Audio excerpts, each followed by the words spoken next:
Good morning, my lovelies. Welcome back to Richie's Corner, where we're playing Mechabellum today, and it's a good old-fashioned MMR grind. I had an awesome time yesterday, game-wise and stream-wise. In all-round, kind of a good day. I got up to 1339 on my MMR. In fact, I believe I got up even further. Let's have a look. Yeah, yesterday I hit 1413, which is the first time ever that I've hit 1400 in my MMR. So yesterday was a very good day for MMR pushing, and hopefully we'll continue that trend today. But first things first, happy Friday. Let's have some music.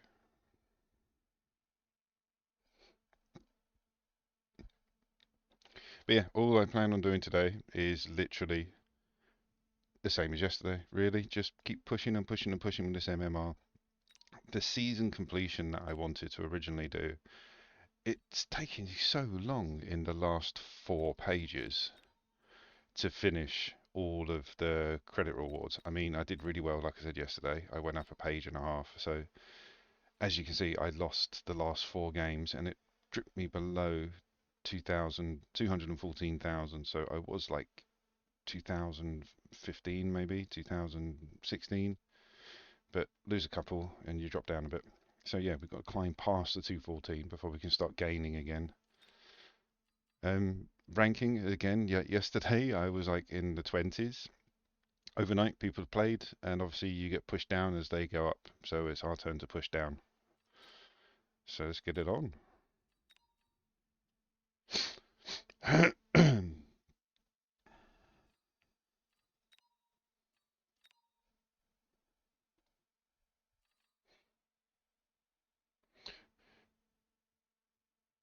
Don't know about anybody else, but it's very sticky today. It's not even that hot. It's like 21, 22 degrees at the moment. It is only 9 in the morning, but still.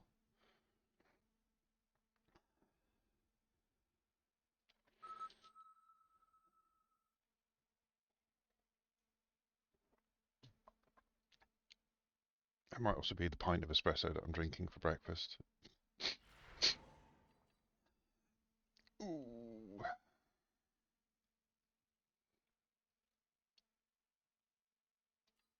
I'm going for supply spec. Just purely because I liked the units more than anything else. It was the lowest HP, I believe. But it was a low HP regardless.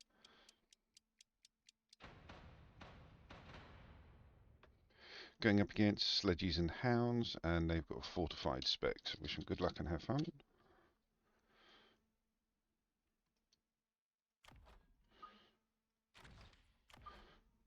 Yeah, I know I keep going on about it. Really good day yesterday. Like stream wise, made some new friends, had a really good chat, had some really good games, pushed really far up in my MMR. Yeah, all round good day. Even had a very lovely dinner. Right, let's go marksman for DPS. So yep, the rules still stand. Chaff clear, chaff, minimum of 2 chaff units on the start, and DPS damage. Let's go. Instantly going to get a sledgy run.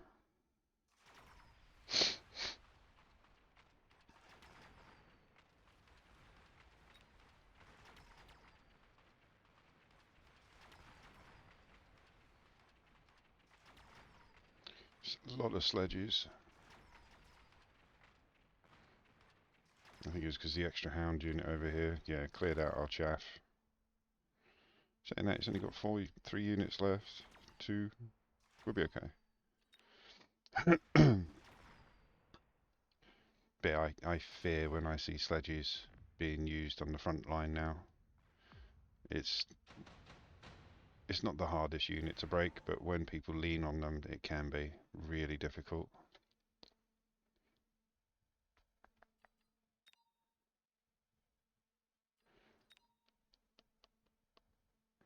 Let's go for the underground. Let's also... We all know I like my flank defense.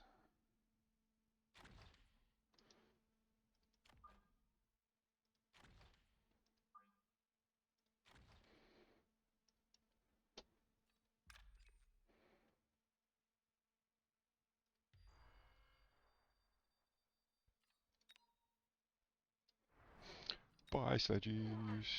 Oh, so we went Stormies. Okay, so we're going for a flat-out aggression run. It's okay, I've got me Mustangs on standby.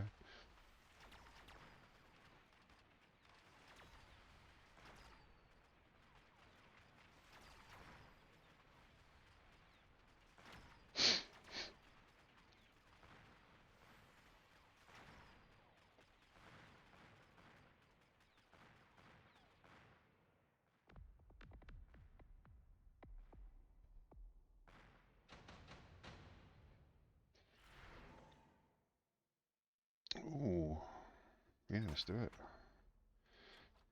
Going for missile interceptor straight away. Another set of Stangs just to help out.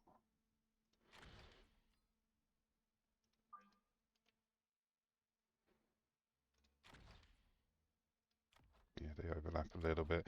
Trying to basically put them down so you see the radius ring. They overlap or touch so that every area is covered. And I'll do the same when I drop in another squad.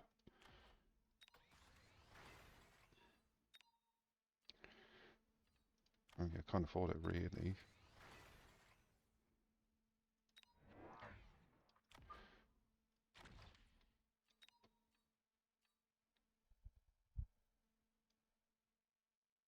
Yeah, let's get Stormies out.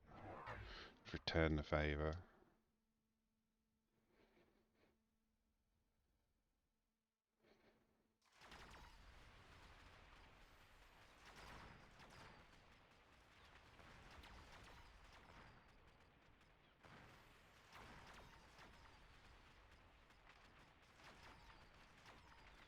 The reason I put the Mustangs 2 on this side and 1 on the other was because I had level 2 crawlers, so they would help a little bit more on the right, whereas on the left we needed the extra help because they didn't have the levels, so I gave them an extra squad. And it punched through roughly the same.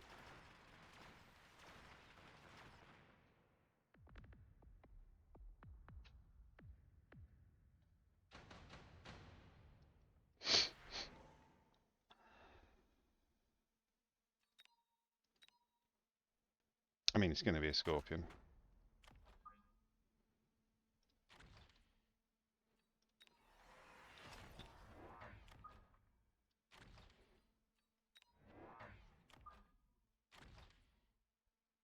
I might actually just put the money into the levels and skip the other. Yeah.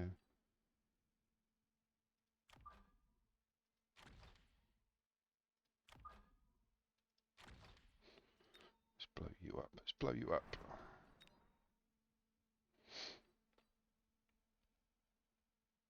Maybe still ball runs on the side.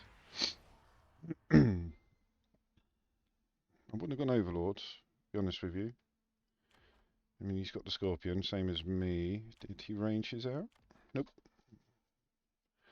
But yeah, I wouldn't have gone anything aerial with 4 squads of Mustangs. Ooh.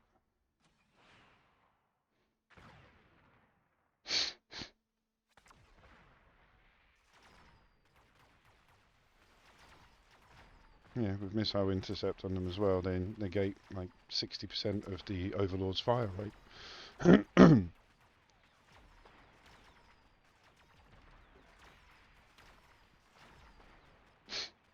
Oh, the Overlord did make it through though.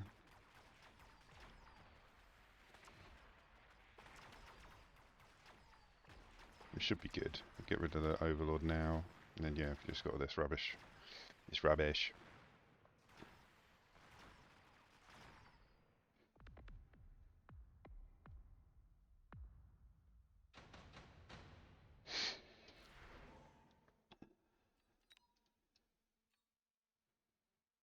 Yeah, we can do a bit of damage with that.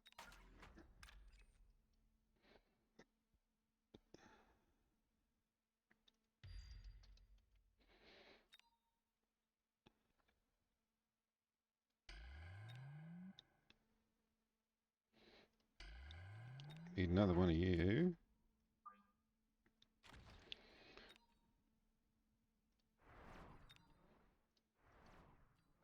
And then 2 cheeky crawlers to distract the Scorpy.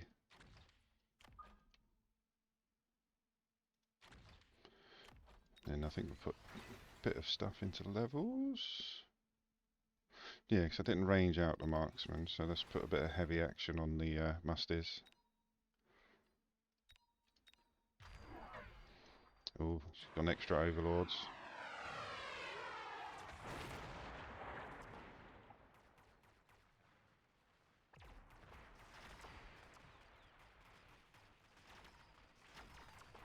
Might have to put something a bit more chaff killy, or maybe another scorpion on the left.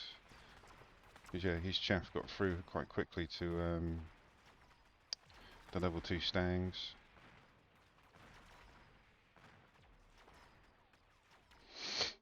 Surrendered. Oh, that's a way to start the day, isn't it? Send him a GG? No GG? No? Okay.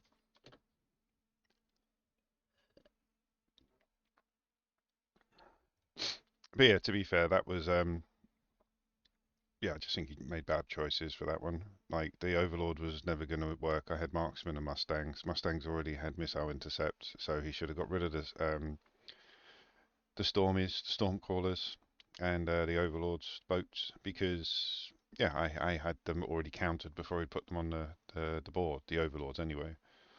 And then with Scorpion ranged, I mean, he could have retaliated with a ranged Scorpion. If he put a ranged Scorpion, like, he already had 2 out, so it cost him 300 to range them, and then another 600. And I think we had enough of doing all 3, so he could have laid 2 individual Scorpions and ranged them, which would have annihilated my Mustangs. But again, I can critique as much as I want after the game's won. You know, at the time it might feel different. But yeah, I will never poo-poo somebody. Hang on. Yeah, I'm never going to poo-poo somebody for the way they play. I would just comment on how I would play somebody like me in that situation. Because, yeah, I know firsthand and fully well that it feels different when you're playing it than when you're watching it. I've commented on games from the top 10 players in the world, watching them online play and go, well, I wouldn't do that, and then they win. So, you know, it's different every time.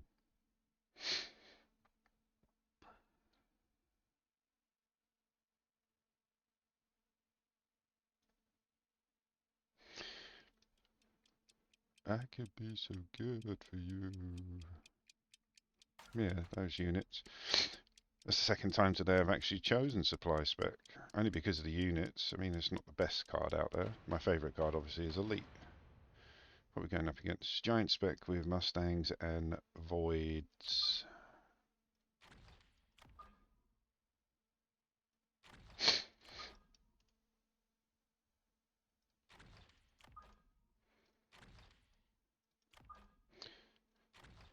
So I'm going to have to go DPS as well, or is that Chaff Clear?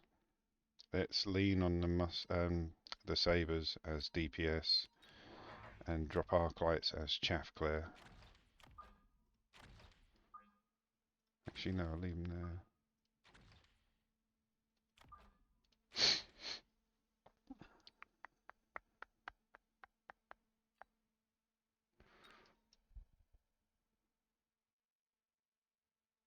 Just put it in the middle, see what happens.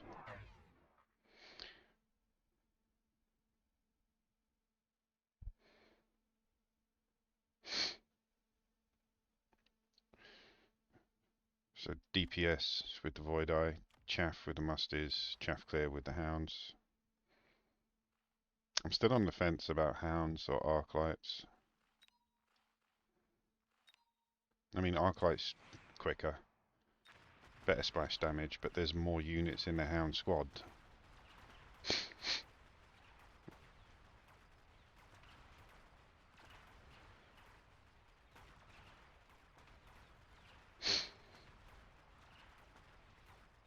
Yeah, the Void Eyes are eating the Sabres, as is their job.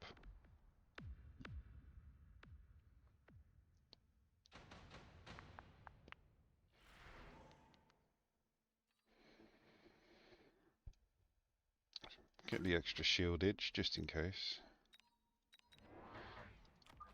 Flank defences are up.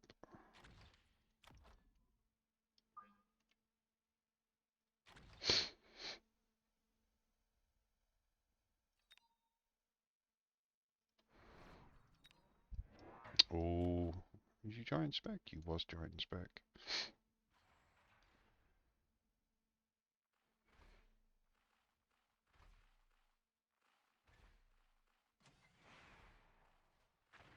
Oh, got a lot of value out of that. Killed 2 squads. Let's see how a saber does. Level 1 saber against a level 1. Oh, that's not bad actually.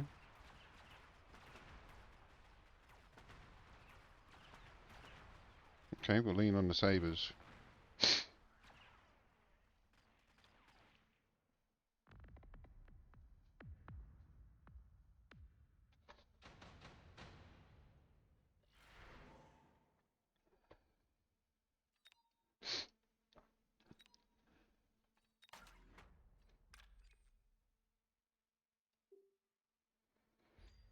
Right, range.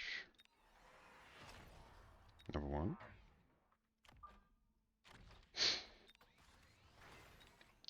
Marksman, just in case we need a bit of help with the 40. Yeah, there's 2 of them now.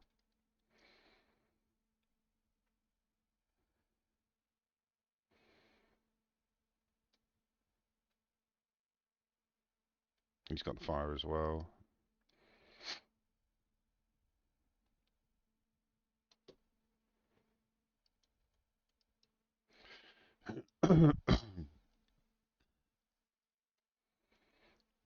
Yeah, maybe some. No, like I say, I want to lean on these, but they're only at 135, so they can be outranged by the fortress. It's interesting.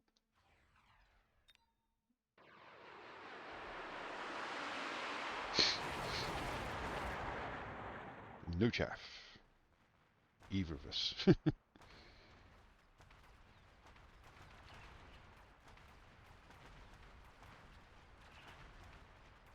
Hopefully we get pulled round on the right. Yeah, I didn't want my Mustangs to go through the fire I'd laid.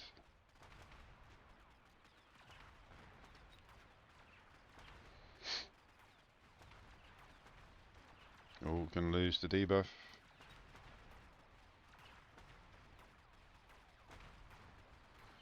We're off. We're off. Gotcha. Not a big victory, but I think we might pull it. How much health you got left? Yeah, he's got full health. We're good.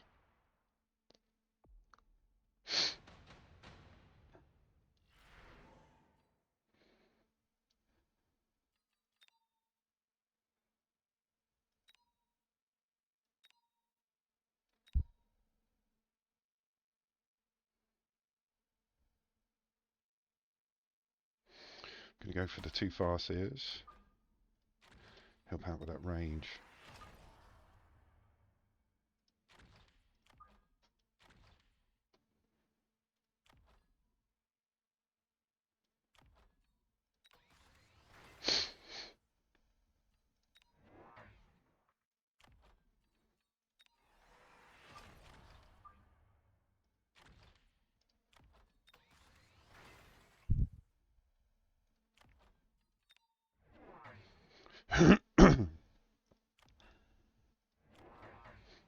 Oh, that's a lot of hounds.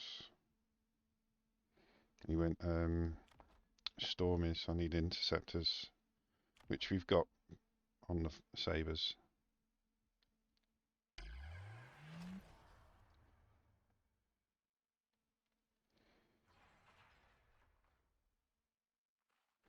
So with the range increase, we're up to 140 on the sabers, and that's permanent, so I don't have to keep adding it like you would on the tower.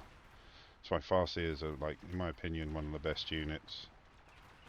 They're all about the support.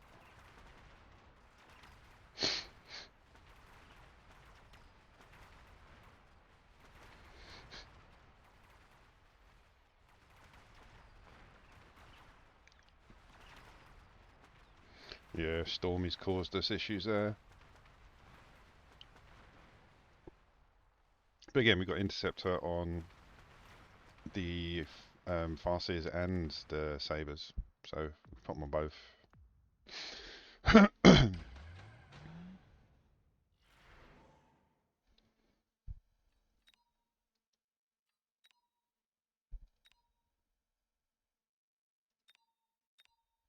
Might actually get a bit of work out of that.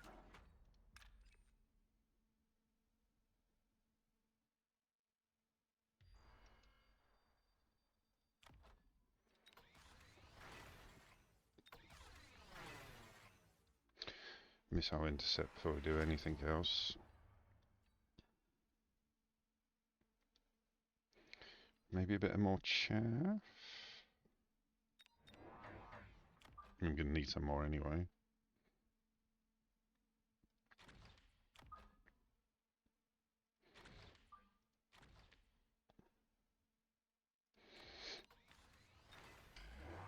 He's ranged out the melters, so chaff is a good idea. Is he giant spec? Yep, I've said that like 3 times now. I should drop some shields actually next round. I mean, the melter's going to eat through them, but it'll be a focal point for their energy rather than my units. Chuck down a shield, let the melting point lock onto that rather than a tank.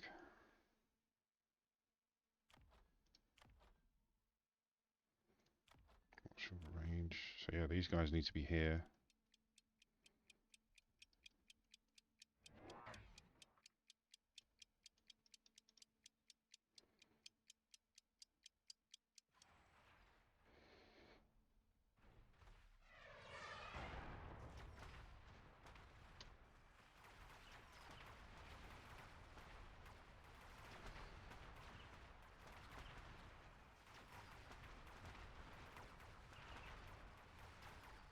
Got enough chaff getting through to distract the melters, that's good. Bit of debuff.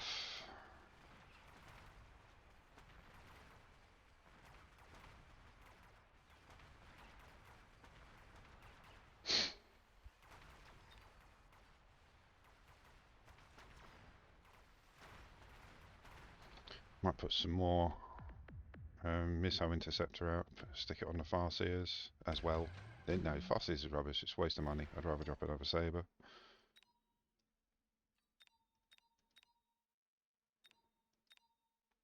Let's go for the nano.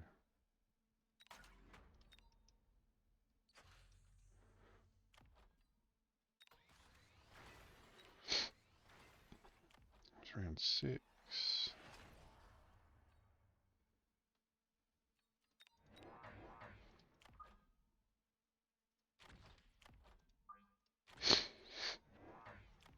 Bit more rangy, just in case we need a bit of help with the marksman, with the fortress. Bit of extended range. Oh, actually no, let's get that back.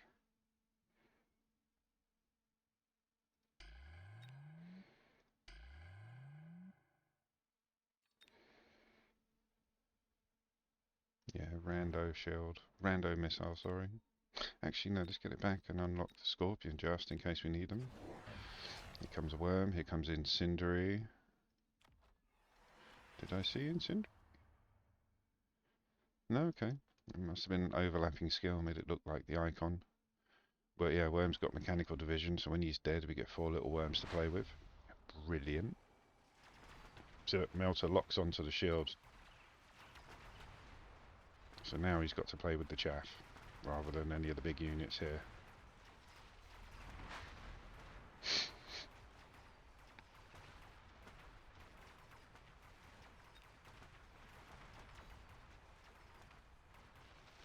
I think field maintenance next on the sabers.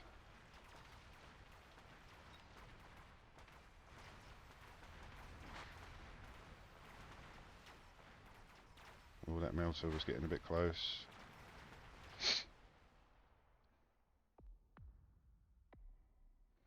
Ooh.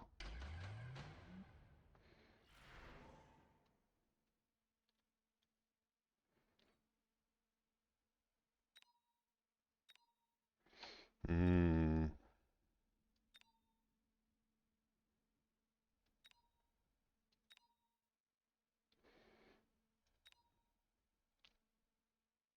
Gonna have the phantom rays at the back. Wait for his mustangs to get eaten, hopefully. Did I get the... I did get the stronger shields, yeah.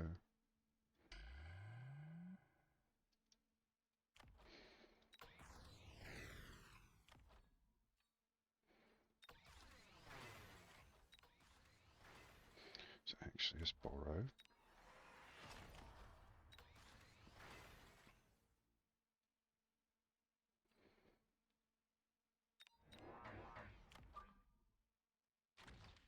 Can't afford mechanical rage. Not mechanical rage. I keep calling it bloody mechanical. It's not. It's field maintenance. Yeah, can't get it on this round.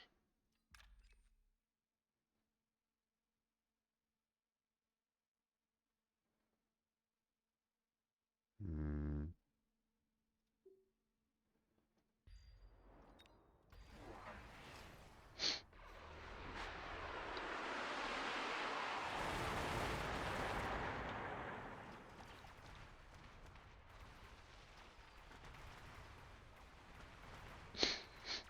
Lost all the chaff on the right. He lost quite a bit of chaff on the left, but he's got Melter and a Worm over there now. This might be his round.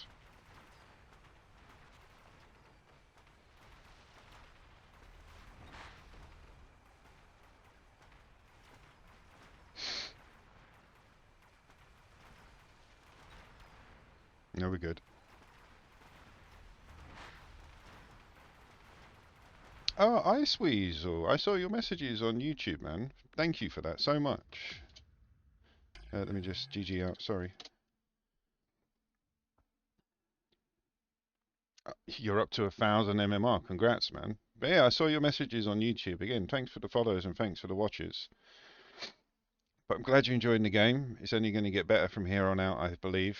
Next season is going to be my season. This season is just a practice. Like I say, I'm back playing the game full time now.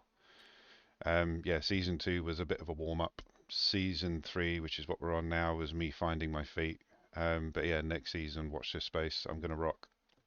But congrats on the 1,000. I know what it's like to hit milestones in this game. It's so rewarding.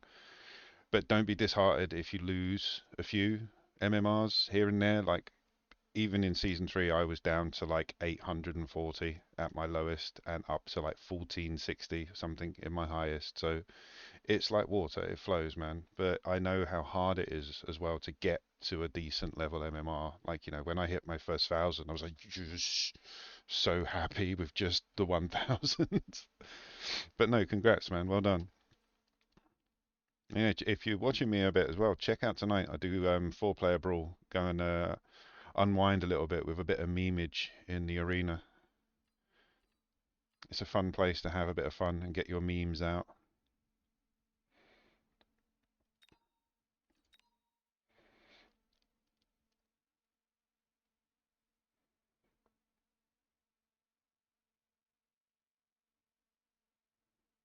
Okay. Oh, my hay fever's kicking in today. Brilliant.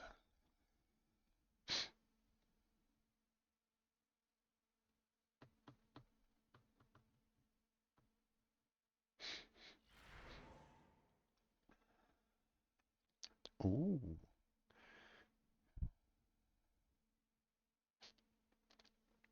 Don't like any of those cards, I'll be honest with you. I don't like...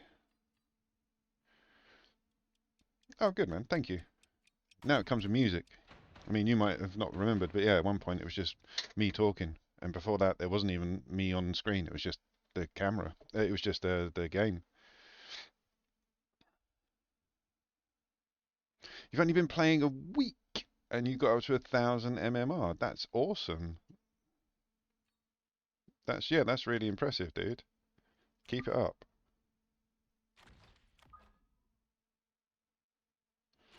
Not jealous at all.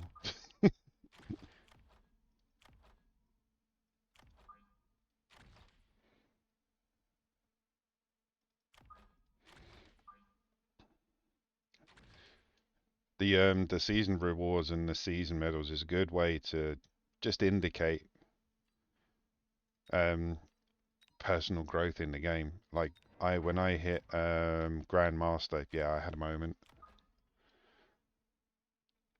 Oh, thank you, dude.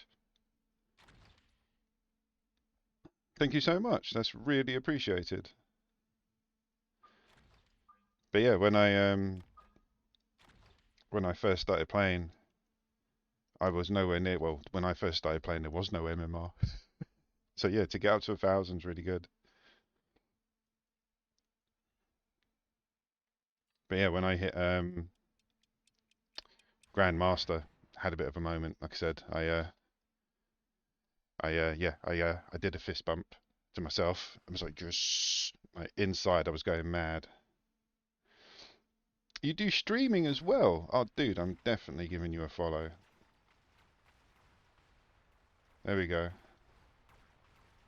Do you know what? Like when I first started, I've got an old phone just lying around, and that's what I've done. I've connected it to my PC via USB cable, downloaded a bit of software, and I'm using an old phone as a camera right now. It works for like this sort of level of photography because it doesn't have to be perfect. Just has to show my ugly face, just so you can see I'm a human. But it's easier to do it without a camera because, yeah, you just play the game and people learn to get used to your voice. Even my other half, she watches a load of like game streamers that don't use cameras. I do it 'cause I'm a bit of an ego hound. Like I like people looking at me and talking to me. But yeah, you don't need cameras.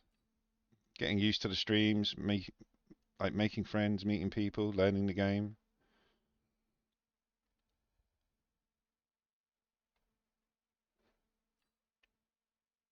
Ooh, don't know. I'm gonna skip. Yeah, I have to. I need to set up my corners.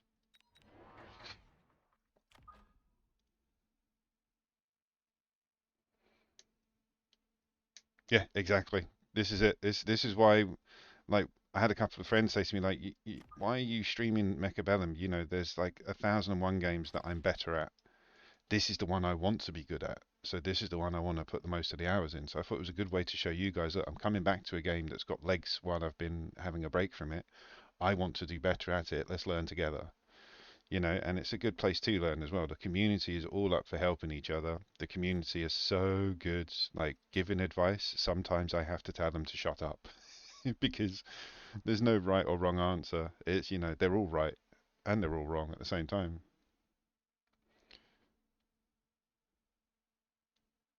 Yeah, exactly, man. Yeah, good people.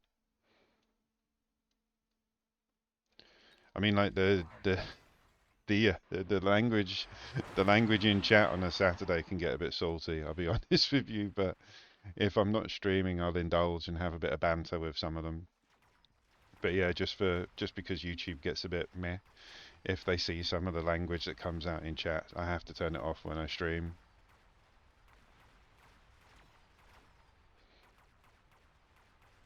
What?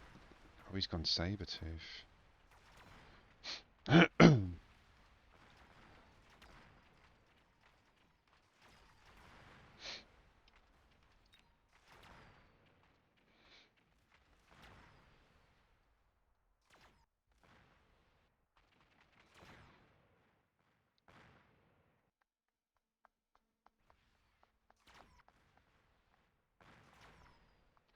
Ooh, what we're gonna do here, guys?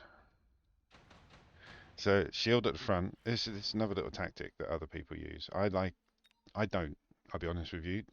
They put a shield right on the front line, and if you think about it from logistically, if you're looking from their point of view, look, there's a wall in front. Never mind being underneath it from barrages, they're in front of it. So it's a wall as well as a dome, depending on where you place it. So a lot of people place the 50 credit one that you buy right in front, which is fine, but we don't have much range. So yeah, we need to range out. Go for cheap tech at the moment. Like I said, build your table.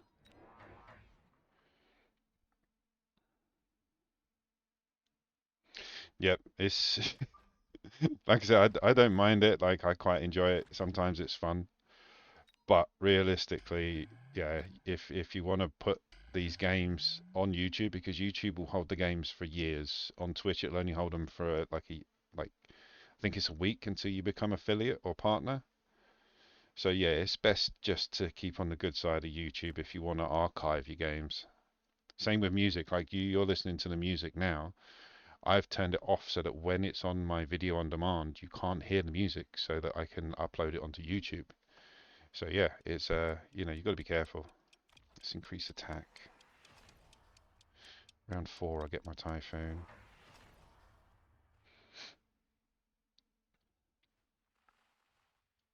He is going to annihilate me. He's got decent DPS, slow chaff. I need scorpions. I need ranged scorpions.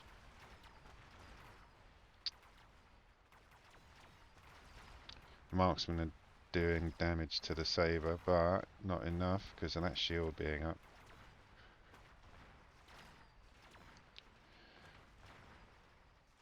Yeah, saber. He's got so much DPS. Even his chaff clear is a bit of a monster. Not now, but I mean, like, tarantulas are the best for chaff clear. They're even decent. Like, once you get a level on them or an upgrade, they're really good against like mid-range stuff as well. Mid-level stuff rather.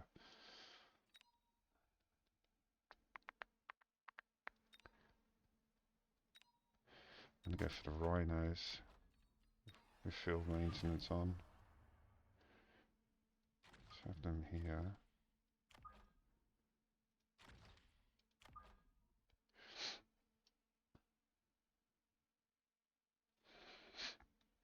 What I'm gonna do with my YouTube, like, I upload it raw, like all the toilet breaks and everything's on YouTube. I don't hide anything.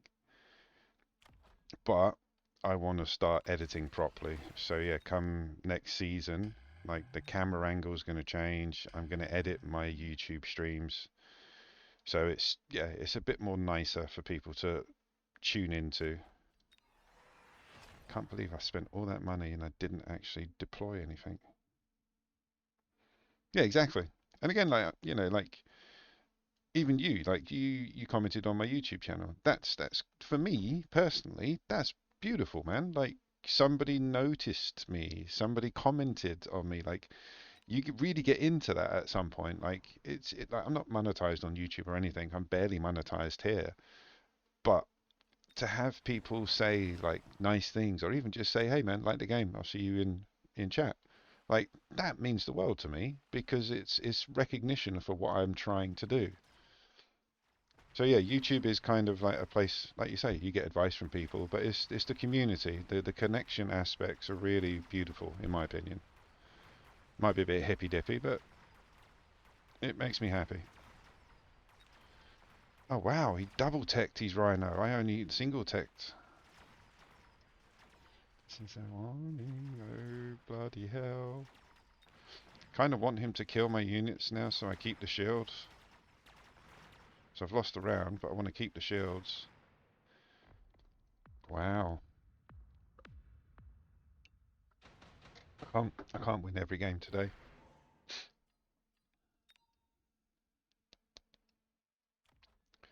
Get rid of one of the rhinos.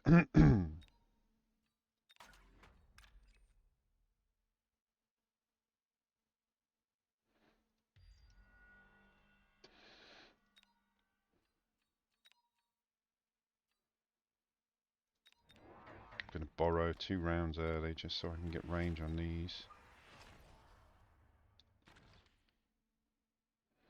Yeah, exactly, man.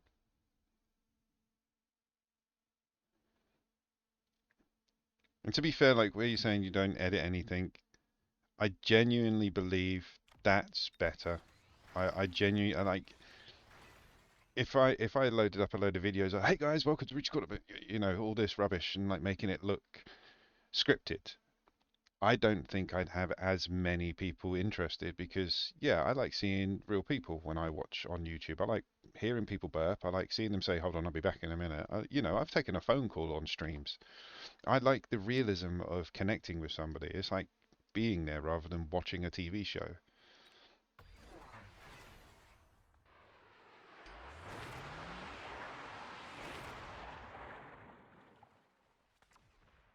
Didn't slow the rhino down. I put the scorpion in front of the rhino to try and slow him down. I mean, it did a little bit, not a lot.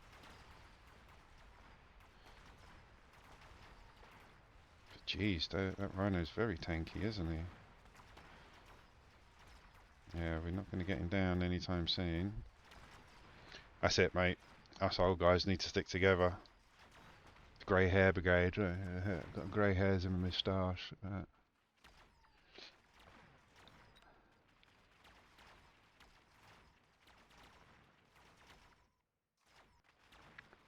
But yeah, if you're going to start streaming on a regular basis, like if you need any advice, I'm not an expert by any means, Weasel. I promised.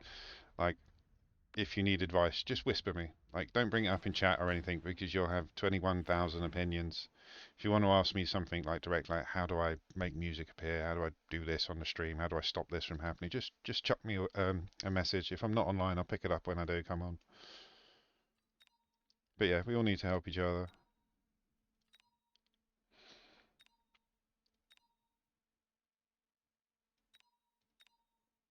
Kind of got to be the Raiden, hasn't it?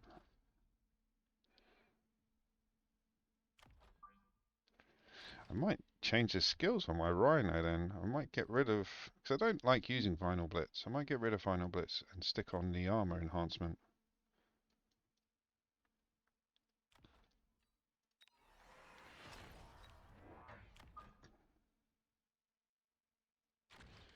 Another shield. Let's borrow. I think a bit more chaff is needed.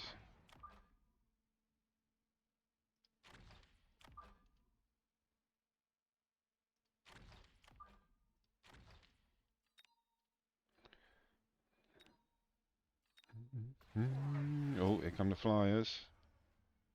Level 3s on the Void Eyes. As I said in the previous stream, I'm avoiding the Void Eyes because there's just too much stuff going on. They keep changing.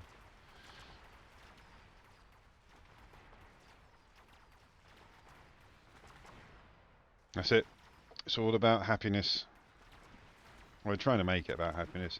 You'll probably hear me in chat just go off on somebody because yeah, if somebody says something that I don't like if they're being a bit detrimental towards somebody or they're saying something negative about my stream or me, I will tell them straight to their face. Remember, man, you're creating a channel. You create the type of people you want on the channel. But yeah, I'm all up for good vibes, and I appreciate people that bring them to me. But I defend my happiness with a fist. I really do. Some people have literally came in, said something nasty, and I've just looked at the camera, a bit cockeyed, and said something, and then they've left. Like, yep, that's good. I want people like that to go away. Right, let's think about this. We need range. We need electromag. I'm gonna go for the missile. Range, electromag. You need a level. Drop 2 more of these bad boys.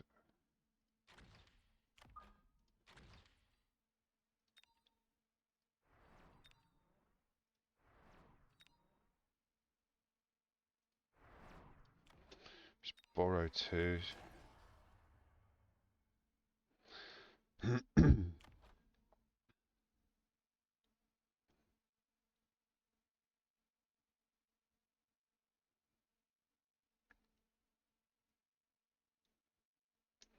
True. For scorpions, believe it or not, I don't like using them, but fangs with shields, somebody was telling me, because it can deflect 1 instance of damage. So fangs with shields, like a scorpion can hit a whole squad of them and they just take it on the shield and then they've still got a squad left to attack. But yeah, I like my chaff coming in late so that the single shots can't focus on them. Ooh, you. Ah, didn't get the last 50 in.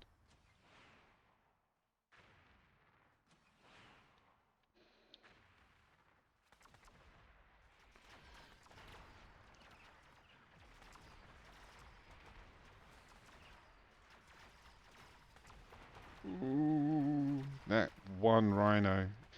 Yeah, this is the issue. I mean, yeah, if I stick some chaff in the front, these guys in the middle are going to be taken up, but it's those rhinos on the corners.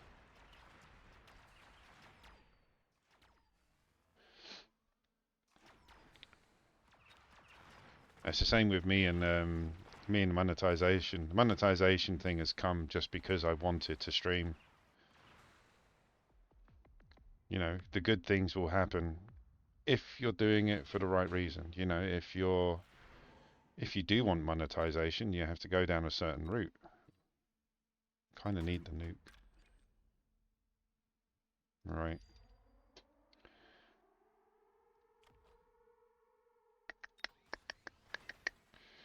We need to get rid of all of his chaff that's coming.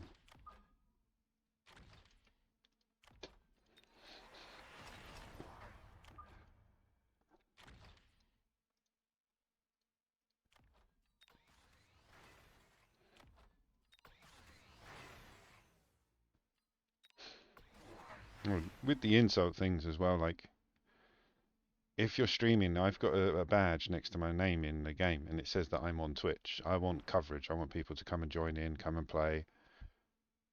But some people will watch it and get like if you haven't got a delay, they'll snipe you, which is why I've got a delay. Um, and people will come into chat and boast about sniping you. Like they'll basically admit that they've cheated.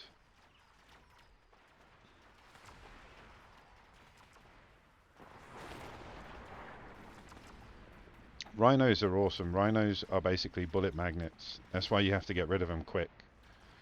If you keep them on the board for too long, they will just absorb everything, every focal point, and that's what's happened here. I've tried to destroy them in the corner, but he's backed him up with marksman. Those level 3 void eyes with range, they're just the same as like phoenixes effectively. But this is why I was trying to kill him with the scorps. I just got on top of it. But we'll have a look at the board. Yeah, man, definitely. So again, like if you're playing it for the genuine pleasure of the game and to gain knowledge, people will start watching you and giving advice. You'll become like an information hub for the actual game. I was a teacher. I was a teacher for carpentry and house development, house renovation. So I've got that natural telling people what I'm doing while I'm doing it kind of feel. So for me, like people watch and they get advice, but again, they can all have their own opinion.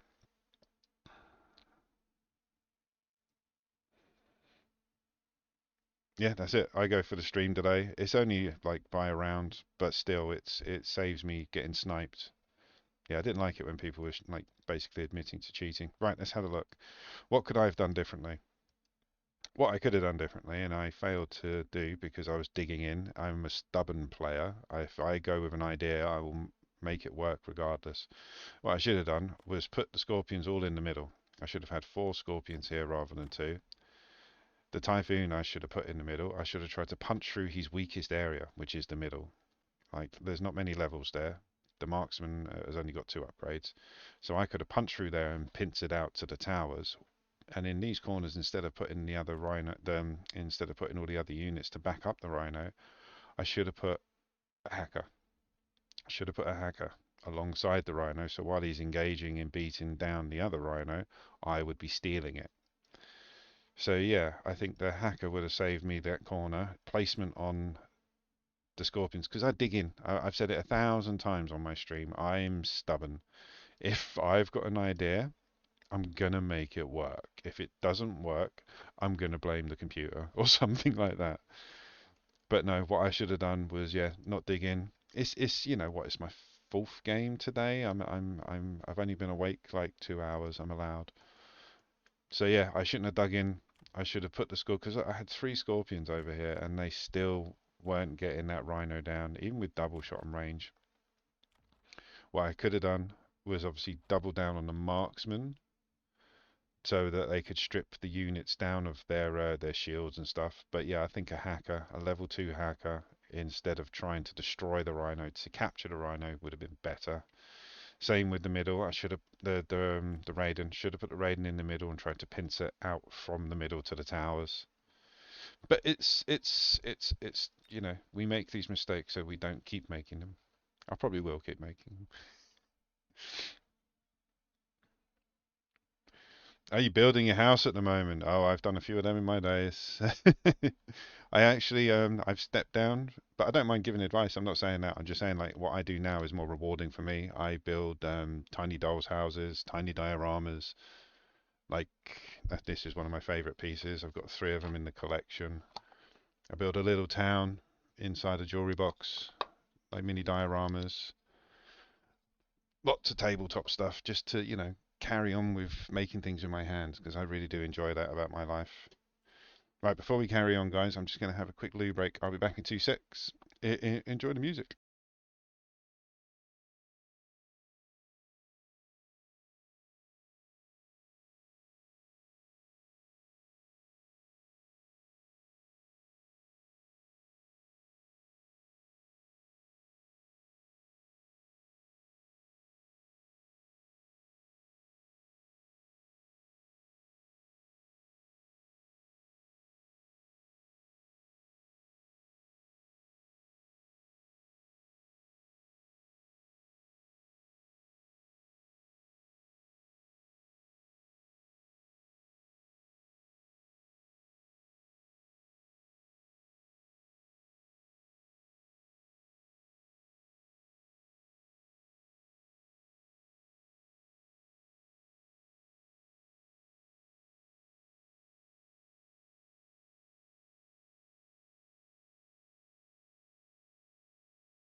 And I'm back.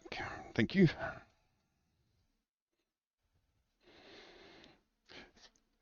Oh, thank you for liking diorama. I have a lot of people that said this to me, like especially it's when I was teaching, because I used to teach adults, like people that bought houses and needed to know how to plaster, wire electrics and plumbing and that sort of thing.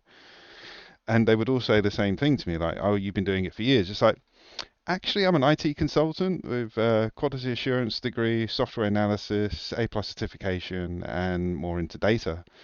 But my entire family were builders and electricians and plasterers, so I grew up around it. The smells, the sights, and everything just came naturally to me. So like that diorama, like I hadn't practiced. I just got the idea of building something inside a box because I saw somebody else do it, and then I just sat down in my little. This is my corner, like literally, I have a corner in our house that is literally boxed in by fake walls. And I have my building stuff over there. Like I'm at the moment, I'm building a load of outhouses and water towers for tabletops. But yeah, I mean, practice will help, but talent for that sort of stuff, you have to have a desire and an eye. And yeah, because like my family, I'm not giving too much away, but yeah, my family helped build London for hundreds of years. Like my family is London. The building trade in my family is just second nature to me now. Like I'm not a builder anymore, but I can still fix. I can replace a bathroom. I can replace a kitchen. I could build foundations to build a small house on. And these things, they come naturally to me, but the understanding of what to do comes from learning and practice. Yeah, so the understanding of what to do comes from learning and practice, but the inclination to do it is just natural because I was brought up around it, if that makes sense. Right, enough of my beauty and wonderful creations.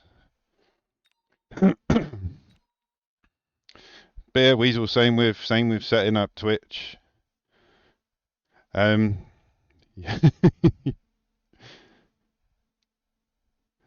get it, get a corner, give yourself a designated area to live and be yourself. Because yeah, the other half is very happy with me just keeping all my little projects. As you can see in the background, like the farmhouses. There's a couple of like wishing wells as well. All of them have got lights in and stuff, but all of the rubbish is here, so she's happy. It's not all over the house. But yeah, give me a shout if you need any advice on the house. Like I said, I taught everything about building a house for a couple of years, and I built houses for a few years, and now I build smaller houses. Let's go fast here. Let's get the old Negan card out. I'm developing a build with these two units because I never used to really like using these units at the beginning, so like early round. He's got an additional supply. Sledges and arc lights. See, look, he's got the arc lights and sledges, so all of my stuff is technically fodder for him. But I love using Mustangs as my flank defense. Early on, anyway. He's from Luxembourg. Ah, okay. But yeah, if you go above any pub in central London and you look above the door, my family name is there. We've got areas in London. Ram's Corner is dedicated to my family. Not that I'm rich by any means. Like, it's a very large family, my one, and yeah, we helped build London for hundreds of years. Right, so we got Mustangs protecting my flank. I'm probably going to lose the first round. As I said yesterday, you're building your board. The first few rounds mean nothing. It's the last one that matters.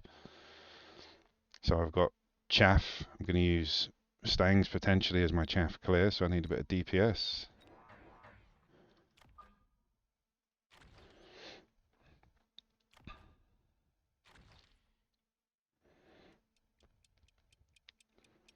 There we go. Oh, I've been forget. Do you know what? MMR makes you a snob. MM MMR. The higher that I've got, the less frequent I wish people good luck and have fun. It's just, I think where I'm concentrating so much on getting a good game, I'm forgetting gaming etiquette 101. Treat people with respect. Remember, we're all playing this game to have fun.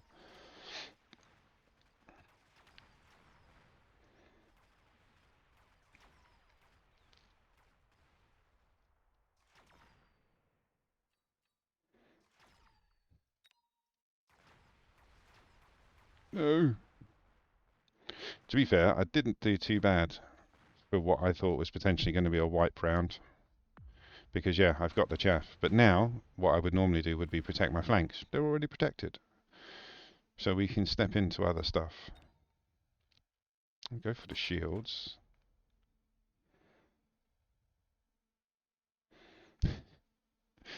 I know the place well. I used to drink down the lock. The World's End pub is one of my favourite pubs. Yeah, it's a lovely place to go. Gentrified a bit now. Like back in the day, it was a proper proper day out kind of affair. Now it's like, oh, it's a nice day out. But yeah, it's definitely a place to go. Gonna need more of these guys. Let's lean on the marksman for this one, methinks. But yeah, I'm Wandsworth, born and bred. Wandsworth Town is my old haunt. I know Soho like the back of my hand. Love Central. Central and South London's my go-to for a good night out. Like I go to South Bank regularly, just have a walk in the evenings with the other half. Beautiful part of London.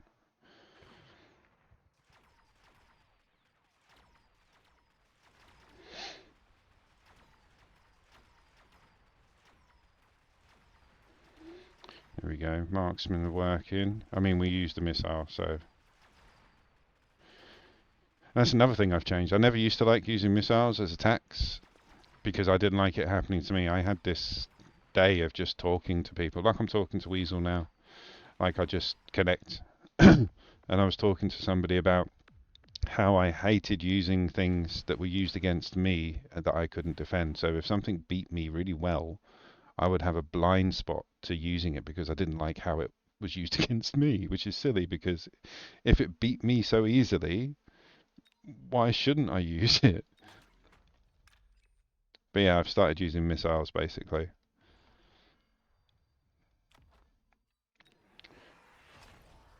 Let's put a level into you, drop another 2. I'm leaning heavy on the marksman because we're going to need chaff clear in a minute. Decent chaff clear as well. Arc lights. Because he's leaning deep on the sledges. There's many ways to get round sledges, but the best one I found is ranged marksmen. I mean, they can get distracted by a chaff like that, but ultimately they're the best ones for dealing damage to sledges early on. Once you get scorpions out, it's a different story. Unfortunately, one of our the Arclight from our opponent saw our chaff.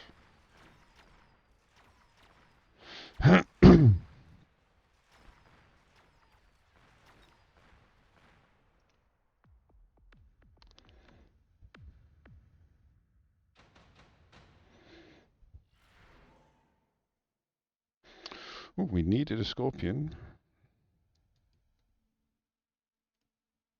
Yeah, exactly. See that right now, I want to go for a scorpion. It'll cost me 50 to get out and 300 to get on the board, and then another 300. So that's 650 savings if I spend 100. But he's got no anti-air. So wasps, in my opinion, would be better.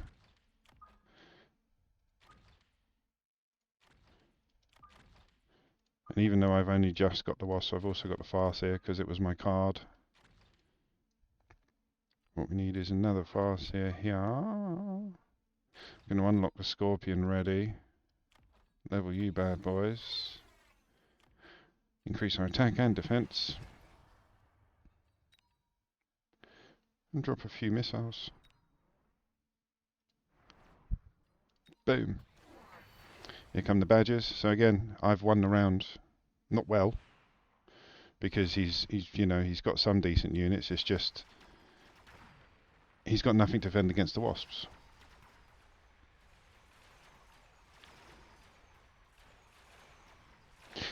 Especially on tarantulas. Tarantulas are awesome.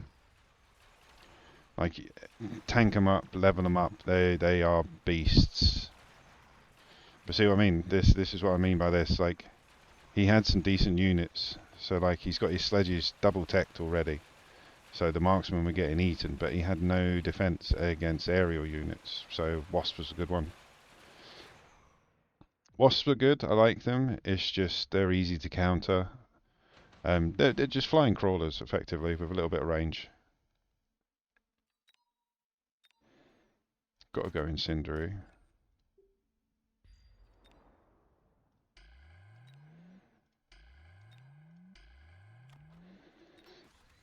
Let's get you out.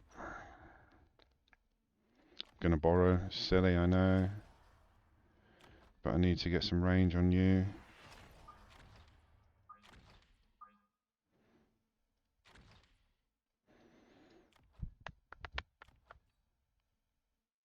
I'm going to use the temporary range at the moment just to help the scorpion and the marksman get all this stuff before they get too close.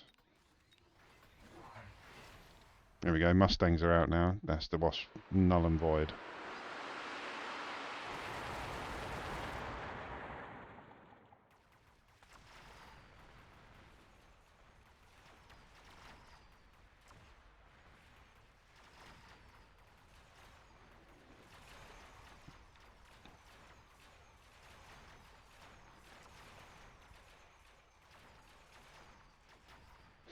But see, with a little bit of fire and a scorpion on your side,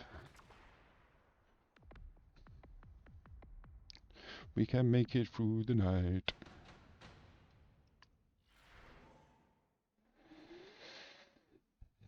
That could be handy.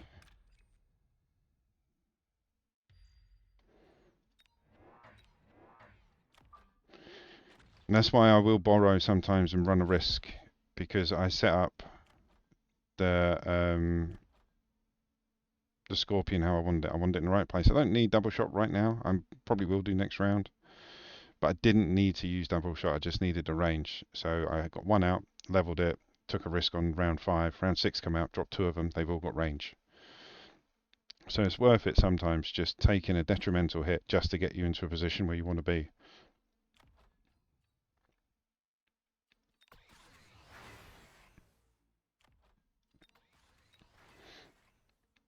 I think that's it.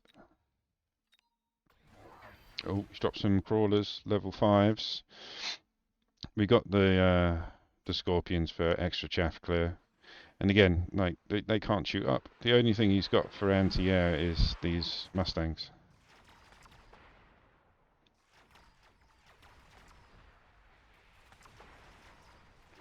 These level 3s are probably going to take a pounding. I might have to get some Vulcans out. That's what happens when you use fire. The fire gets rid of all the chaff, so you think you're okay.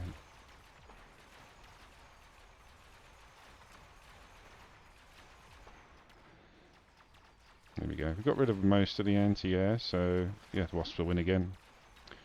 No anti-air in the middle. Oh, but the debuff got us. It's very close. What level are they up to now? So he's got level 3 double tech sledges. Now we'll go double shot. I did need Vulcans.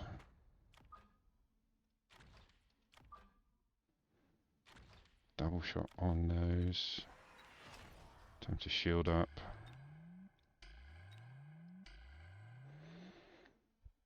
Bit more chaff.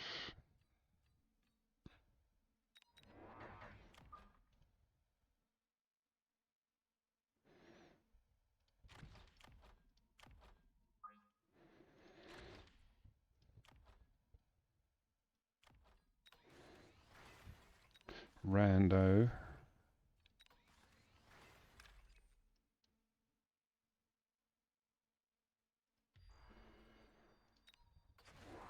Gone for melters, ranged. It's a good call. They'll lock onto the, what do you call it, either the chaff or the shields first. Yeah, exactly. Take damage for round 1 or 2, and then this is why I say to people, like, I don't care about rounds 1 to 4. Don't care. I'm setting my board. Like I say, if you've ever played any Warhammer games or any tabletop games, you know, you put your troops down, you measure where they are, where they're coming from to get ready, and then once you're ready and you've set your table out, then you battle. And that's what I consider this to be. Every round we're just adding our units to the table. The only round that matters is the last one. You're just testing, like, is that, like, I should have ranged, to be fair, I should have ranged the Vulcan.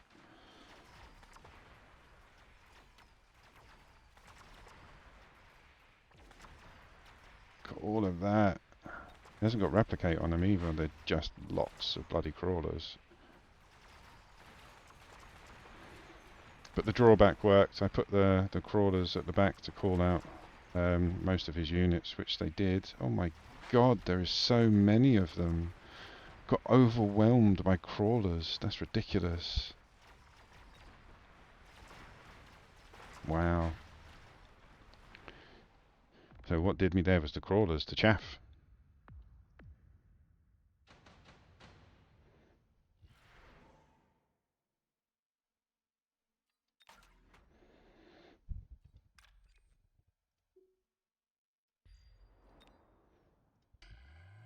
Just in case he goes the same. I got the quick cooldown so I could get the fire out. Yeah, you need range.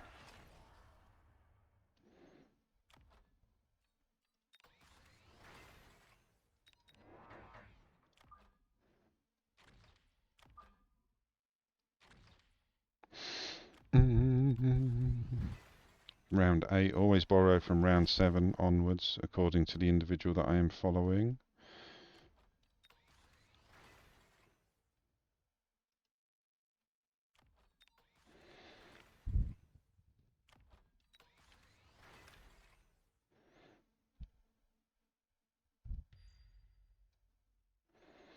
Done the range on the Vulcan. The EMP is not that much of an issue at the moment because it's the chaff. We got to get rid of the chaff before we focus on the back points. I think we should be okay now with range.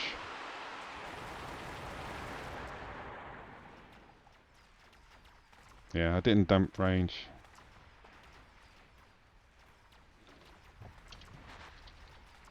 Hope so. He's saying he forgot about the fire. He's saying it's probably GG. I was like, hope so.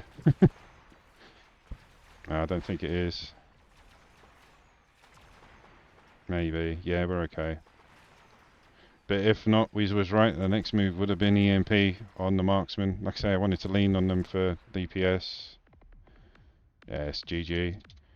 But see, just I know it was fire as well, but that was the problem. So I whittled it down to what was the problem. Like the sledgies were big, like they were a big issue, but as you saw, marksmen could get rid of them. It was this lot at the back that was the issue. Look, 1, 2, 3, 4, 5, 6, 7, 8, 9, 10, 11, 12 squads of chaff, most of them at level 5.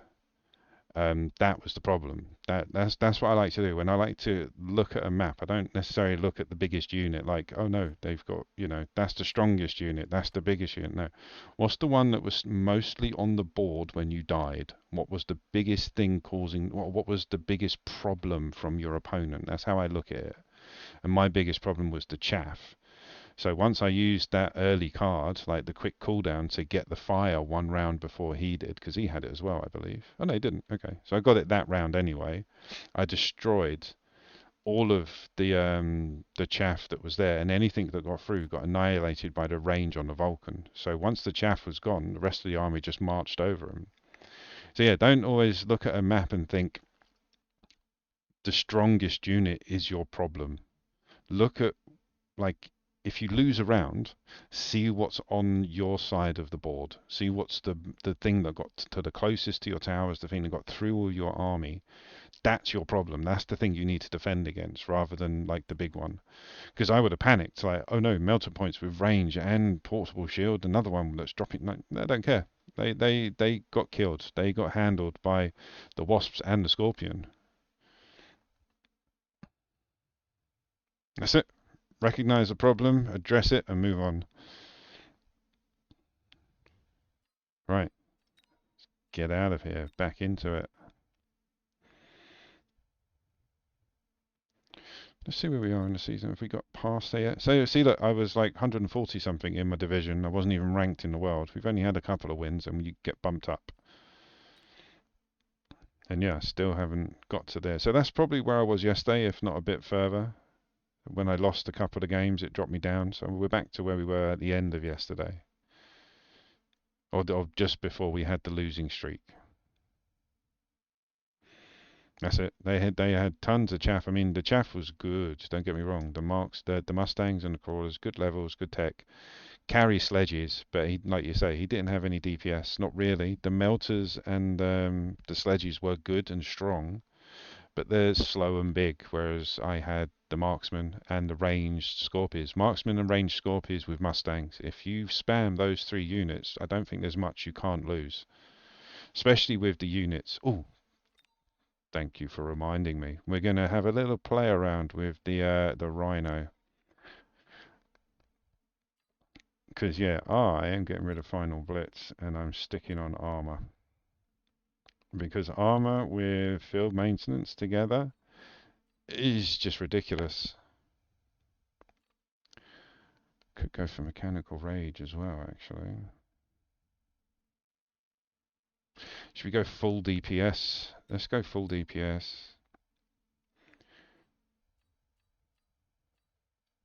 Yeah, I like it. Oh, what in leaderboard? It basically, it's like me. My MMR is not very high. So if you go into MMR and hit your rank, I'm not ranked. So yeah, I'm not in any position to look at where my MMR is. World rank? No. Insight? No. But combat power? I'm there. So basically I think you have to get within the top 200 to be on the ranking board, I believe. So yeah, it's just because you haven't won enough on your combat power to be in the combat power leaderboard. Your insight, you haven't, so on and so forth. And yeah, you'll get the ranks once you get into the top 200 of whatever category you're looking in. I always look in combat power because this stream, the stream that's on YouTube called Road to Season 3 Completion, was all about me completing Season 3 and getting the Grandmaster badge. I've gone past that. I've got to Grandmaster 3 and now I'm just basically picking up credits.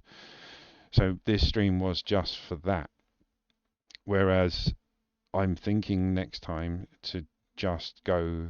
I mean, it comes hand in hand. So the better you play, the better your seasonal rewards. But your seasonal rewards for me is high enough because I wanted to get that badge. And that was my motivation. So yeah, next season I think it's just going to be a case of becoming a better player. I want to be. My ultimate goal is to get into the 2000s. I mean, I'm at, where am I now? Nearly 1400. I'm nearly at 1400, so it's not that bad. So your combat power's at 100k, so that's not bad. So like, let's have a look quickly. So combat power, you have to get into 212,000 combat power. That will change as well because all these people are pushing it higher and higher. The top 200 eventually will be 250,000. So yeah, it's a case of once you get into that sort of range, then you'll be in on the leaderboard. But it means nothing because this is what I tell people. Like I say to people, like, yeah, push that MMR, push that MMR. In 20 days, it's back to zero. All of this work, all of these bragging rights, all of this stuff goes away in 20 days, and we all start back at zero. That's what I like about it. It is the great equalizer. Like you might be good at the game, you might know how to play, but at the end of the season, that's your score. That's your round. So you get 3 months to play a round, and at the end of the round, that's your top score. Consider it like the old school games. Like you get 3 lives. Each life is a month. At the end of the 3 months, your score is your score. And that's what I like combat power for, because it's across the board. 2v2, 1v1, four-player brawl. It's this like that's the same combat power. So if you lose in brawl, if you lose in 2v2, your combat power comes down. Yeah. Come for me, dude. Come for me. But yeah, if you ever want to tip a toe into 2v2, I do 2v2 midweeks, like I did it on Tuesday. Tonight is four-player brawl. The rest of the time it's just 1v1, and tomorrow is tourney day. So tomorrow I'm doing the Asian tournament at 1 p.m. and then I'm doing the European tournament at 8 p.m., which is a laugh in itself. Like, just do it. Just, get in there, have a talk. Don't worry about streaming it. Don't worry about recording it.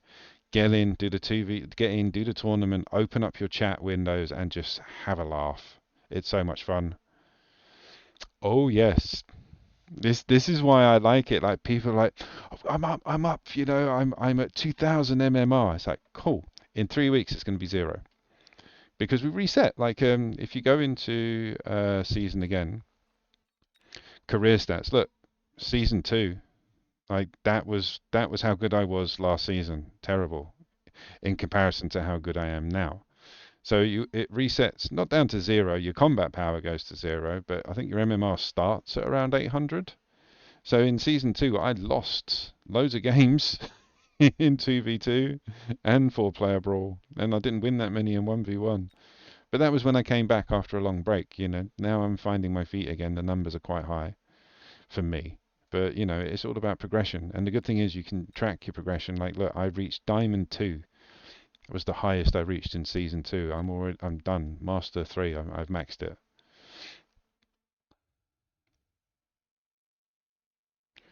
Definitely, man. Like, don't.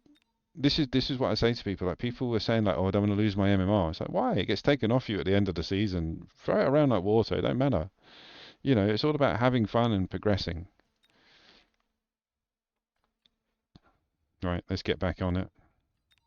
But yeah, man, don't be fooled. Like I keep saying, like, I'm ranked 20th, and I come on the next morning, like, right, I'm ranked 198th. I play for a day and I get up to like 20th or whatever. Then the next day I'm back down. It's a constant ladder climb where people are trying to climb higher than you and you're climbing higher than them. And it's not, don't be so precious about your MMR. Like, be proud of it. Be proud of your top score. That's what it is. It's top score. Be proud of it. But yeah, don't be precious about it. It's not going to be there forever.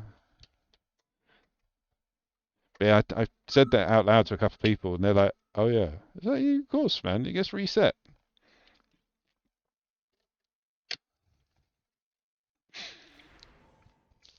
Yeah, MMR I think it starts at around 5 or 8. I forget. Ooh, my favorite card. We do love a bit of Buffy. I've been doing a bit of Daniel Radcliffe lately. No, let's go Buffy. Buffy. All right, he's got Fire Badger, Sledges and Crawlers. Let's do it.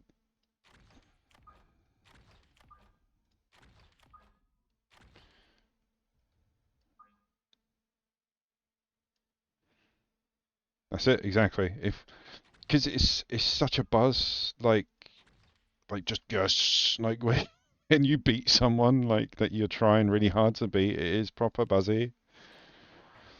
Like the other half, like when she comes home from work, like she says, always checks in on me, like, "How did your stream go?" I was like, "Oh, the stream went fine, but I did really well in the game." She's like, "I don't care." She doesn't care about this game at all. She just cares about me having a good time and doing a good job. Right. Oh, don't forget gaming etiquette. See, look, if you look in my chat, look, I didn't wish the last guy good luck or the last one. So, I'm forgetting my etiquette. Nearly forgot it again. Jesus. Right. Rock and roll. Oh, bit of asymmetrical. We like asymmetricals.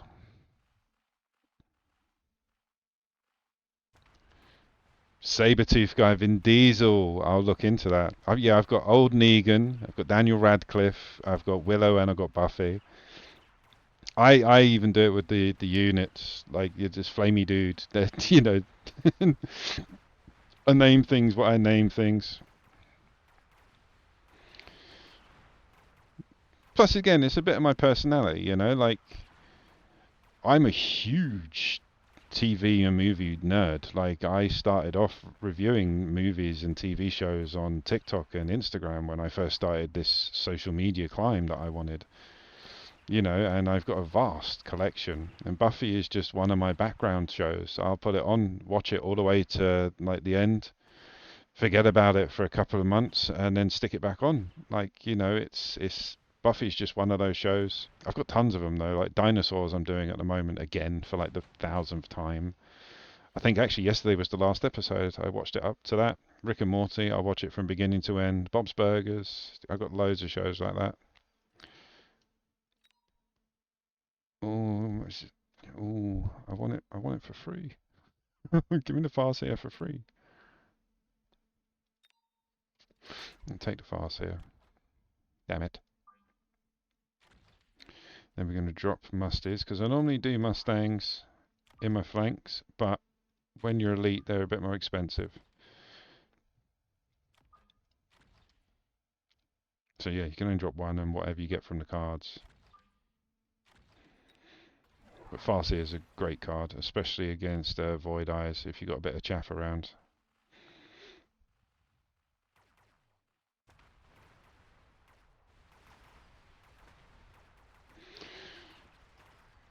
The chaff just got eaten by the sabres.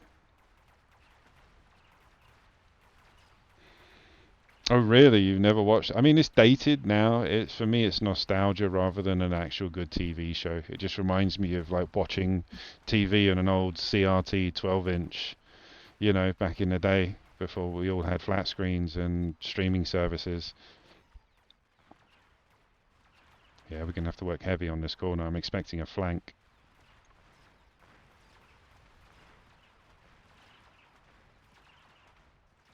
No worries, Weasel. You crack on, mate.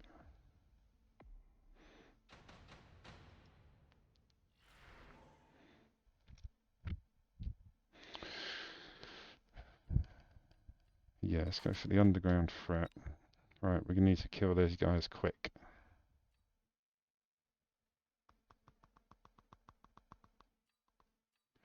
It's gonna have to be marksman just purely because I can get more of them out.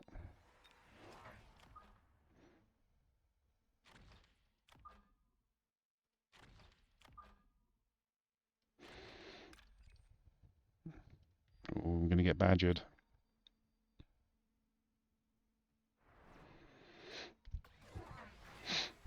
He's going heavy over here. Has he upgraded the tower? No, not yet.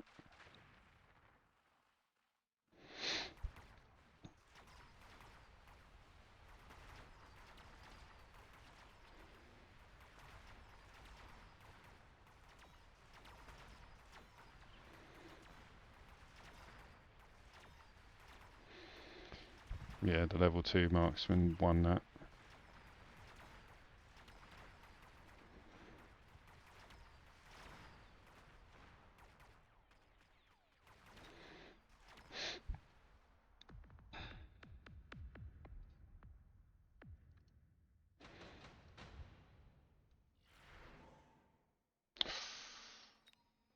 Do I go additional? I mean, see, I learned something valuable yesterday. I was watching somebody. I watch other streamers, like the top guys, as I call them.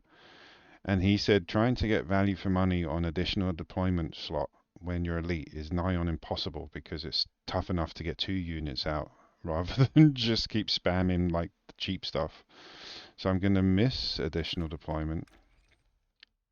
Try and do a bit more damage over here. In fact, I want to kill you 100%.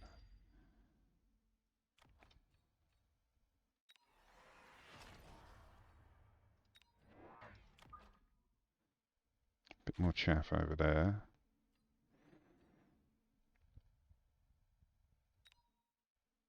Let's unlock Scorpy. Another bit of chaff, actually.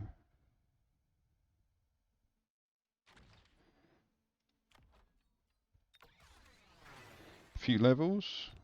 Crack on. Might have to go Interceptor. He's got him down to half.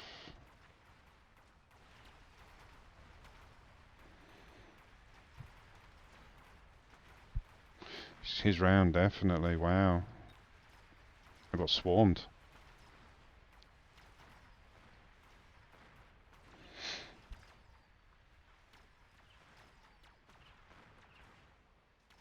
Yeah, the chaff just overwhelmed me on the corner. Saying that, he used 2 missiles as well. Nice win for you.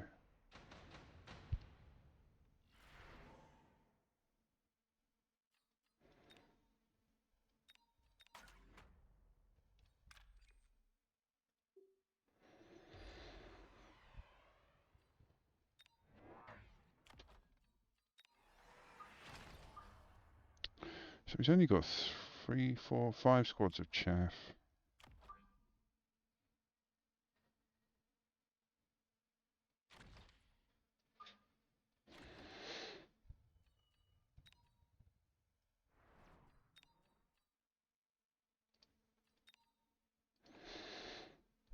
That's a good call, actually. No, next round maybe.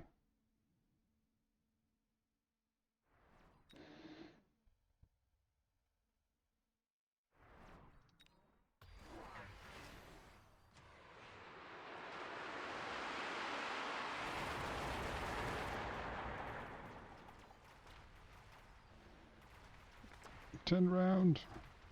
Yeah, that was very well played.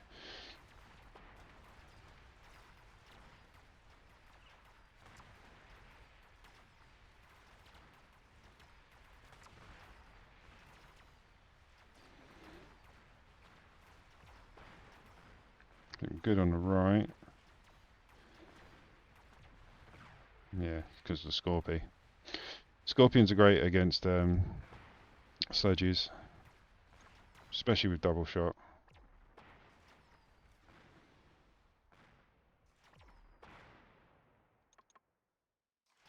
Are they ranged? They are ranged now. Good.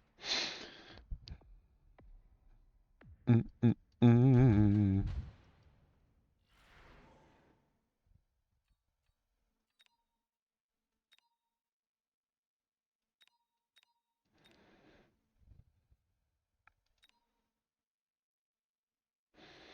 Go for the 3 level 4 fangs, because A, they kill chaff, and B, they're a bit tanky.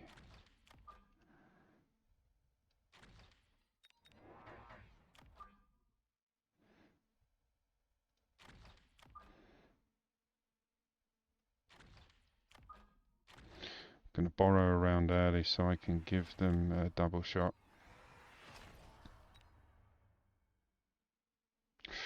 Forgot missile interceptor. There's those fangs. He's put shields on them.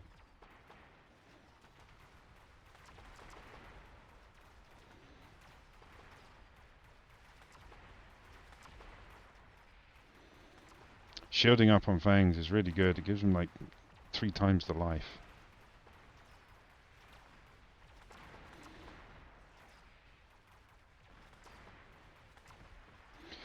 Shoot! Oh, yeah, he's gonna take me. He's got the levels on the scorps now. Not the scorpion, sorry, the sledges. Oh, if he didn't get that tower, we might have stood a chance. Alright, we need double shot. Oh, we got double shot, sorry, on the marksman. Or do I just double down? Because I was leaning on this side. I'm not doing much on the left, to be fair.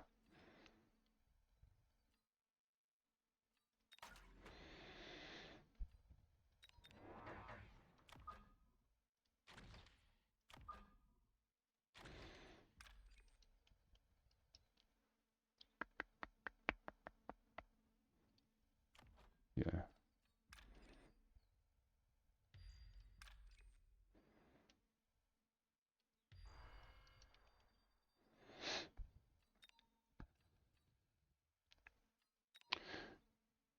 What might be good?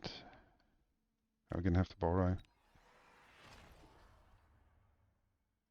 Cheap missile interceptor. Heavy level on you.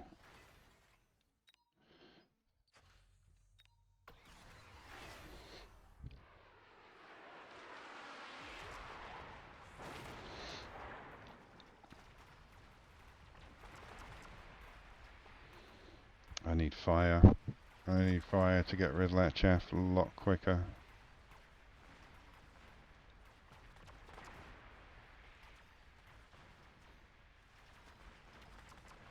Yep. Wow. See, this is I've been having problems with sledges. I've been having so many problems with sledges. They've become sledges and typhoons are my nemesis. Nemesis. They're pains.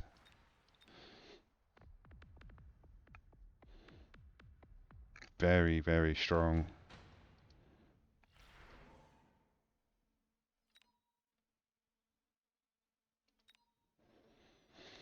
The only anti-air he's got is that one marksman. Oh, and the bloody fangs. I forgot about them. If we drop them back.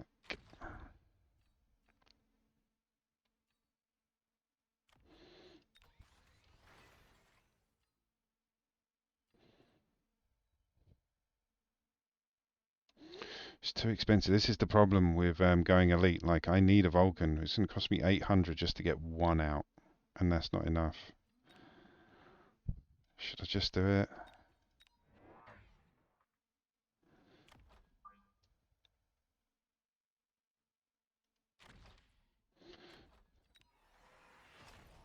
And give it range.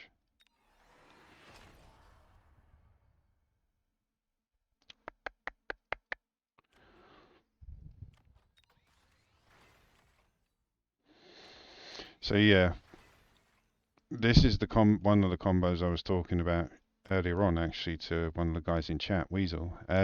Fangs with shields are too OP. Because the shield skill itself, every Fang obtains an energy shield that absorbs damage equal to the unit's HP and can block at least one instance of damage. That's like a nuke. That's an instance of damage.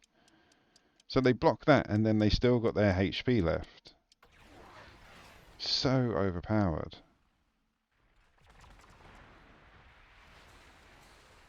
Look, they're just walking in fire. Walking in fire, they don't care.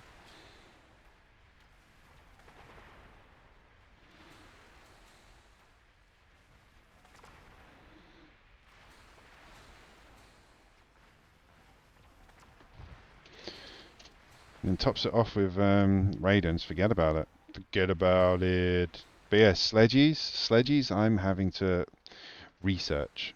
Sledges I'm having to check up. I mean, I know what outranges them. I know they can't shoot up, but how to beat this wall, because a lot of people are using it. What the only thing that this person did differently is normally they've got a line of marksmen behind it. And again, it was frontline damage, double shields on the fangs because they've got the instance block, the HP boost, and then the HP. So they've got 3 levels of defense. So that's like 3 squads in one. He's got 1, 2, 3, 4, 5, 6, 7 on the front line.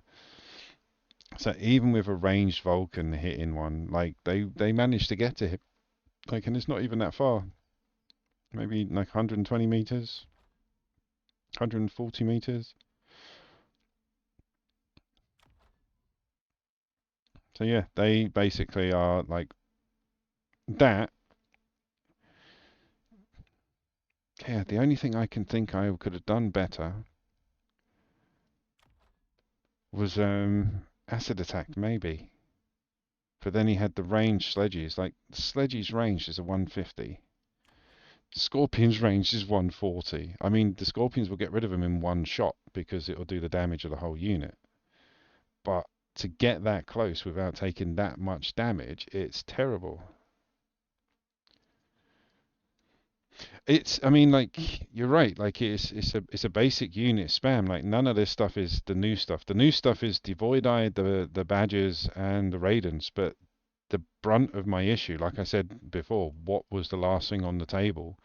It was the sledges and the Raidens. The Raidens were new, so we don't consider those. But yeah, these sledges with mechanical rage and range enhancement, he didn't even bother putting on any armor enhancements. Didn't need to. You know, can you imagine if they had shields as well? That would be unstoppable, which they were unstoppable. But when it's like two or three, you can handle it. When they step into like five and six, then it becomes an issue. Like realistically, if he didn't have the fangs, I would have gone. That's like Raidens. Like instantly, my brain went like to A equals B. You know, how do you kill something that can't shoot up? Drop a bomb on it. It- you know, it's how would you defeat that unit on a one-to-one? But you've got all of this for anti-air, and he had the Raidens. Like I've won a game today just by having Wasps because they didn't have any anti-air. So it's a viable way of getting rid of units that can't shoot up, but they're so bloody strong and so devastating when they hit units. Like I had better units. He just had stupid levels and quantities. That's another tip that the guy I'm following suggests as well. Is like don't get a new unit out. Like if you've got something to deal with chaff, you've got something to deal with chaff. Have faith in it and level it to a level where it works. Don't think, oh, Scorpions are not going to get rid of the chaff. I'll drop a Vulcan. Oh, Vulcan's not working. I'll use a Saber. Oh, Saber's not working. Because by the time you get to like 5 units out on the table, it's done. Worms could have been an option. I'd be honest with you. You would need about 5 with 3 upgrades to beat this, and then the Raidens would have killed them anyway. Because Fangs, believe it or not, are really bloody good. Like I don't give them enough credit. Um, yeah, with reclamation, not reclamation. I know the one you're talking about. But yeah, I would have gone splash, like the one that gives you like an extra 15 in your splash. So the worm splash is called strike. The move, the worm splash damage goes up to like 25. So one hit and he'll wipe it out. But again, the fangs had the shield, so they would take that, and then they would still be shooting him.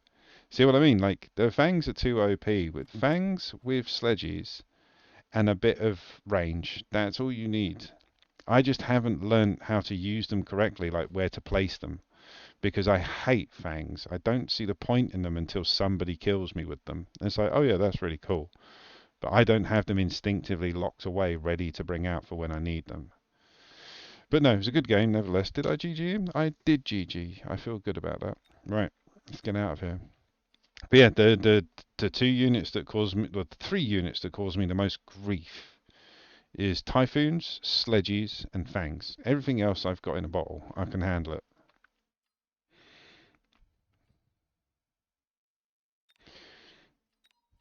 But yeah, even you think about it, like that worm would have probably got 1 strike off, which would have been shielded by the fangs, and then it would have dropped 4 larvae. It's like mechanical division. That's it. It would have dropped 4 larvae, which then would have got shot by the fangs. So I would have needed 1 worm for each squad of fangs and sledges. So I'd have needed like 6, just to headbutt them at that same level.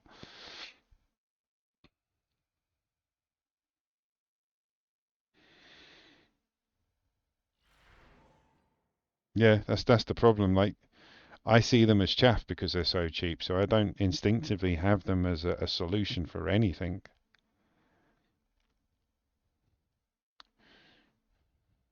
Should we go with John Cena or Angelina Jolie?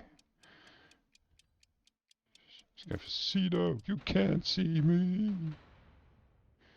Right, going up against Old Negan in Farseer.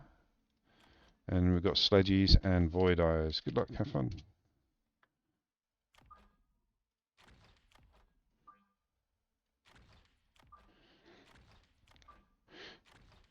Yeah, anybody wondering why I'm calling cards celebrities is who they look like.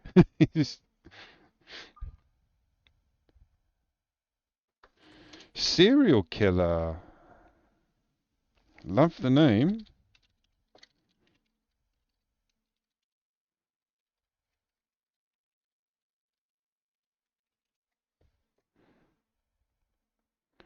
Yeah, the person I'm playing, their name is Serial Killer, and that's the name from a guy in a movie called Hackers, because he's a hippie and eats a lot of cereal. He kills off your cereal.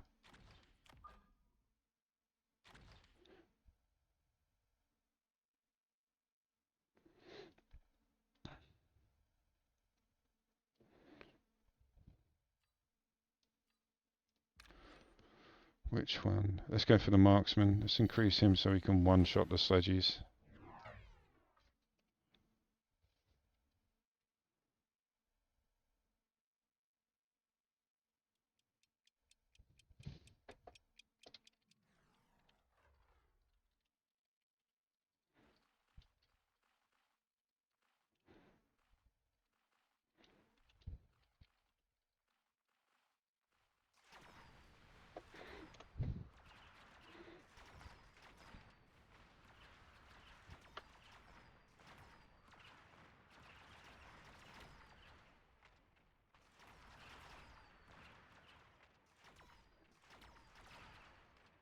Not the unit.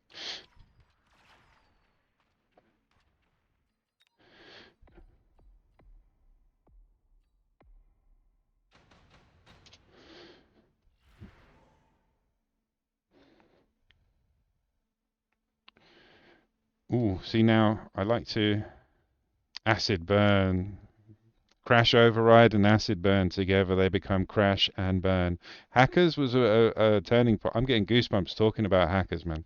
Hackers was a film for me because, yeah, I was kind of into that when I was younger. And, yeah, it stuck with me for a while.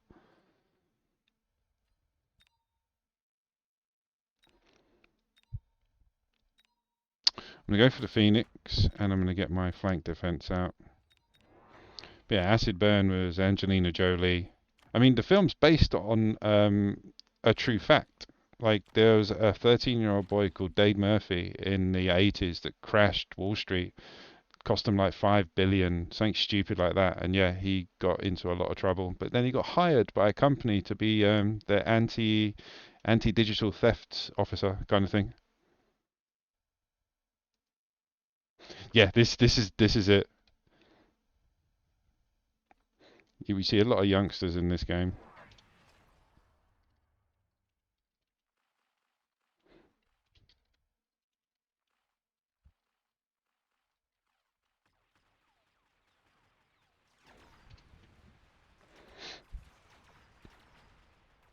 Yeah, I've told him to watch it.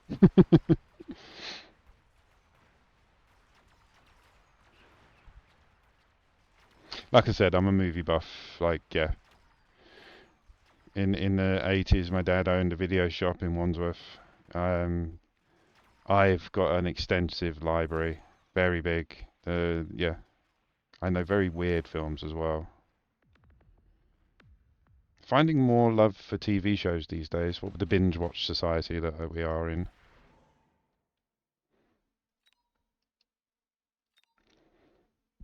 Let me go for improved firepower.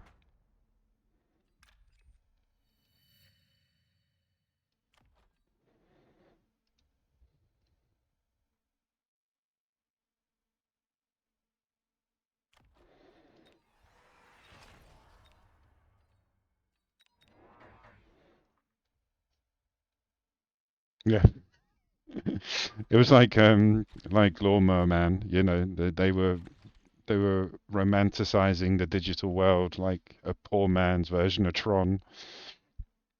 But yeah, loved the film, man. Got into a bit of trouble because it led me down a path, shall we say. He's ranged out his voids.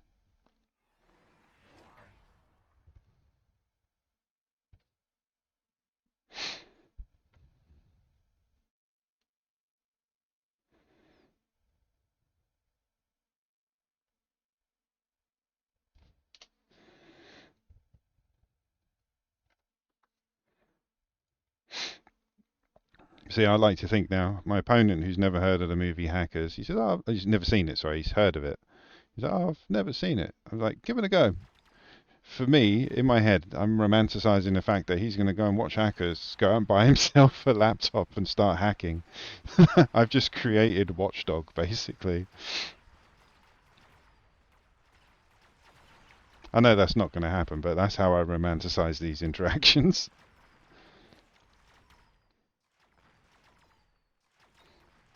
Kill those voids.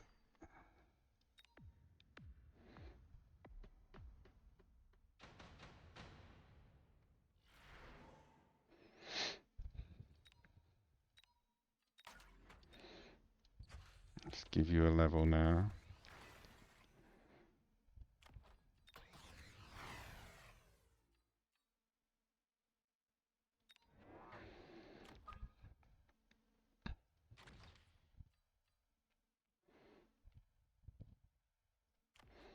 Let's increase attack, and I'm starting to run low on chaff.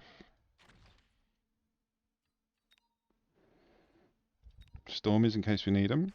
Here come the Farseers. Oh, and he's dropped some more chaff as well.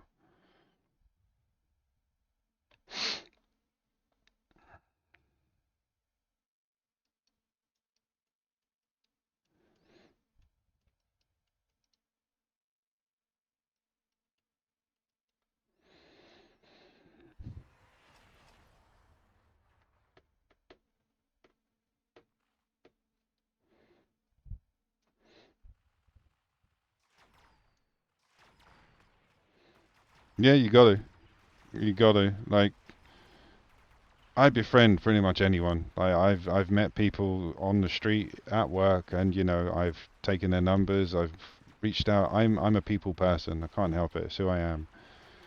And nowadays, like you get a lot of people say like what you're saying there, like it's a digital age. It's like, yeah, that means that everyone's connected. You've just got to do it. A lot of like my mother-in-law, for instance, she's got every option in the world to reach out to everybody globally, and she doesn't because she's scared of the technology. Like I think we are so connected now that when people say they're lonely, it's got nothing to do with situations like they can't find somebody. It's down to their personality. Like they might not want to find people.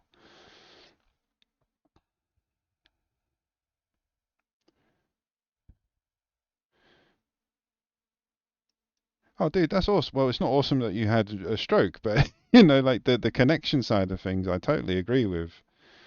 And yeah, sorry to hear. Like I've got friends that have been through the exact same thing. I know it's no easy journey. But it's getting back to normality. That's the main thing after a stroke. And yeah, it's not a good thing to happen to anybody, especially people that want to be active. Like, if you want to be active and you're finding it hard, like that can be detrimental in itself, just the get up and go kind of thing. But it's good that you're back up and doing things. But yeah, I had two friends. Well, my friends' parents, both of them, fell literally in the space of a year of each other. Like the father went, and about a year later, the mother dropped as well. Both recovered, but it's a hard journey. So I feel for you, man. But yeah, human connections make it easier. They make it tolerable.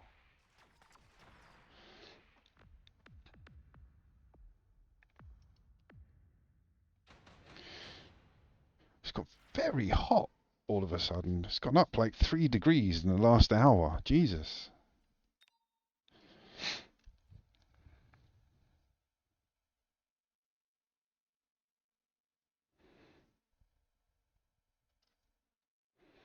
That's it, man. And think of it as a good thing. It made you focus on, the things you hold true.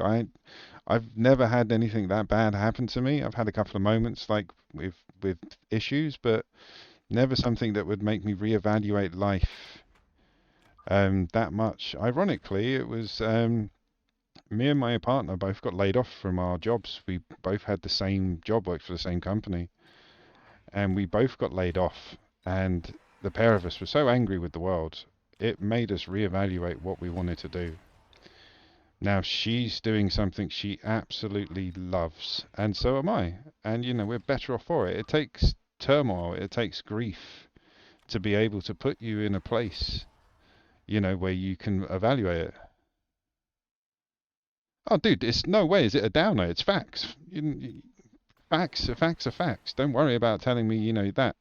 I'm happy to talk about anything. I don't care about anybody watching the stream thinking, oh, I came on here to watch games. No, you coming on here getting a fucking life lesson. Deal with it. No, people are more important than streams. People are more valuable to me than ad revenue or subscriptions. Like I could make zero money from this, but because me and you have had a good chat today has been worth it. That's it. That's it, man. That's it. I'm not here to become a millionaire. I think it's the wrong platform for that. We're listening to good tunes. We're having a good conversation. Subject matter is irrelevant. We beat a child that doesn't know hackers, and they quit just before the end of the game. Yeah.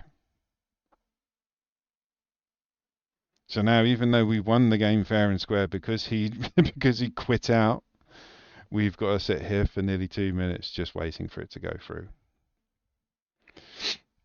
I mean, to be fair, I did 6 round whitewashing while we were talking about the better aspects of becoming better people. But, like, still stay around, man. Maybe he was watching the stream and, yeah, he just didn't like the fact that I was beating him so severely whilst talking to you. But yeah, no, don't ever worry. Oh, there we go. Don't ever worry about being honest in this stream. I will fight. Weasel, forget work. Dude, you do archery as well. Same. Recurve and crossbow. Never mind that. There is a newer version of the game. Please exit the game and restart Steam to update. Last time this happened, it was because they were doing the Void Eye. Right. Time to update, boys and girls. Let's see what we get. That was a very small one.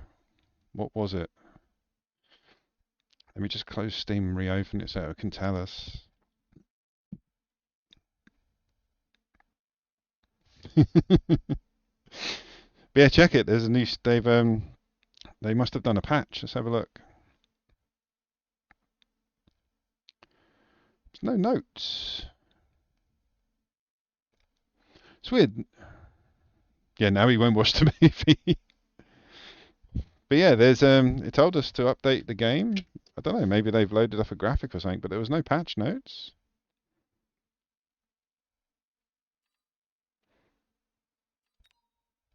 Yeah, there's no like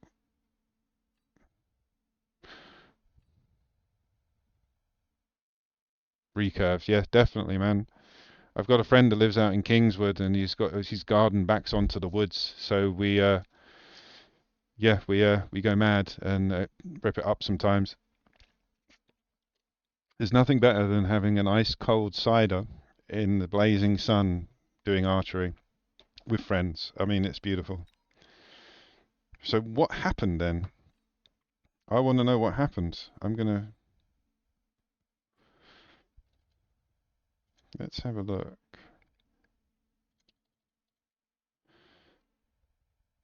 Yeah, there's no update. There's no patch notes. Just go in the community, have a quick look. No, nothing. It's weird.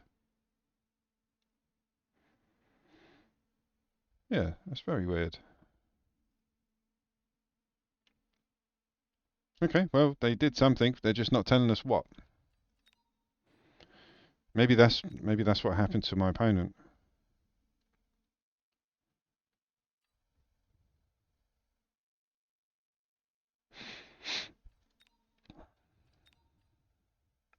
Yeah, with the archery, I got a pistol crossbow for fun, just for fun. Ironically, I bought it in a fishing tackle shop. It is a pistol. Like you hold it, and it's got like it's got like 18 pounds of draw on a cast iron draw head like this wide, and like you have like little bolts on it like that, and you fire it into a tree, it's not coming out. Like it's ridiculously powerful for a fishing tool, apparently.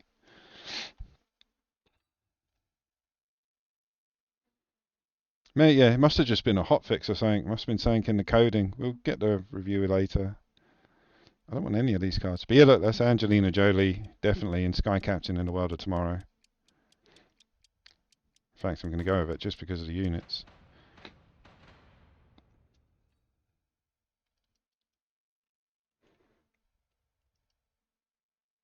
Going up against Tarantulas and Marksman. He's got his smacks on, the small amplified cores. So now, even though I like starting with steel balls, they're the same speed as crawlers, so you've got to adjust a little bit. So that's DPS and chaff. We need chaff clear.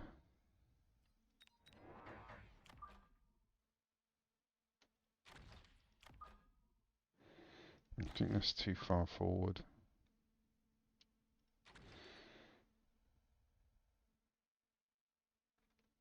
No, it was 80, 80. Like the recoil on it like moved your whole body. It was so dangerous to use, but they used to use it for shooting fish. Like it's a fishing tool for hunting fish. But yeah, like 80 draw power on a crossbow. It had a lever handle because you couldn't draw it yourself with your fingers. It was ridiculous. My recurve was 120 on 120 pounds draw power. Oh, good luck, have fun. Gone asymmetrical.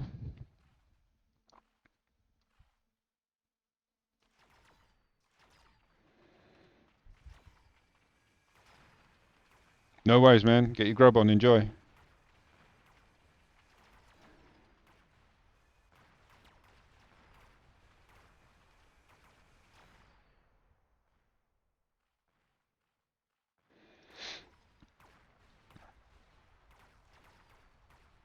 Yeah.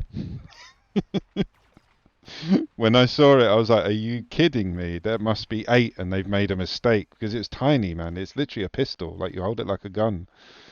But the crossbow on it, the drawbow, sorry, was like I needed. There was two of us that we needed to string it because it was so powerful. It was ridiculous, and it would fire like a good 8 inch, 7 to 8 inch bolt halfway into solid oak, like an oak tree. Like I say, we was in Kingswood, so yeah, we were shooting them in trees, and yeah, just go straight in the tree. Could not get it out.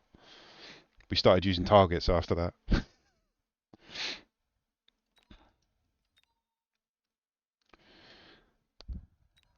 I don't want any of those. I want my Mustangs.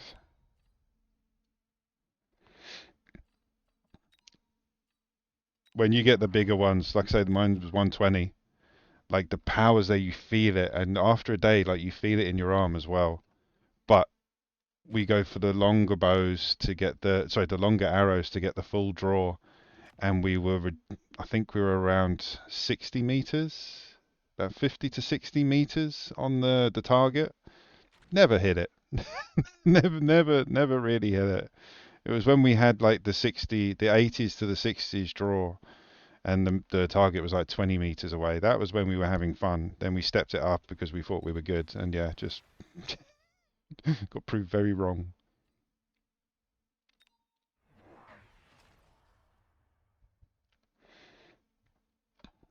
The guy who lives in Kingswood, like he got into it. He made himself a longbow, or tried to. Like we found hawthorn branches in the woods, dried them out for like 2 years, and then tried to string them and curve them and things. It's a very long process.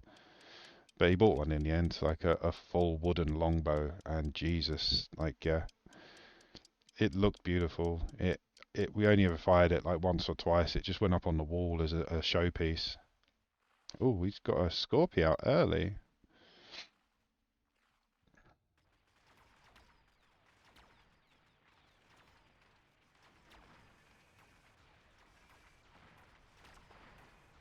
Oh, that's why I like the Scorpions against steel balls. They just annihilate them.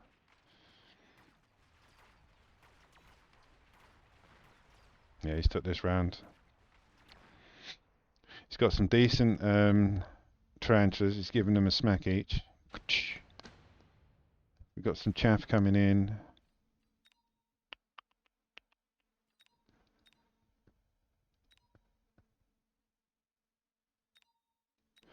Go for the fire.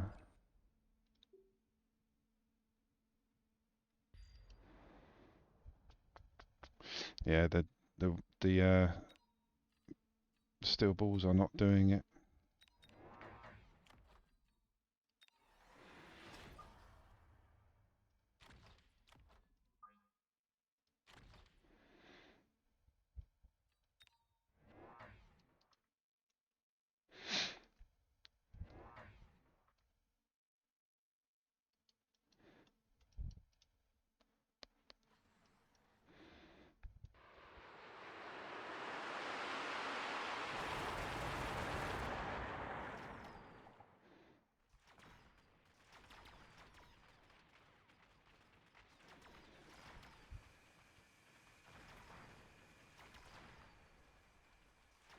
Need a bit more chaff on the left. All of this is now dead. It's one thing I hate about fire, the double-edged sword capacity of it.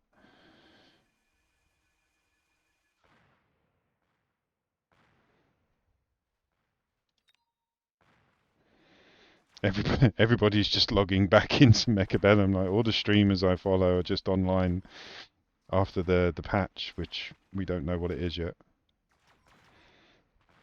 Yeah, I haven't seen any new units. We're not going to get any startling new discoveries.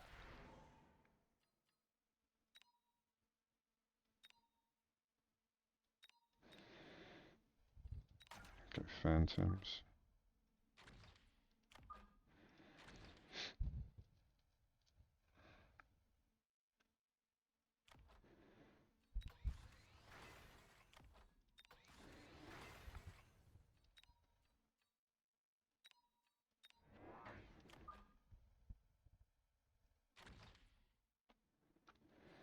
Let's drop out some more chaff, actually. Can never go wrong with too much chaff.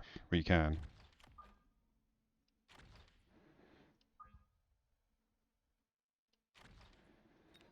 Protect the steel balls a bit. He went wasps as well. Well, he went wasps. I was contemplating it, but with phantom raised, being able to do a bit more damage to the medium to large units, they're more advisable.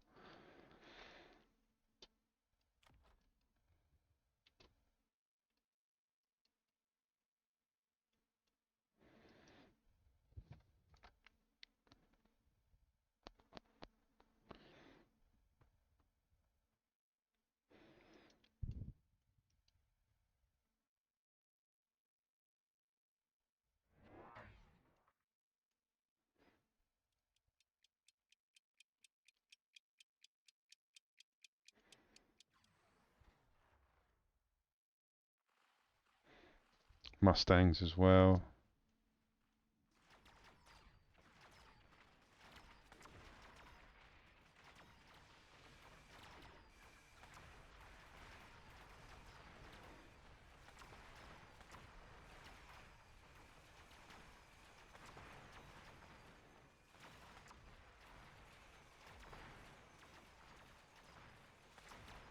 We didn't get the wasps clear on the left quick enough.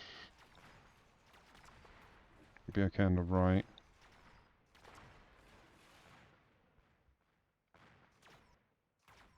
His marksmen were hitting a hell of a lot harder than mine.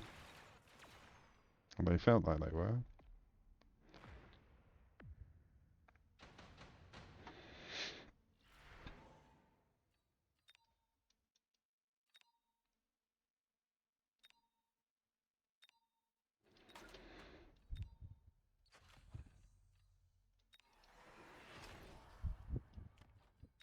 Go.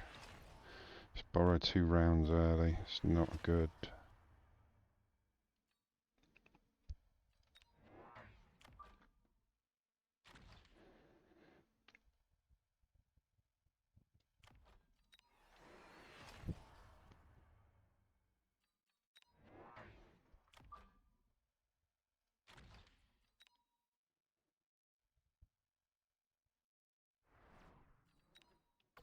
Should be a bit better. So I went air spec on the Mustangs because the Wasps, yeah, he's put a level into the Wasps and he's dropped some Phoenixes as well, which the marksman will take care of. I've also ranged out the Scorpions.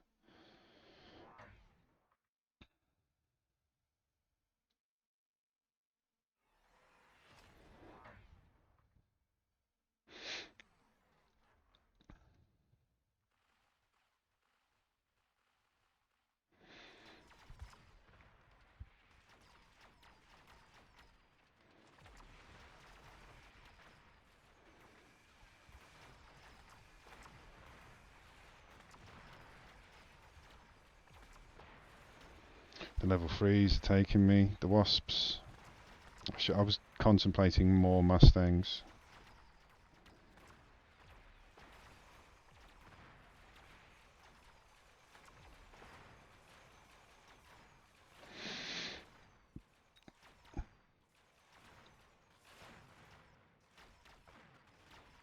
Nope, debuffed.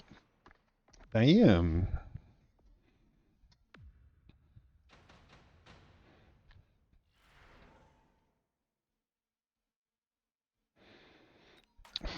$50 credits for the for the Wraith to go against the Wasp is quite good.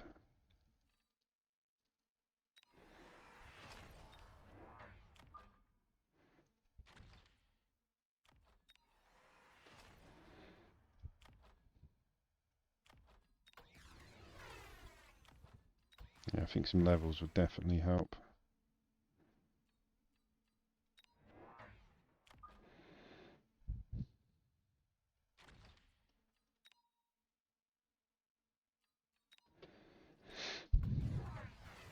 More Phoenixes, leveled up on the Scorpy.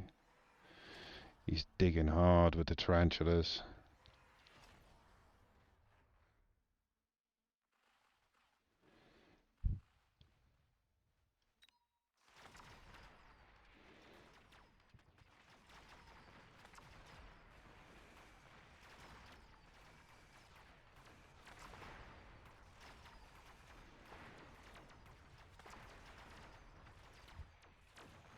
Oh, those wasps died so quickly. The Wraith died so quickly. I suppose it's level 1. It's being attacked by a level 3 Wraith and level 2s. Hey, he's got me on this one. Yeah, wow. I think I've eaten for like 2 HP on one round, that was it. Yeah, like look, like a micro win. What should I have done differently on that one? So if I was going, no, it's this way. If I was going up against you, the chaff side of things were irrelevant because these guys were just annihilating the chaff. If I brought out more wasps, that would have probably done a bit. Actually, yeah. What I should have done was sold off the Wraith, got more wasps out.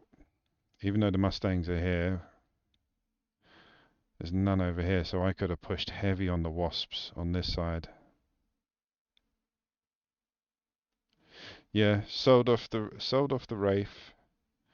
Maybe a couple more, like double shot on the Scorpions to get rid of the tarantulas quicker. So yeah, wasps, more tarantulas, more tech on the tarantulas, and sold off the Wraith.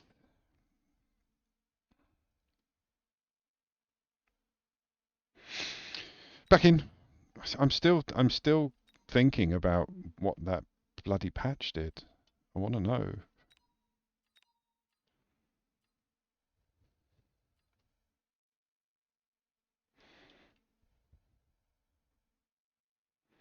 Why is there nothing in Steam? Yeah, even if it was like a little update, they would normally, a little fix, they would say. Weird.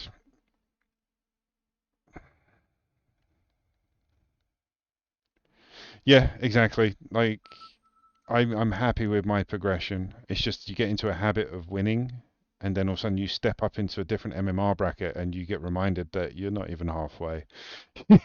Actually, no, that's a lie. 1200 is kind of halfway. 1200 is halfway from where I want to be. So yeah, I'm just over halfway.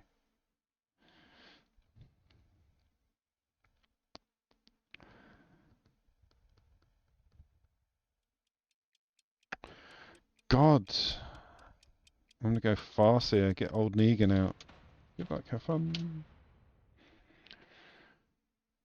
Going up against Typhoon. And we've got Stormies and Hounds.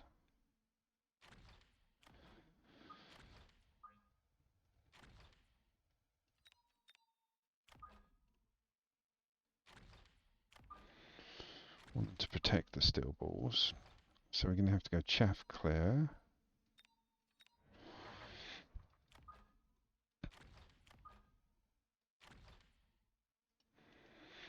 Let's do it.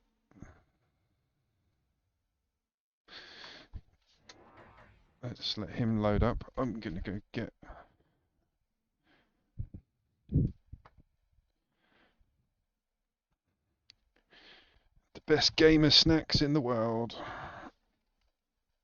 Homemade oatmeal cookies. They'll keep you going all day. They're like elven bread.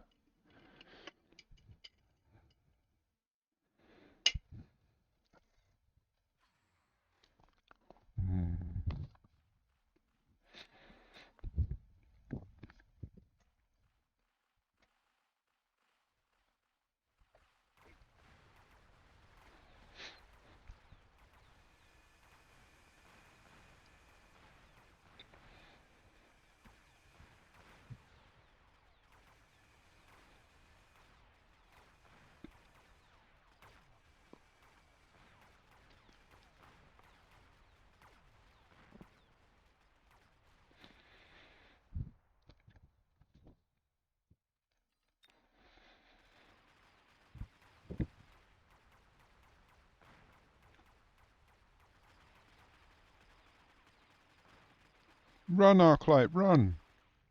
No.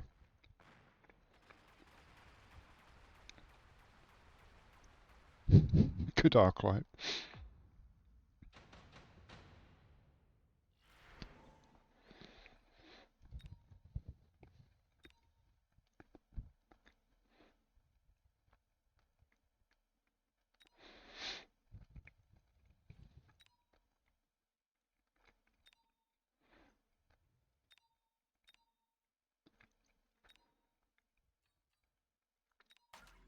Gonna take a rhino.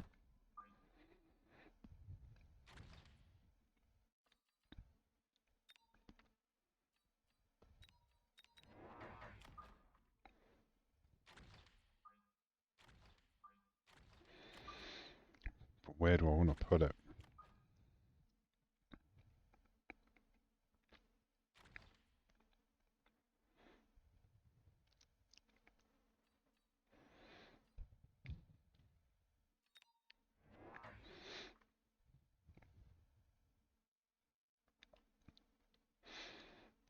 Well, the Arclight, yeah.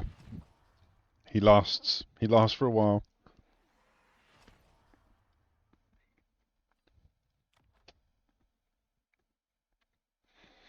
He's unlocked mobile beacon. Oh yeah, he got a level like halfway through that. So what are you going to do with the mobile beacon? You're going to make this run up and down.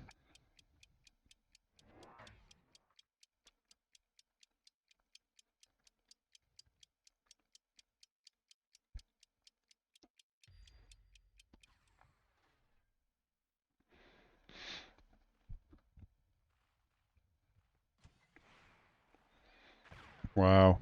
Took out 3 squads with 1 missile.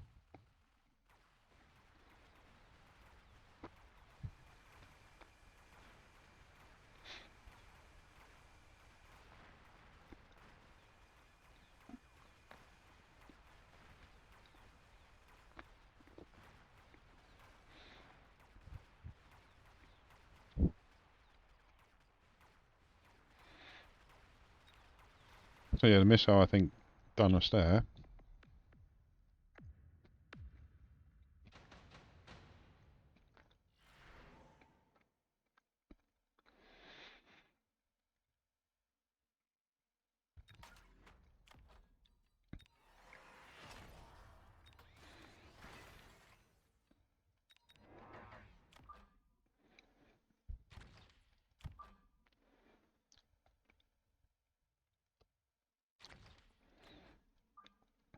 And let's get marksman out. Ready.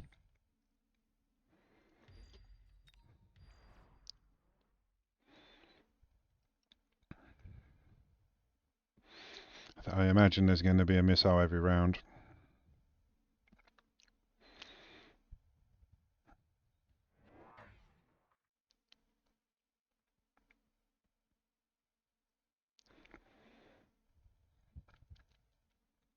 I think I'll get a couple of sabres out.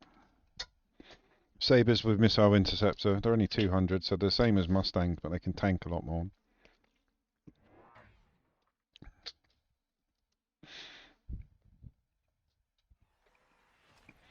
Oh, I see oil. And he's got incendiary on the hounds. But he hasn't activated it yet.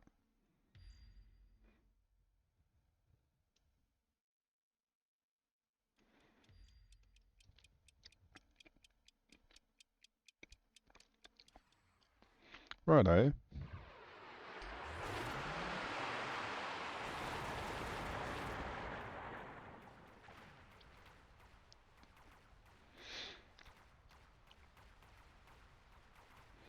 So the archives are just locked on that shield now.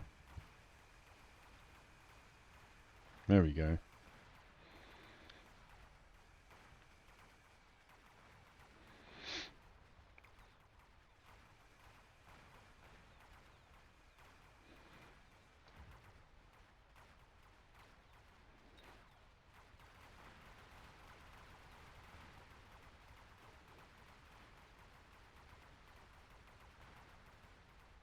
Go on the arclight.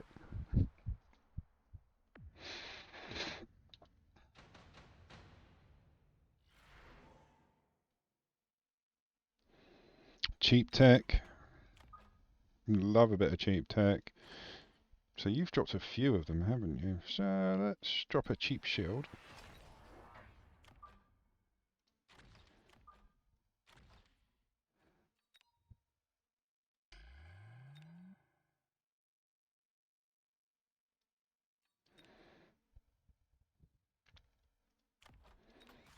Okay.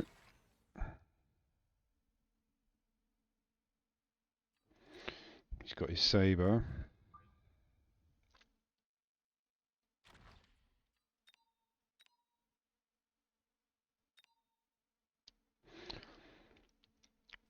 Yeah, I'm going to save the upgrade and I'm going to drop a missile on those crawlers. Still going to get out Stormies. I'll get them into the pool. Look at that tower. It's got everything unlocked, ready to go.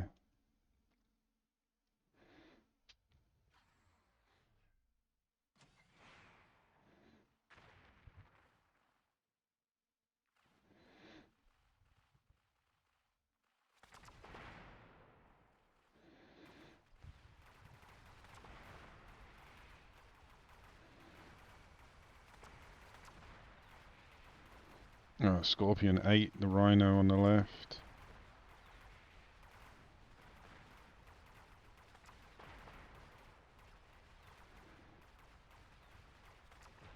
Yeah, Scorpions are just chomping through them.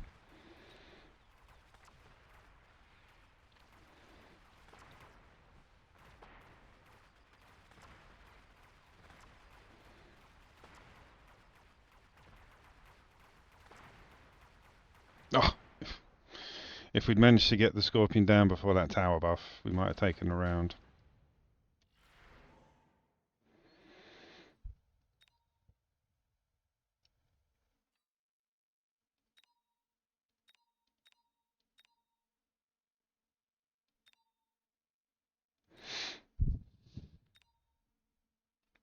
Take the mobile beacon.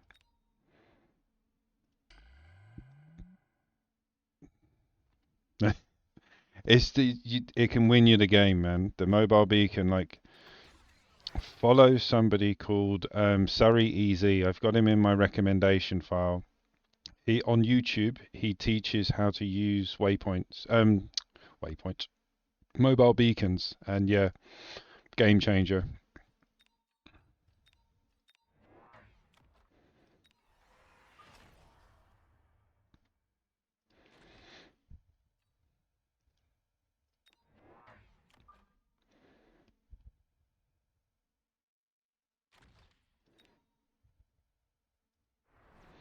One of the best things to do with a mobile beacon is if there's no one here, like if there was nothing here, I would have a set of crawlers there and I would make them go like that. So they avoid everyone here and they go to the tower before anything else. Same with rhinos. If you've got a tanky rhino, you can just literally march him straight up to the tower and he'll take it. Like this, like look, they're bringing everything down to the middle to consolidate. So they're going to have 4 scorpions in one area doing all the damage, plus flanking. So they're going to fire while they're going sideways.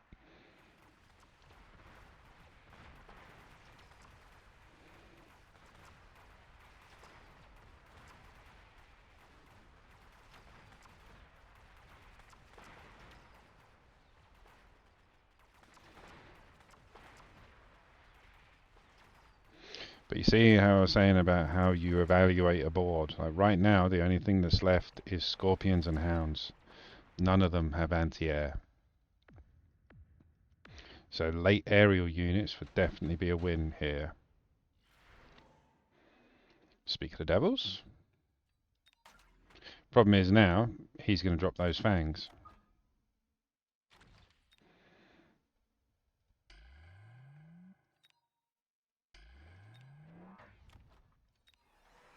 Let's give him double shot and extra range.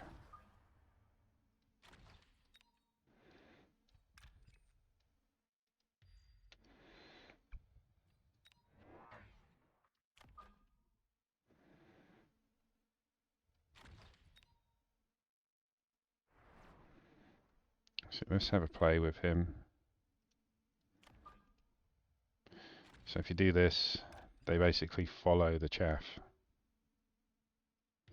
So they won't focus on anything else, they'll focus onto those crawlers and they'll run up.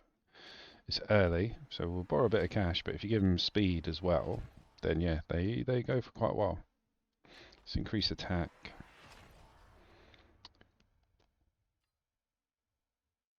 Yeah, and another cheeky missile over here. There's those fangs.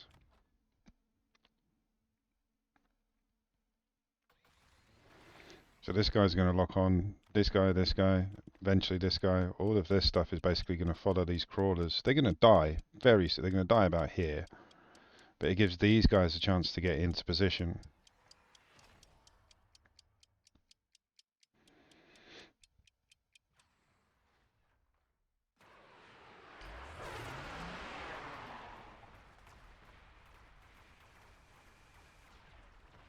How good am I? I said there.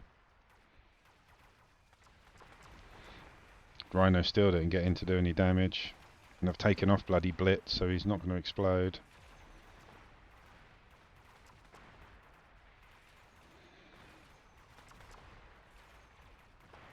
So the Mustang survived that time, because he's ranged them, so they were doing a bit more damage and surviving. Oh!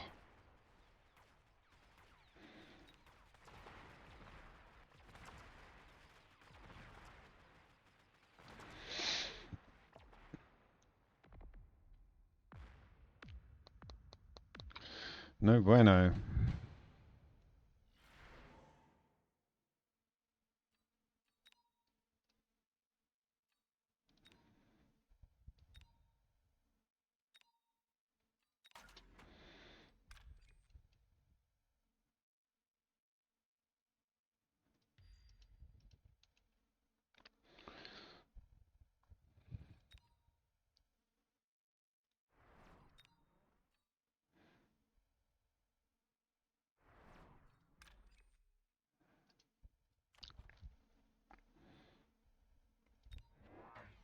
Temporary range again.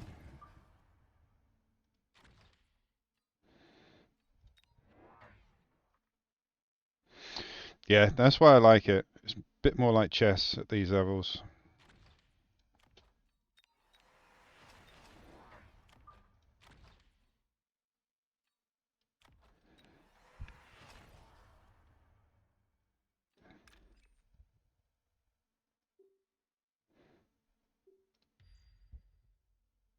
They're not going to even survive that, don't know why.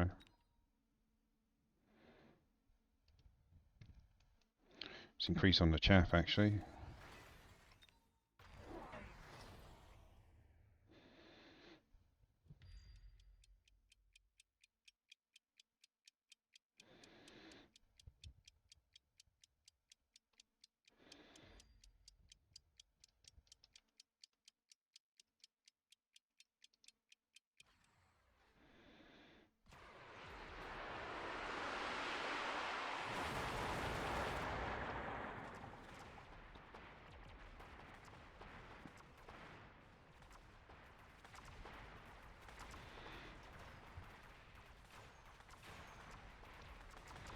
If we get another round, which I doubt, maybe it's time for hackers.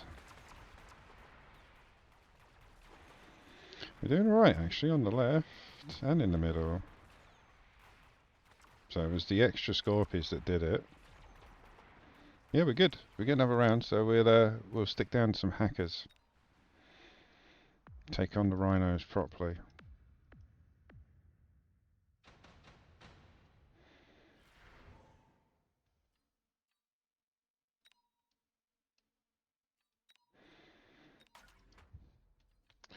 Gonna need more chaff to distract them as well from over here.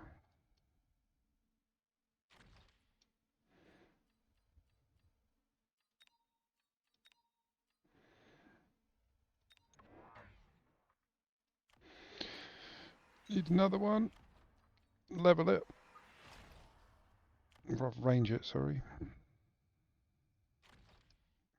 Temporary range again.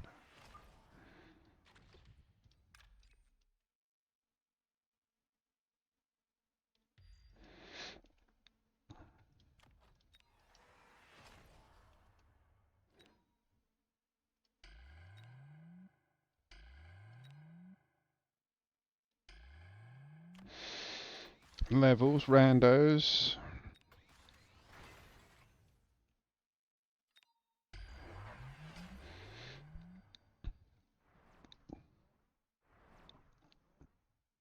So now he's starting to lose levels. He's shielding up and missiling me.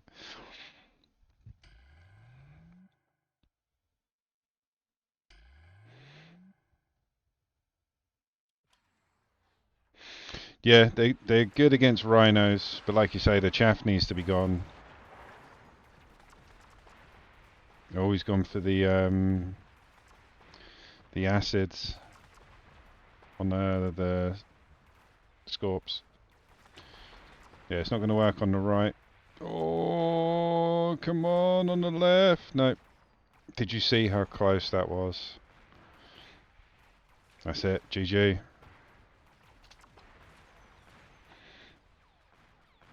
So that was primarily, again, it was Mustangs and bloody Scorpions. Two of my favourite units. They've hurt me. So the acid was the finisher. Again, I locked in on trying to deal with the rhinos. Like I started putting more energy in dealing with this than I should have been dealing with this. Yeah, if I'd put these here, like the Scorpions consolidated them in the middle. Rhinos, I shouldn't have bothered with the rhinos. It was an afterthought. It was just something. I think I got one for free and then it opened it and I dropped another one for symmetry because he got one. No, I should have just stopped right there. Yeah, I should have stopped right there. Dropped either phantoms in the back or hackers. Because then he's dropped the Scorpions to deal with all of my chaff that I'm using to try and distract these rhinos. So yeah, I should have consolidated the Scorpions in the middle, made them a stronger unit as a whole. Not worried about the corners. I should have let him come in around rather than me trying to headbutt him on the line. I should have let him try and pincer me and just annihilated him from the middle. Because again, he's got quite a bit, but not that much in the middle compared to the sides. Like 1, 2, 3, 4, 5, 6, 7, 8, 9, 10. So he's got 10 units taking up like 60% of the board. 1, 2, 3, 4, 5, 6, 7, 8, 9, 10, 11.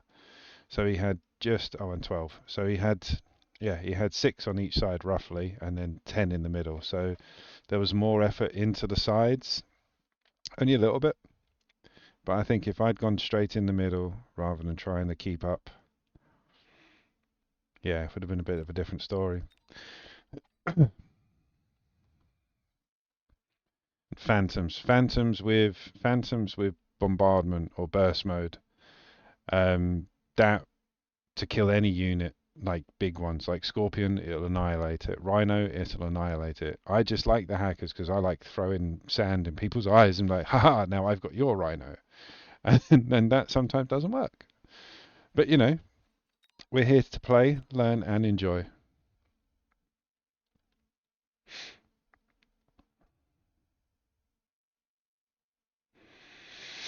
I lost the last 2 games. Might have to have another biscuit. That might help.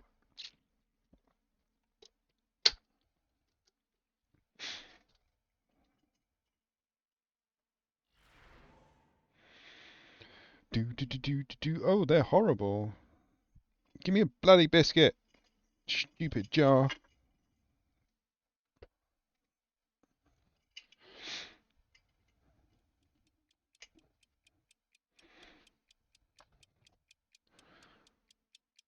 Oh, let's go for Willow.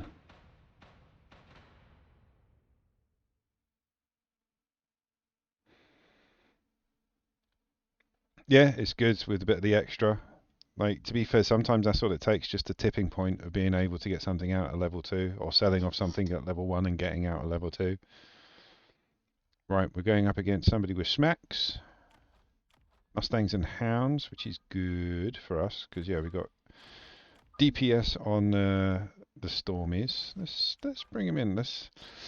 As I'm going up in the ranks, I'm noticed I'm losing more to the wider spread. Like they're trying to come round the corners, which was my tactic a couple of days ago. So let's try and, because some of the people I see play online, I see them set up asymmetrically, but I know why that particular person does it. He's explained it. He'll set up an army there, but then attack you over here, then attack you over here, then attack you over there. That's his bread and butter. Everything else is special. But me, I'm a headbutter. I take everything in the middle and say, do it.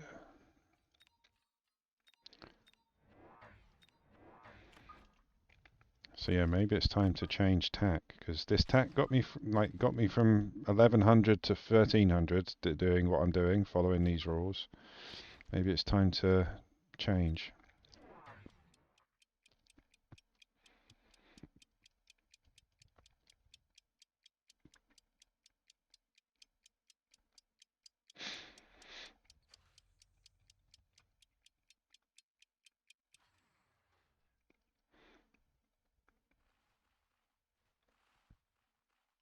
I love these biscuits.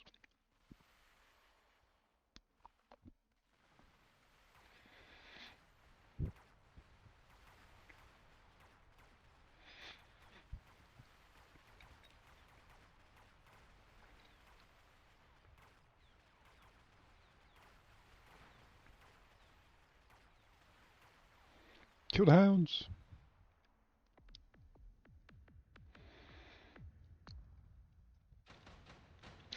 I've seen it. I didn't use it. I haven't got it in my arsenal, the one that spreads them out wider. But I'm seeing people use it, and it is devastating unless you've got like a Vulcan or a couple of fangs, actually.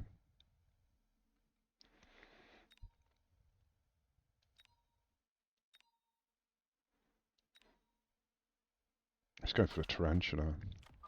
As he's got well, not predominantly, but quite a lot of chaff. Let's get one out over here. Pray he doesn't drop any chaff. Yeah, uh, these rules that I've been sticking by are like something that does DPS, something that does chaff clear, and a minimum of 2 squads of chaff at the beginning, like that as a starting point. Not those units, but units of those type. Chaff clear, and DPS. Stick to those 3. Always borrow on round 7 and after round 7. Always try and get 2 squads of Mustangs out on round 2 to defend your flanks. That has got me from around 1,000 to 1,300 plus. But now it's starting to look like it needs a bit extra. Let's see if they're going to shield up.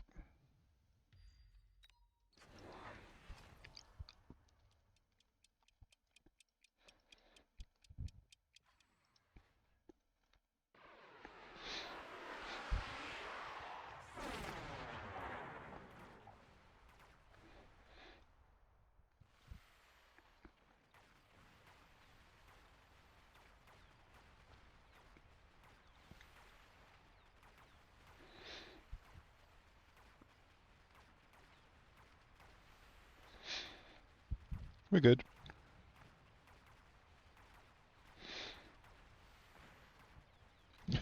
Sorry, dude.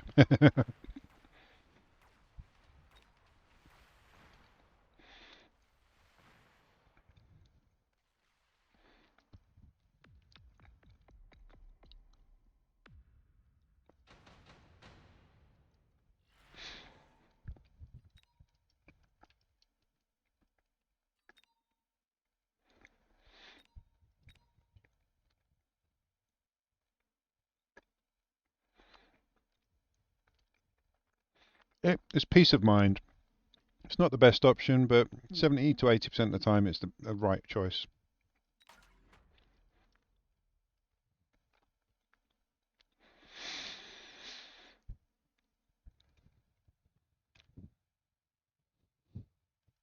I think I'm going to lean on the tarantula.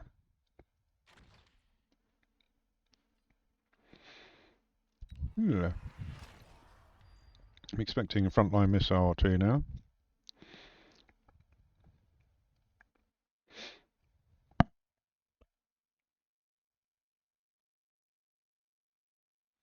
Yeah, like these guys here, they're to aggro me basically, so that I lock onto them and don't deal with anything here.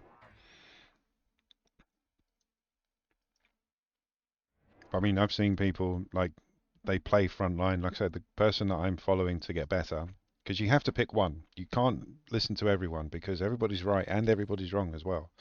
So I went on a limb and picked one person online that I wanted to follow until I got to around 2000.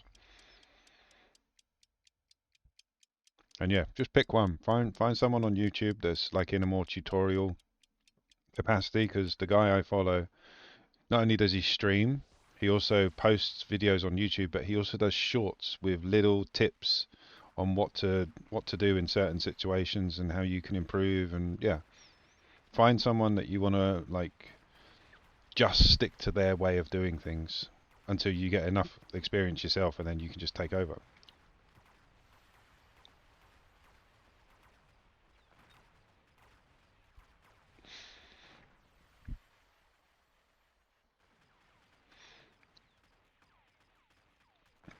I mean, the biggest way to see that, where you're talking about range and aggro, is if you put something down in the flank and it's out of the opponent's range, it still might be aggroed, which gets me every time. So annoying.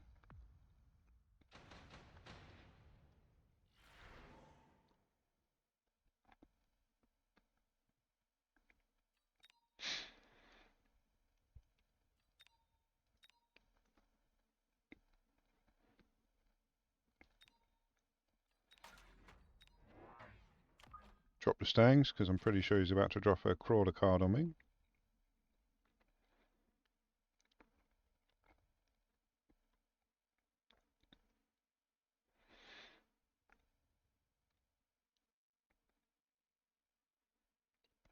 Good, man. Well, I will always try and help wherever I can, but I'm learning myself.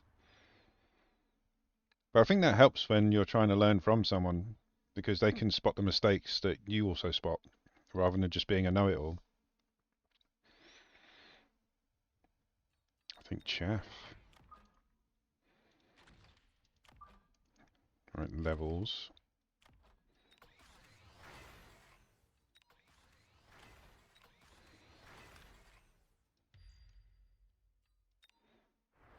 Done.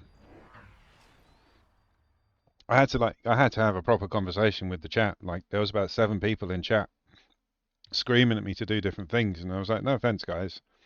A, you're all right and you're all wrong. B, do you really want to log in and watch somebody play your game? Like, go and play yourself. If you just want to tell somebody what to do, go and play yourself. And I appreciated everybody's advice. I appreciated everybody's time that they put into considering helping me. But when you got 10 people going, do this, do this, do this, you just turn around and go, shut up. Shut up. So yeah, I explained to him, I was like, look, I'm following this one guy, and he told me to tell you guys to shut up. So I'm sticking with him. And I blamed it, like he didn't, but I blamed him.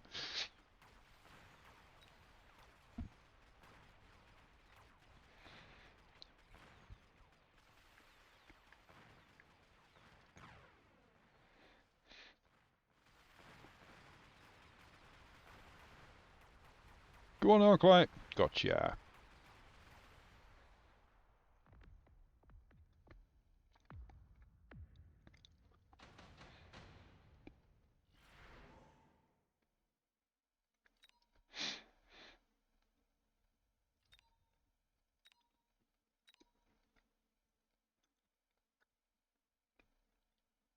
Go for the underground threat again.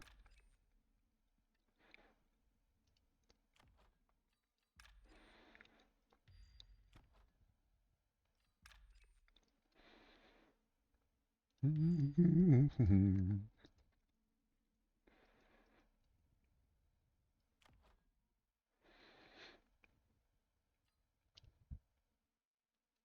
too early for that.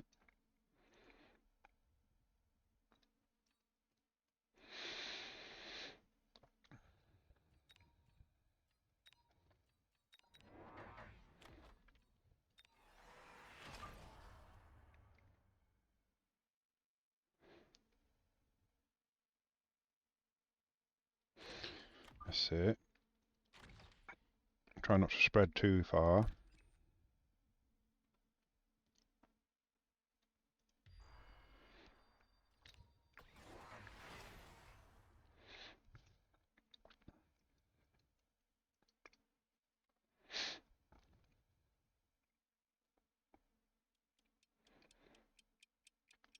He's not shielding at all. I'm not complaining about it, I'm just making an observation. Like, I would have shields over there because you can see the missile strike. Like, I can see he's got a mobile beacon and underground threat.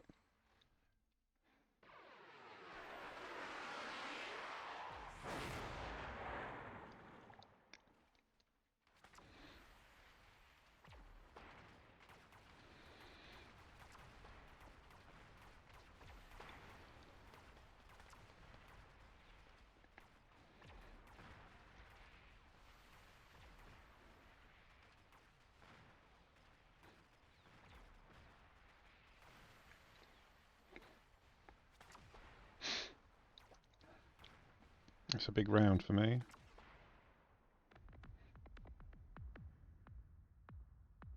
Nearly 2,000.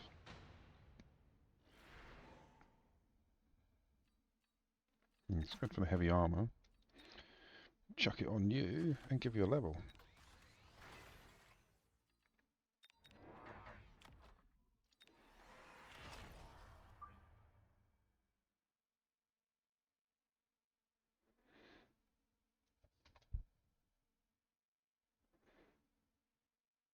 Same, man. Really had fun talking to you today. And yeah, any questions about the game or life in general, man, just drop me a whisper. I'm always up for talking. But yeah, thank you for the support. And yeah, I'll catch you on the next one. Get some work done and then get into game.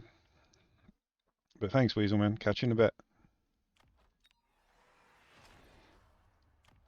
Alright, let's increase attack. Oh, that's no bueno. I have... He's won. No, maybe.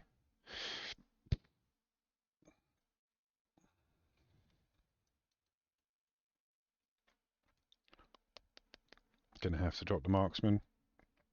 I don't think the Mustangs are going to be able to survive.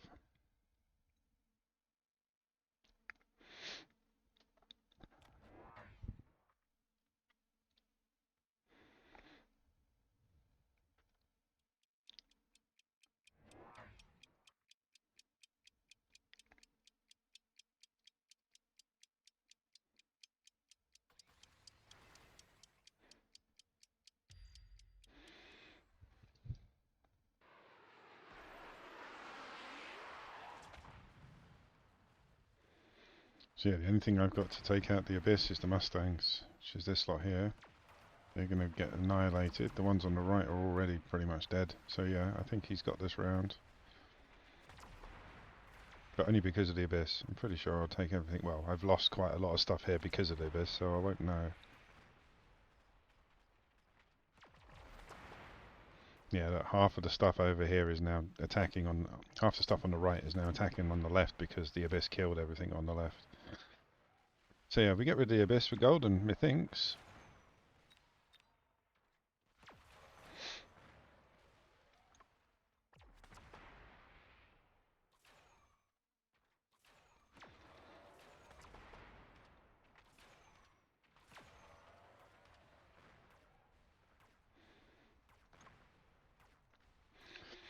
Need a melter with range. What is the range on that? That's 1, isn't it? Yeah, 100 meters. If you range it, it's 140. So marksman or melters? Oh, I need the marksman. That's beautiful.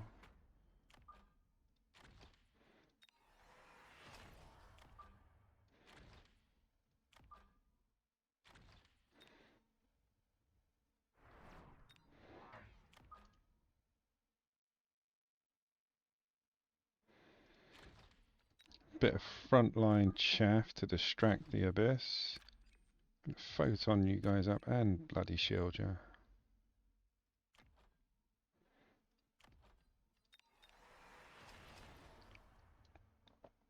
Let's drop another Scorpio over here to help push on this side.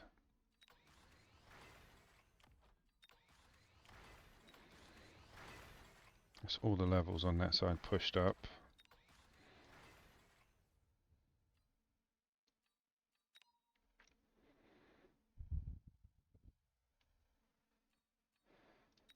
Maybe Phoenix. Where are you going to put them? He's going to put the badges at the back.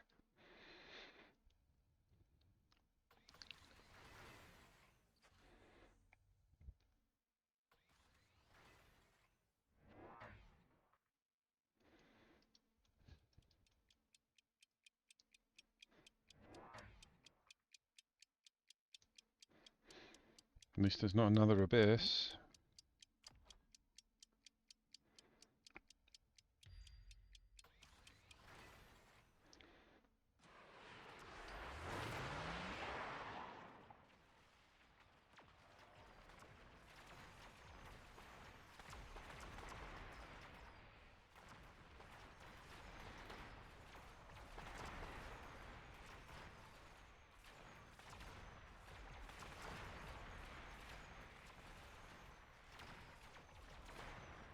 Marksman, look up! They got caught on the chaff. Got one locked on, it's not going to be enough. Got a few Mustangs on the right. Maybe if he gets unit locked over there. Oh, bloody abyss. Bloody abyss. Alright, so air spec and stangs. Or do we just go melter?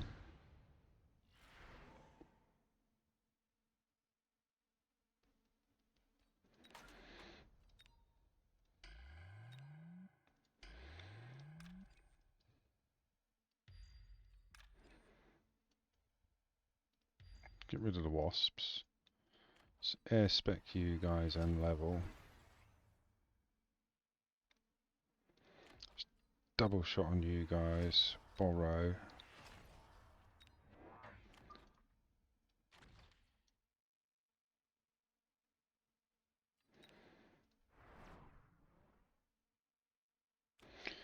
Let's give everyone a bit of extended range.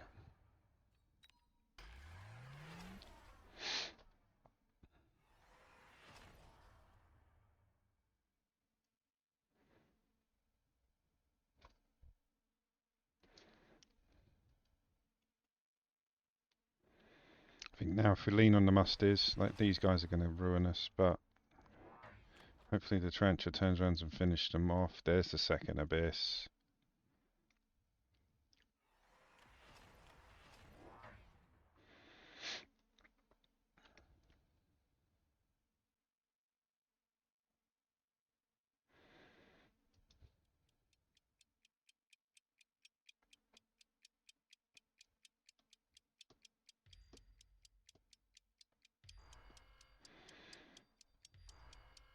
Oh, wow.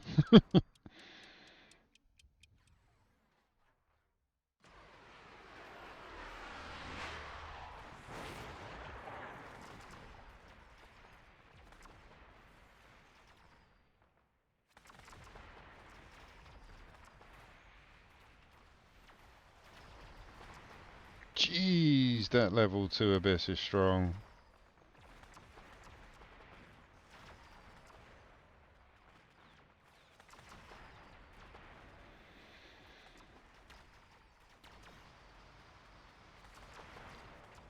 Wow, is that it? Right, you might very well. They're like, what, 500, 600 apiece?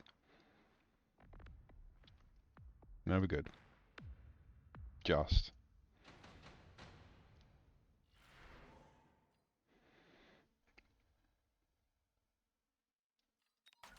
Kind of have to.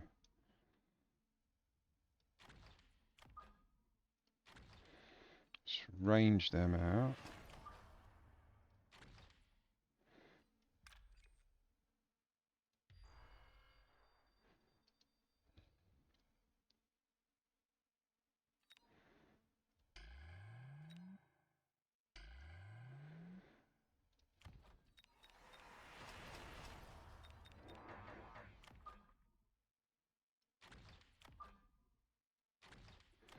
Just try and get rid of the chaff.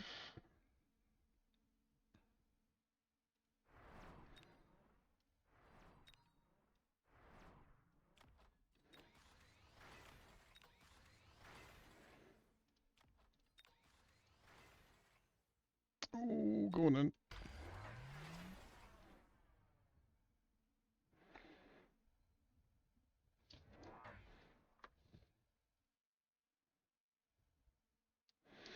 I don't feel good about this.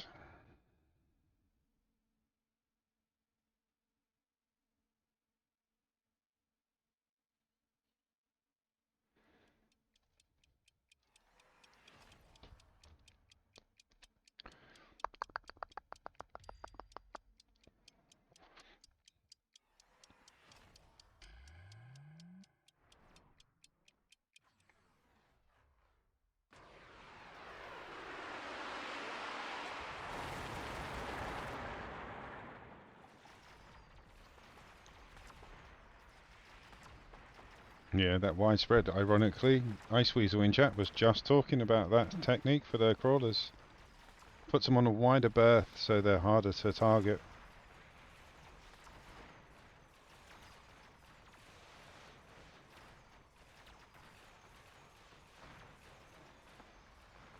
Nope.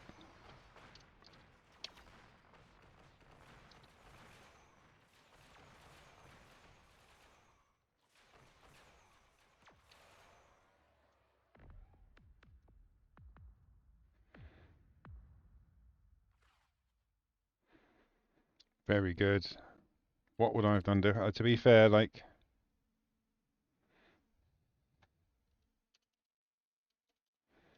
No. Oh, thanks.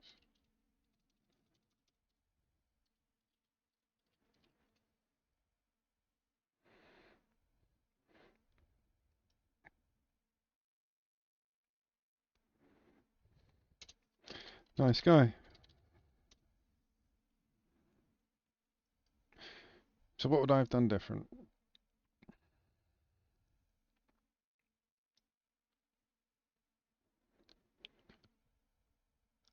Thanks.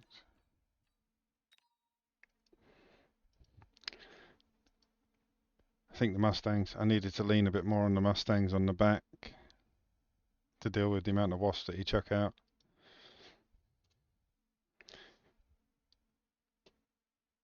But yeah, see, this is the kind of attitude that I really hate. Like, he didn't GG me or anything. I've GG'd him. I was like, damn those abyss. Smiley face. He's gone, you're rubbish. So, oh, thanks. Nice guy. So yeah, if anybody knows Ray from Mechabellum, or Ray, if you're watching, you're a scumbag. Have a nice day. Because you won and you still had the audacity to have a go at somebody. So, oh, you're rubbish. I didn't beat you this game, but you know. Right, back into it.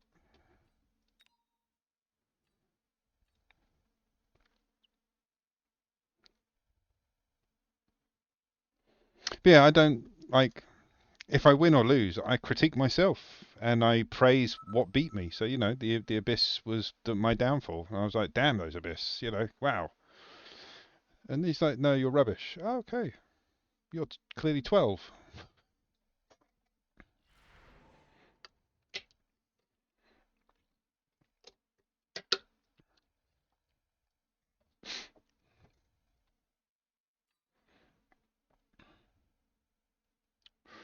Ooh, you go tank girl for a bit of a tank.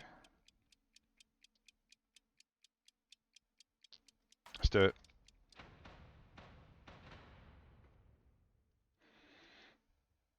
Going up against Typhoon, Tarantulas, and Void Eyes.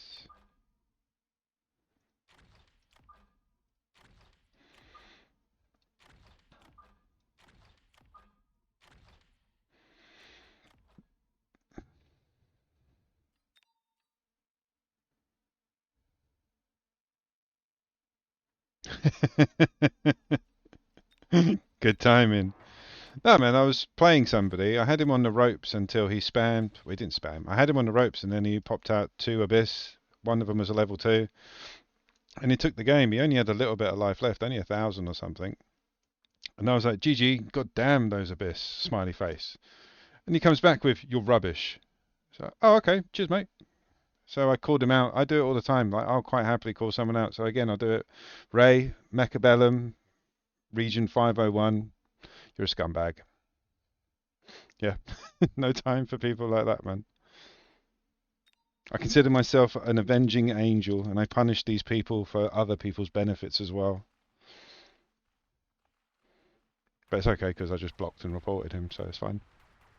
See, there's somebody waving at me. Greetings. I love that. Come on. We're both here to have fun.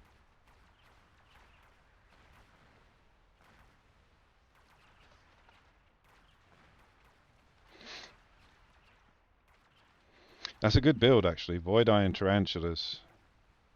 Because Tarantulas is rapid fire to clear out any chaff, and then the Void Eye is decent single shot. I can't wait for them to stop mucking around with it so I can actually play. But yeah, I refuse to get involved with Void Eyes until, like I say, the developers have stopped mucking around with it.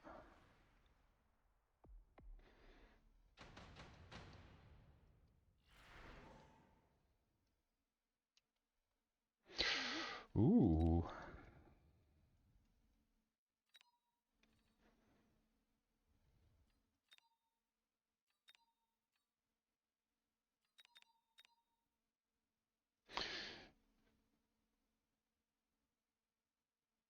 Phantoms.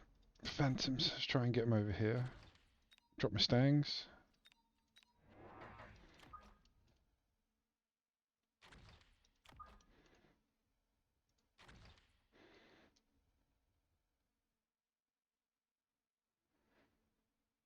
Yeah, exactly. I was even I was like, good game, well done. You know, those abyss were amazing, kind of thing.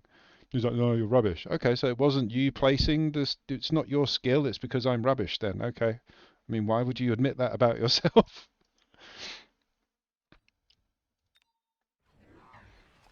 But yeah, I got all the time in the world on my hands. I do this for a living. I'm home all the time. I can spend an hour or two trolling that person's IP address.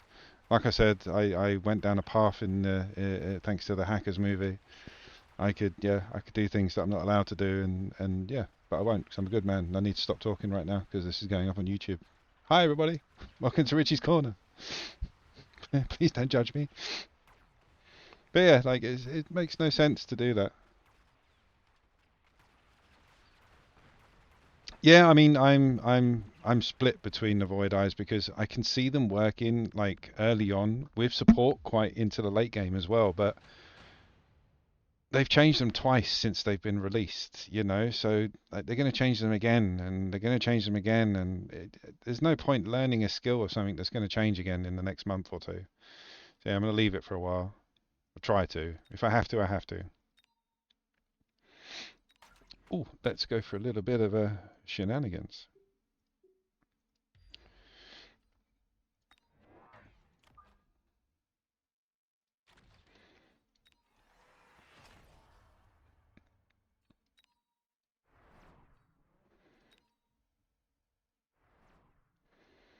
Mm-mm-mm-mm.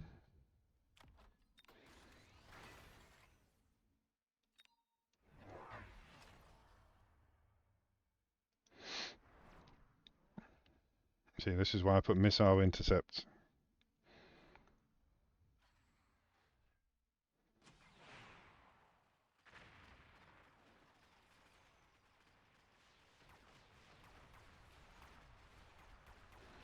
Leave me alone. Oh, I got one shot off on the tower.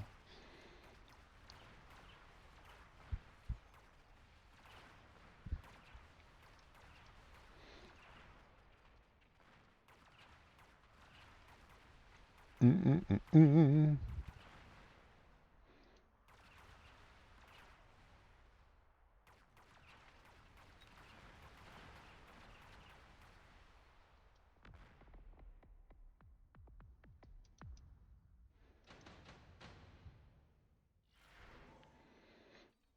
See now, We were talking. If you still in chat?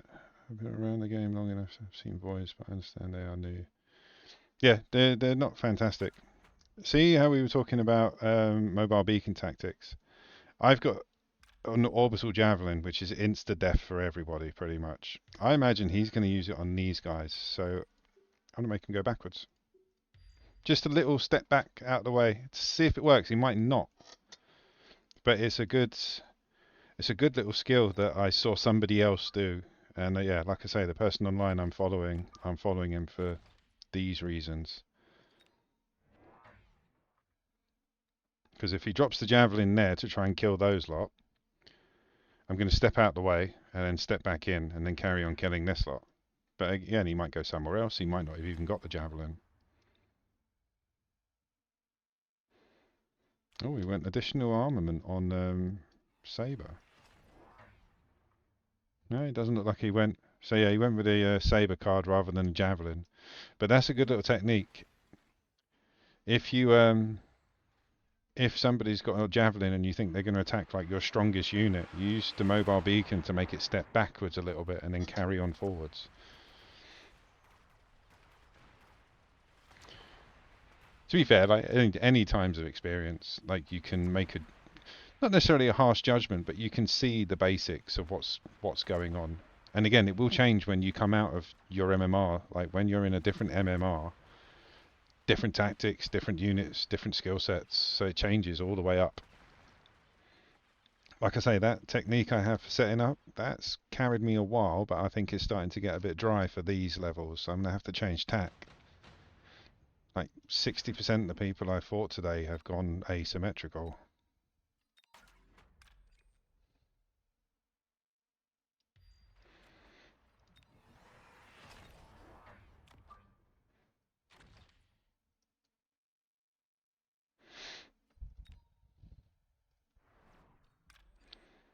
Still want to bring these back, actually.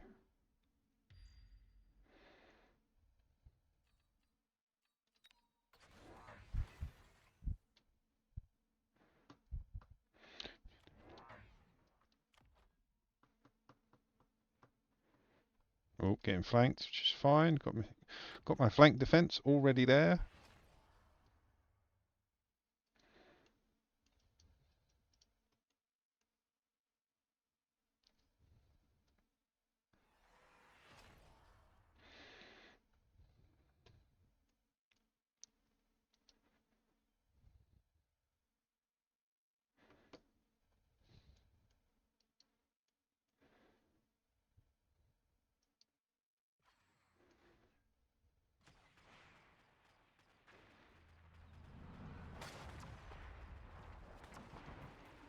Didn't go for the lightning storm. It's very weird.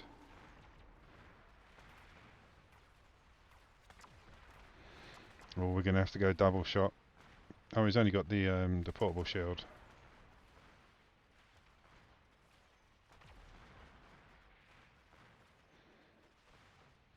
Thought they went field maintenance already.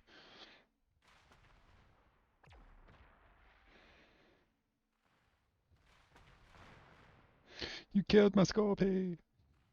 But he has no more anti-air, so that that Phantom's one. No worries.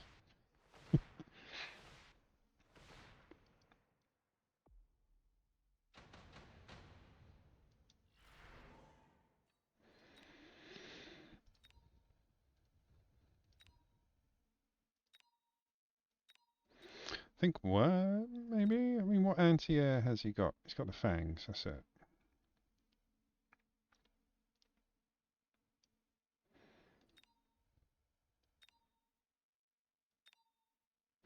Let's go for the worm. I think I can get more out of it.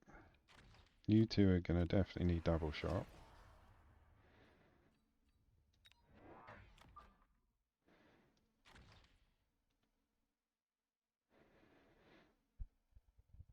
You're gonna need a level.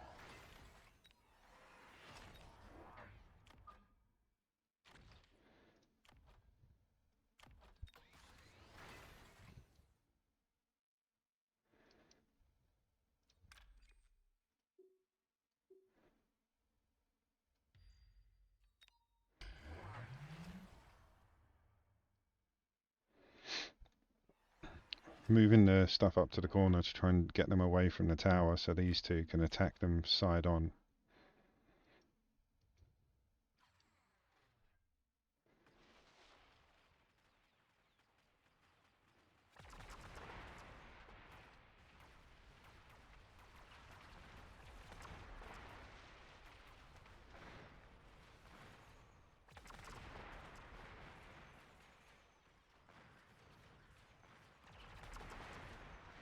Oh, the worm's nearly dead. Kill the worm! Yeah, I've got no anti-air left on the left, funny enough.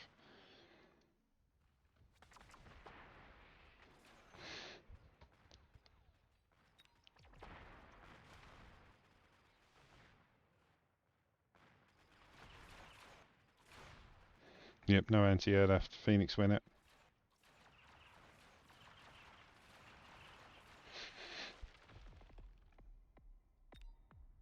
Okay, no HP left.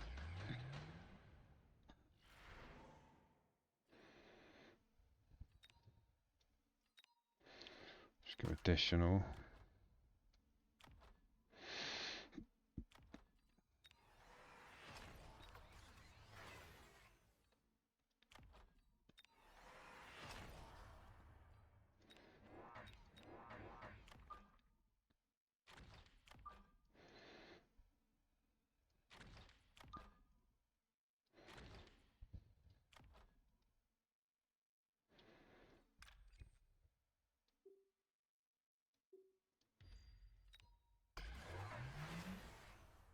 Got an EMP on his phoenixes.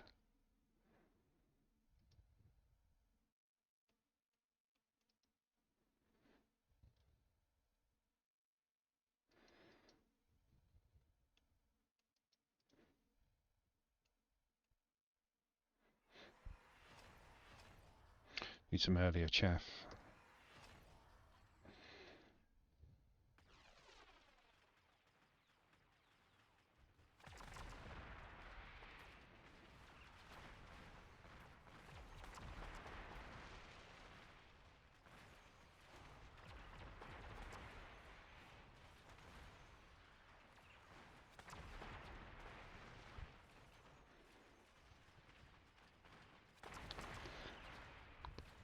Because I didn't go with my steel balls. I was going to go steel for the worm. But I dug in with the scorps.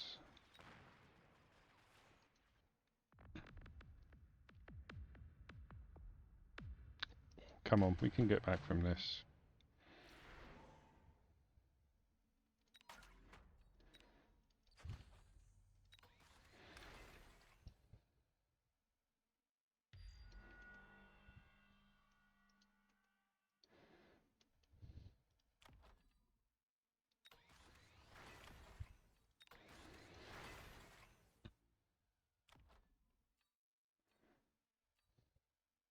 Replicate.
Got rid of the worm.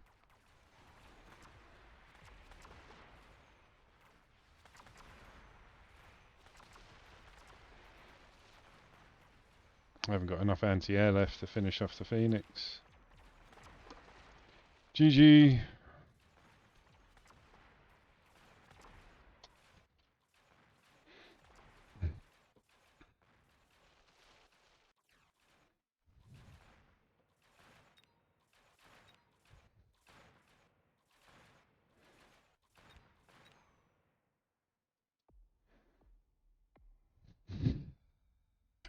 But yeah, the anti-air was the issue on that one. I got it right at the end. Right. I think it's time we stop mucking around. Right, just going to have a quick loo break, guys. We'll be back in 2, and then we shall win every other game. If we don't, well, we'll just keep trying. Back in a bit.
Right, I'm back.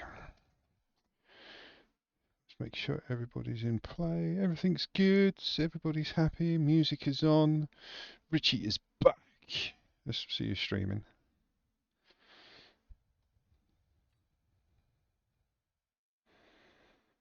Mm. Just adding a few people to the mix, as it were. You. This is the good thing about the game. You can reach a community just with a click of a button.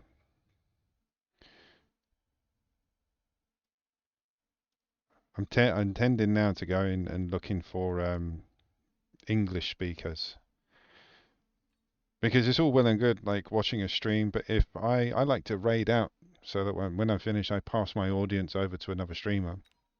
And yeah, sometimes I've hit the wrong stream and I've gone, oh, I know him, and then we log in and it's everybody's speaking a different language. So yeah, because I'm a predominantly English speaking channel, I like to raid out to other English speaking channels. Don't have to be English, just, as long as the audience that have been understanding me can understand the other guy and vice versa, You don't want a load of people in your chat talking to you in a language you don't understand. But it's good that you can just reach out.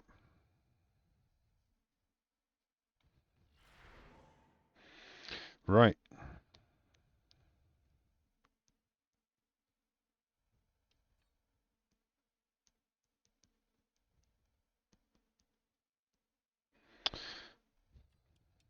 Missile. Let's go for Willow.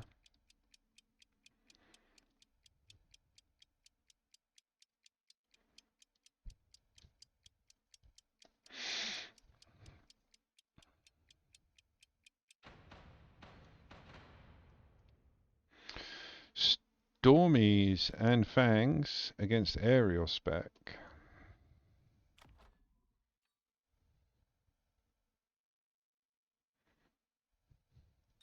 Doing it.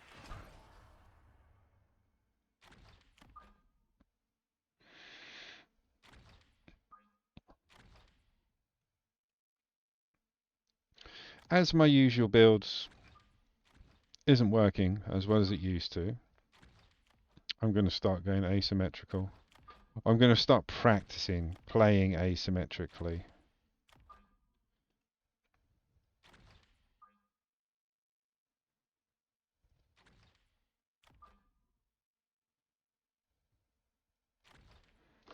Did I good luck have fun?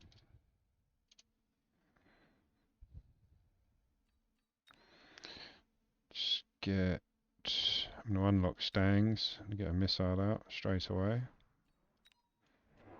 Now that we've both gone opposite sides. So he's going to get to my tower a hell of a lot first. Look, because that's where his missiles can hit. So he's got to travel that far.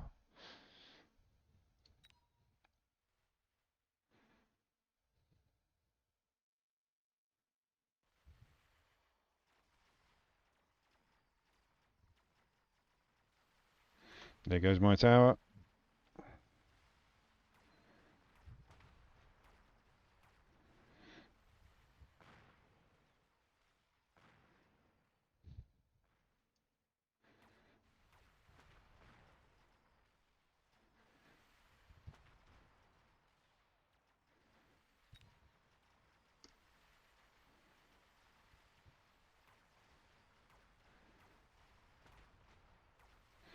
Those Arclights just ate my chaff.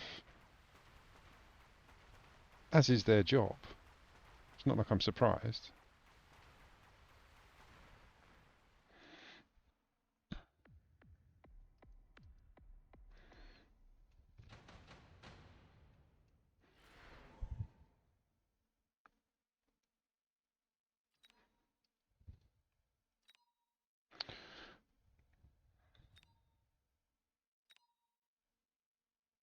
I'm going to go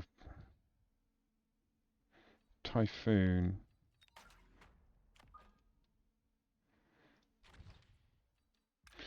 Let's see if he defends.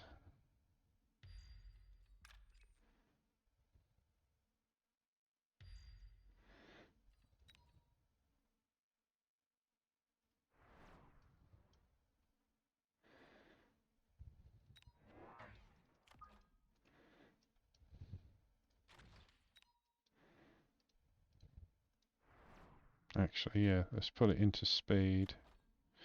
No. Let's unlock a Scorpy.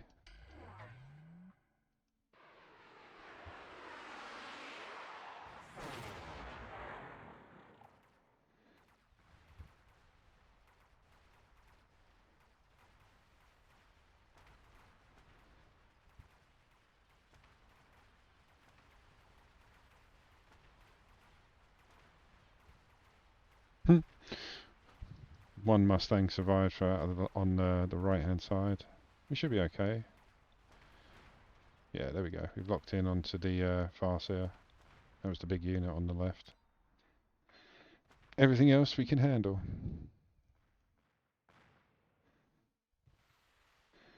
So again, the reason people will play asymmetrically is to try and throw people off and, yeah, play not so straightforward. Ooh, tech or shield? I think tech, actually.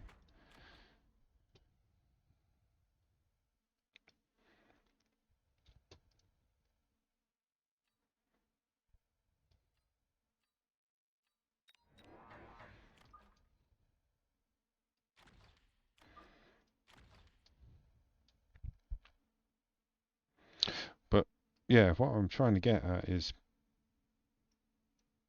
ironically, what I've just done is maybe not the way. Like that would be, because we'd be playing differently. I don't know.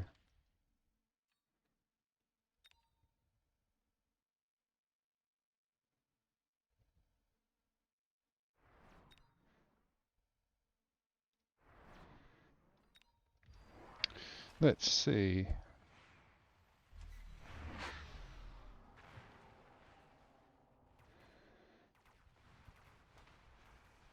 Because the Sabres will stop the Farseer's missiles as well as the Stormcallers. Or Steel Balls are going to eat through the Sabres on that side. And the Typhoon.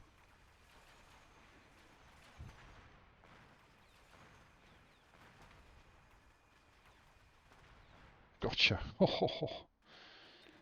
That's quite a lot of splash damage as well.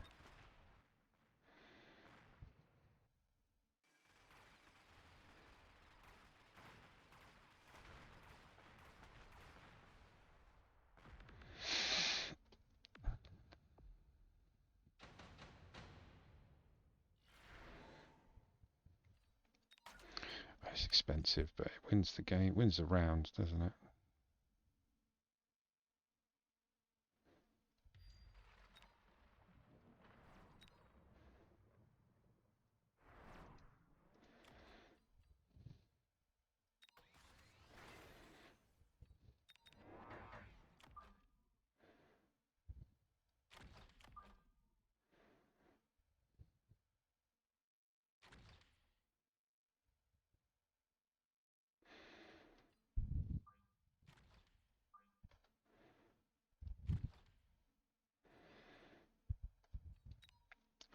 Do do do.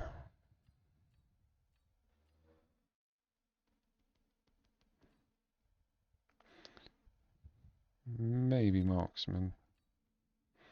Let's give everyone a bit of... No, don't want speed actually. Don't want them to run into the lightning storm. Just protect that corner.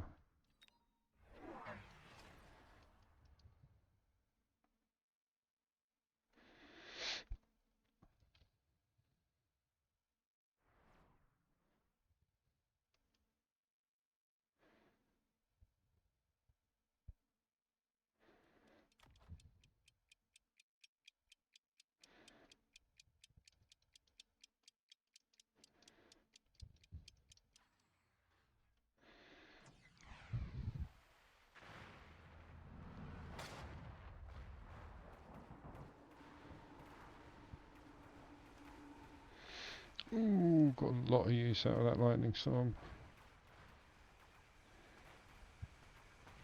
Oh, has he ranged steals? Yeah, ranged the balls. Gonna need scorpions.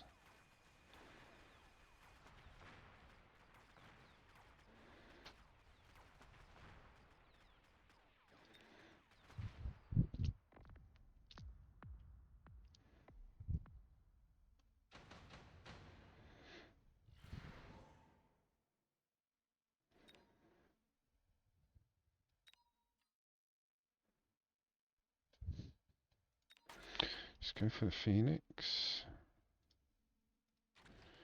Just get out the mobile beacon. Let's get you straight to that tower.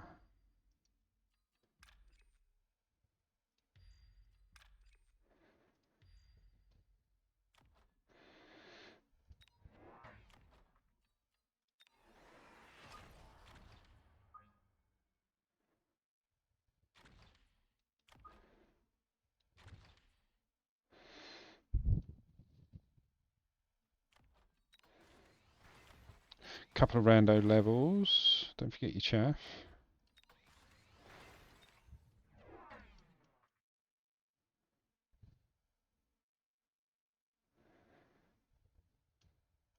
Didn't realise how my placement looks.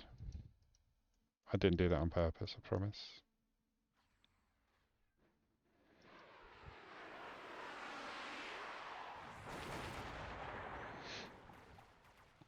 So what have I got for anti-air? Those phoenixes, top and bottom, and the musters. So as long as we get that tower down, might be okay. Phoenixes from behind.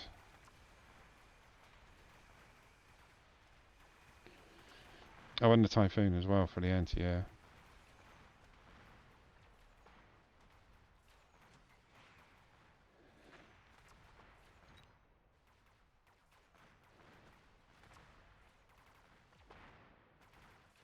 Gotcha. Sabertooth got the second tower down, which gave us a little bit of a debuff. But yeah, Sabertooth negates the Overlord's...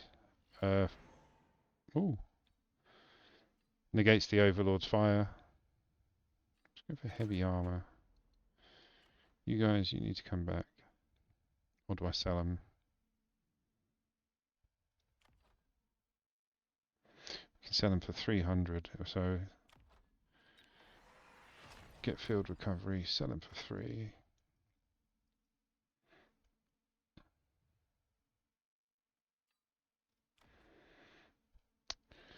It's going to have to be marksman, isn't it?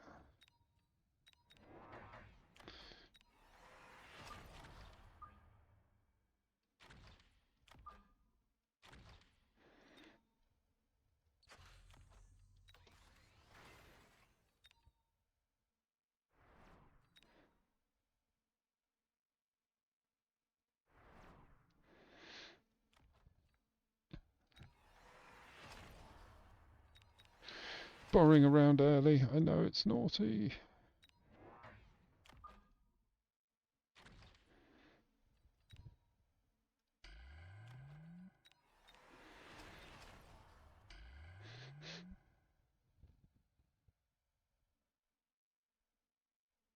Yeah.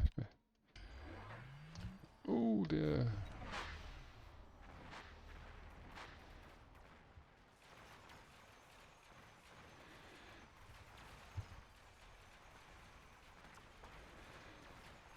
drop wasps as well.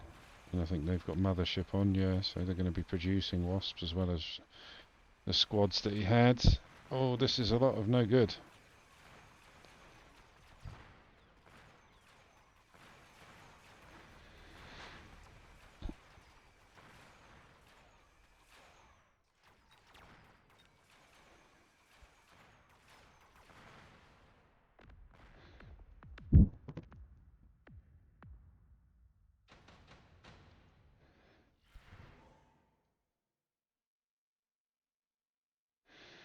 So expensive.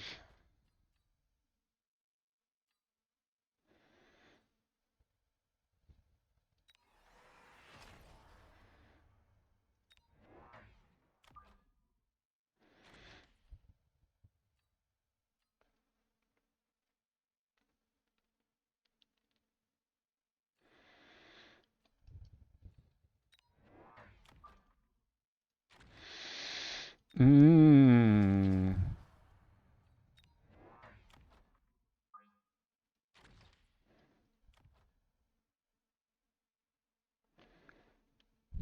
Go. Well, yeah. Mmm. And also, oh dear. So,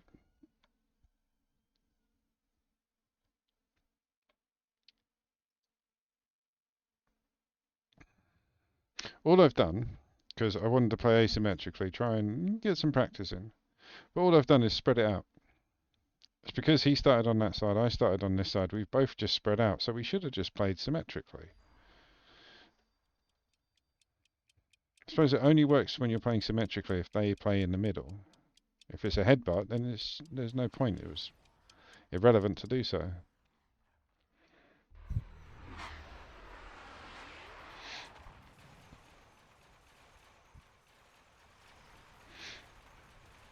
That's a lot of wasps.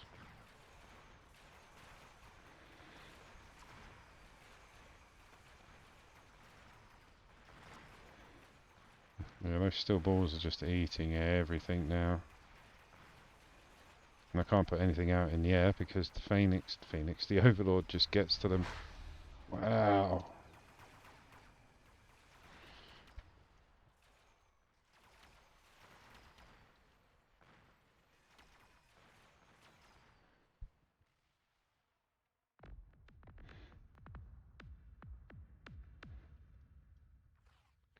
But yeah, boats for the win, most definitely.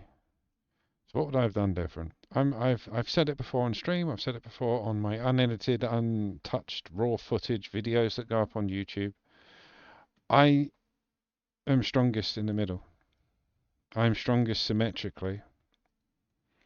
I need to stop trying to focus on other people's techniques, on how they do it, and focus on developing mine. I stick to the middle. I'm strongest when I'm symmetrical. I've dealt with more overlords than this and won. Should have had more marksmen out. Shouldn't have been so close to the front. What was the point of this typhoon? It did barely anything, to be fair. I mean, it was getting rid of some of the chaff and focusing on, but it did nothing.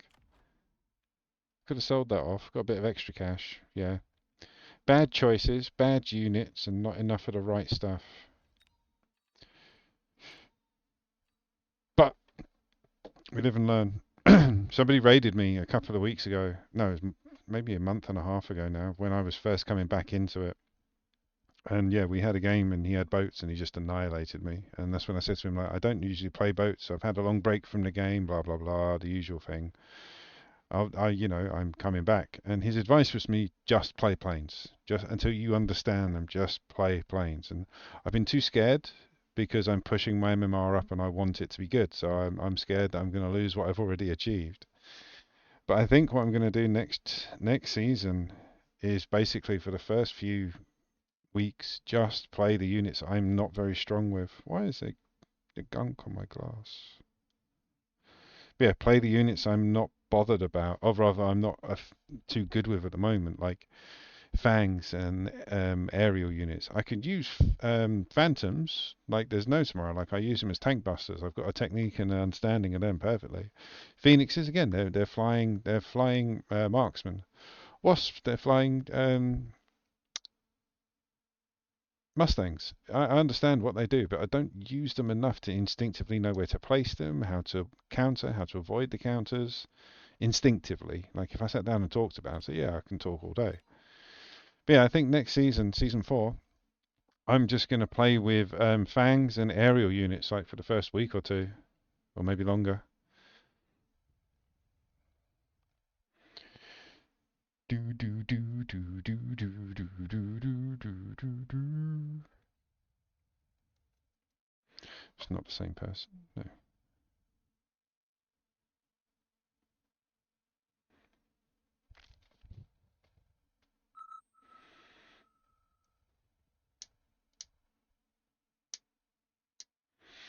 Mm. But yeah, fangs. I'm starting to see them as a really good unit, but I don't know how to use them. Don't consider them a viable choice. I've got better options. Oh, fortified actually. That's very good. Yeah, chaff and DPS. So we're going to stick to what we know. Like again, I'm learning, so every day is something new, but I know I'm strongest in the middle. Asymmetrical only works on a rare chance or on occasion, whereas if you're symmetrical and you've got a decent foundation, you can develop off that every time. Might not win every time. Right, they got smacks and they got sabers and fangs.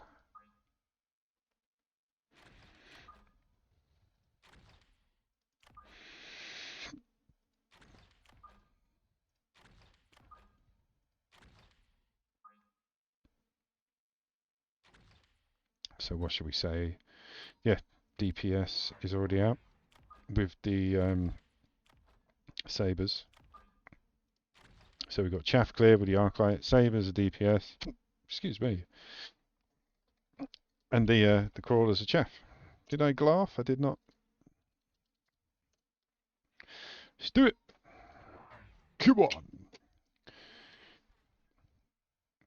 So after this stream later on today, tonight is 4-player brawl. So it is time to get out the memes in 4-player brawl, not here. Here is, yeah, this is serious. This is Mechabellum, goddammit. This is serious.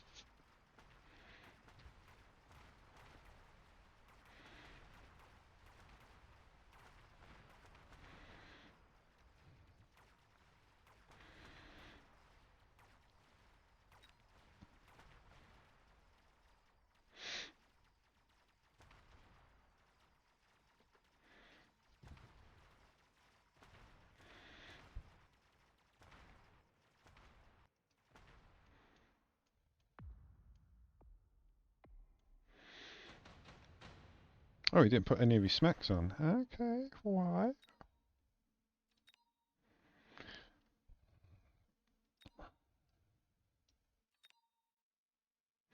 See, things like this where decrease recruitment costs is cool, but there's two methods of it, I think. Again, I think, not that it's written down. Um, it drops your attack and your HP by 40, so you have to have twice as many, which you think to yourself, okay, it's half the price. But you can still only get 2 or 3 units out per round. So you'd have to spend 100 every round to get out an extra 1.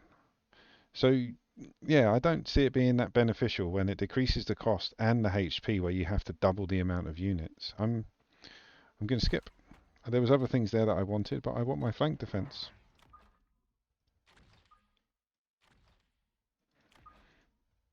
And again, everything I say in these streams and these videos, guys, is me trying and testing it. Check my MMR, check my score. I'm not good. I know the game. I'm not good. I'm all right.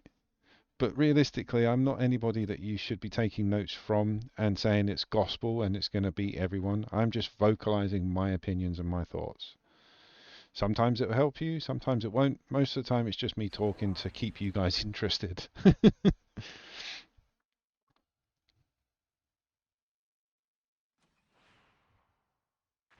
Oh, very good missile.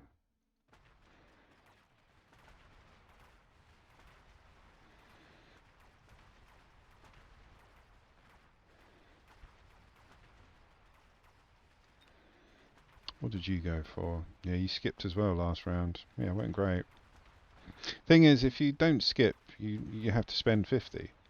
If you spend 50, you end up with 350 credits, so you can only really drop either 2 low-level units or 1 medium unit and 1 low-level. So yeah, you skip it 9 times out of 10, so you can get 2 squads of something out.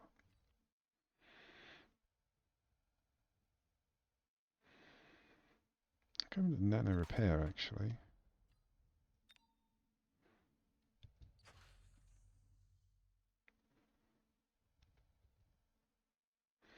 So let's go range.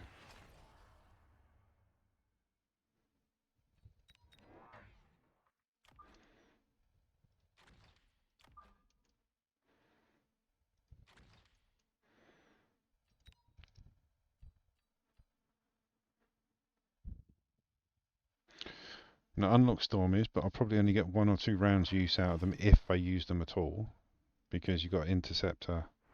Oh no, he hasn't got Interceptor on the Sabres.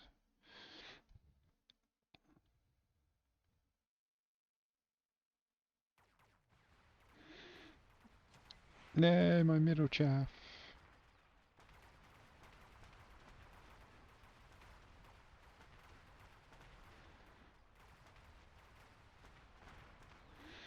Yeah, the Arclights destroyed everything. Arclights are awesome. Now, if you're trying to get rid of any sort of decent chaff, Arclights is probably the best to go for all the upgrades and how cheap they are.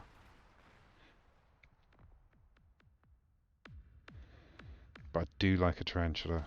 Tarantula's fire rate is just through the roof. That's a bit naughty.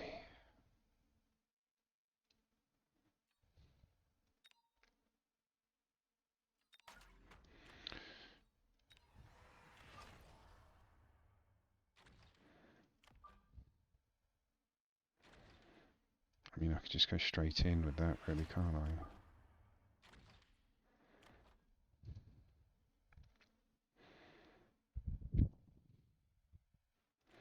Just bring him down.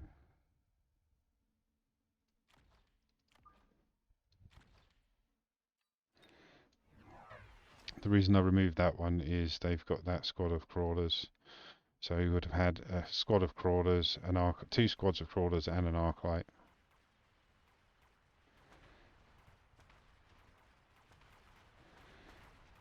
No! Go to the bloody Typhoon Rhino!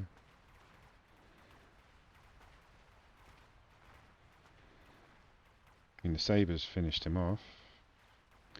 On the left, but we're good on the right.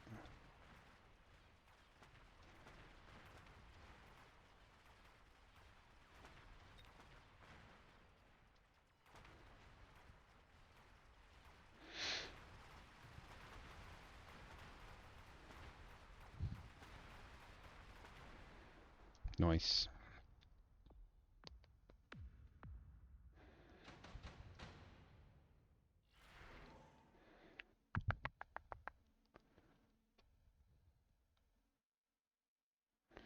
Same thing, no, don't want any of that. None of that, please. Yo, Geeden, thanks for the raid. Welcome, and welcome to the party. How's it going, guys?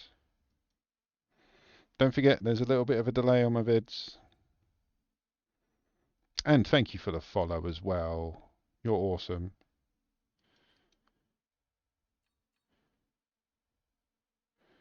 But I'm in a bit of... not bother, just having a moment. Having a moment with a bit of typhoon trouble. But yeah, how is everybody? Welcome to chat.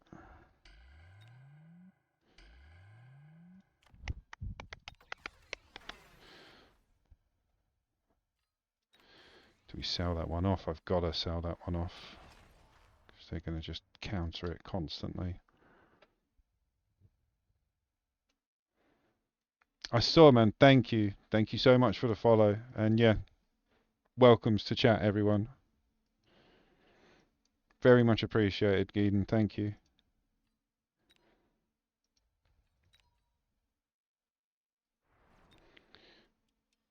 But yeah, for those of you in chat still, there is a bit of a delay on the video because people be sniping.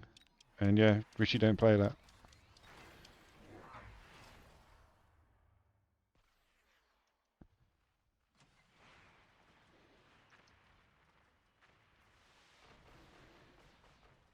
Good choice. He's gone with the Phantoms for the dam busters on the Rhinos. Oh, look how quick they got them down. That was awesome.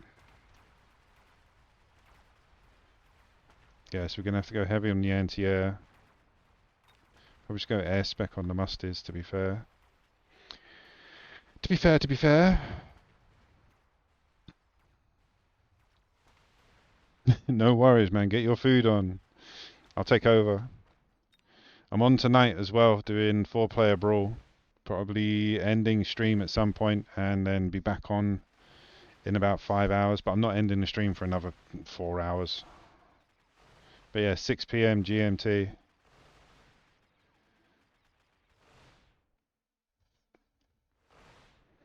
They're expensive. I mean, it was to clear out chaff. Like, you just got one typhoon to clear out some chaff, and then it just developed from there. Like, you got a level 3. What did I miss? I was literally about to click on his typhoon there, and then the selection screen gave me a level 3 fast here. It's not that bad, actually. Okay. All right. We'll stick with that. That was a mistake.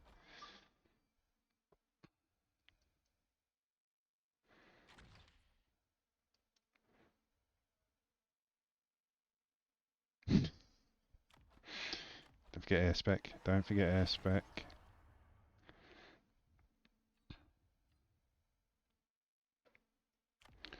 Let's see if I can drop a few more of them before he gets angry. But yeah, his typhoon placement's kind of one job only. Clear out the chaff. Could have done something else that less expensive. But again, you know, I'm not going to criticize somebody else's game while I'm playing him. Just going to take notes.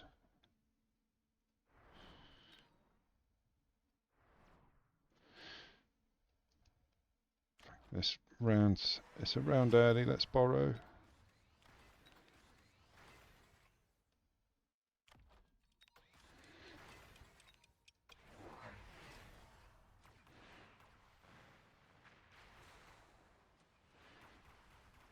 Oh, that Raiden.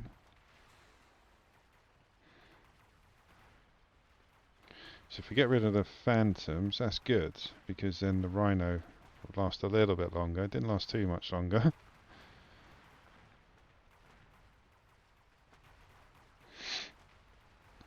Yeah, I like using the Typhoons for their shields. They're good if you stick them on the front line, or not the front, but if you stick them near the front with some chaff around them. They act as, like you say, they got a bit of protection.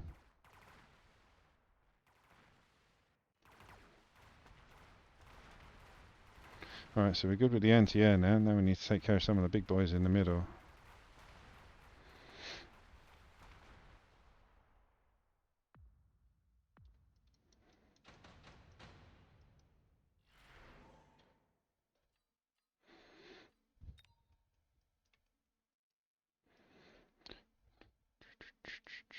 Ooh. I really wish I knew what the other choices were when I accidentally clicked on that level 3 Farseer. I'm going to go cheap tech, to be fair. Short range is 100.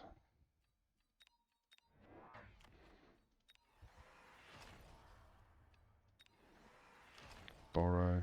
Extended range. Drop a couple of missiles, because I know he's going to put some chaff there.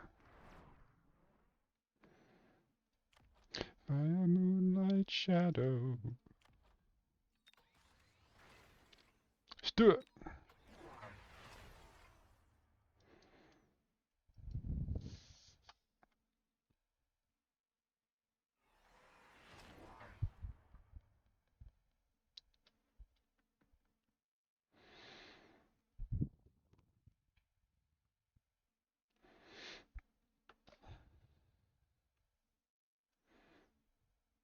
Sabres are good. They have their time and their place. I mean, if I ever go up against heavy sabers, I just drop what I've dropped in the middle to deal with his typhoon. Oh, the typhoon's too close. No. Shoot! There we go. Managed to get most of his typhoon down in one go. But yeah, Scorps with like double shot and range, really good against sabers. So he pushed on the right. We got enough anti-air left? Nope.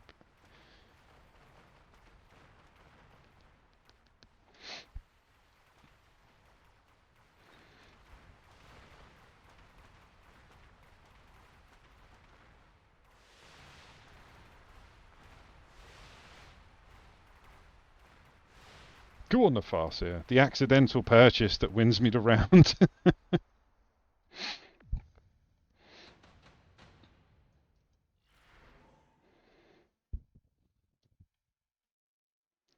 Don't want any of that. I'm going to put this up a level. Let's EMP everyone as well. As they're doing the best, let's...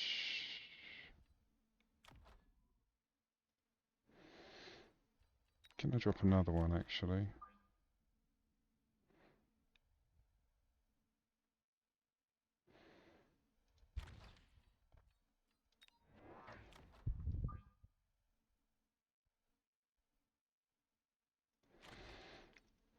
Do do do do do do do do.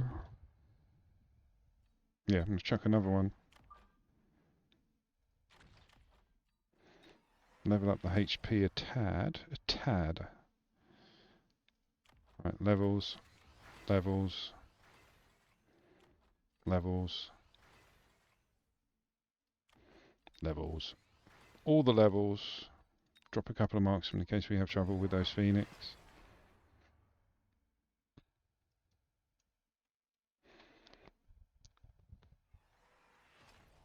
So he's going to march his fangs down the front with the Typhoon, but he's... Oh, I see he's got the, what do you call it? The homing missiles.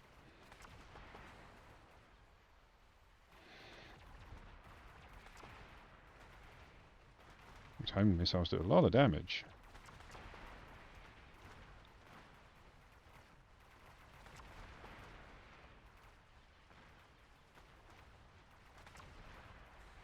Yep, it's going to have to be range marksman for the anti-air, methinks. They didn't quite cut it on the other end with the Farseers.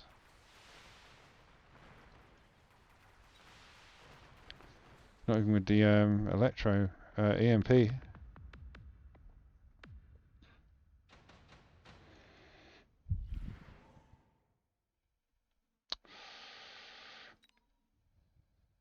What's their range? 115. So the Overlord will beat it. The Marksman will definitely beat it. I think I'm going to have to go for the Marksman. 4 level 3 Marksman with range and double.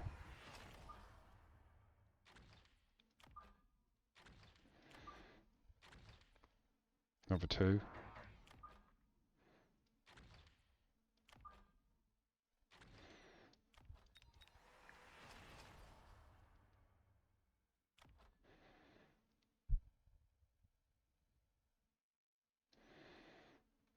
Let's give everyone extra range. And a bit more chaff.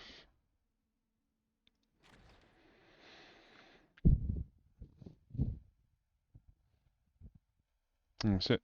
Good.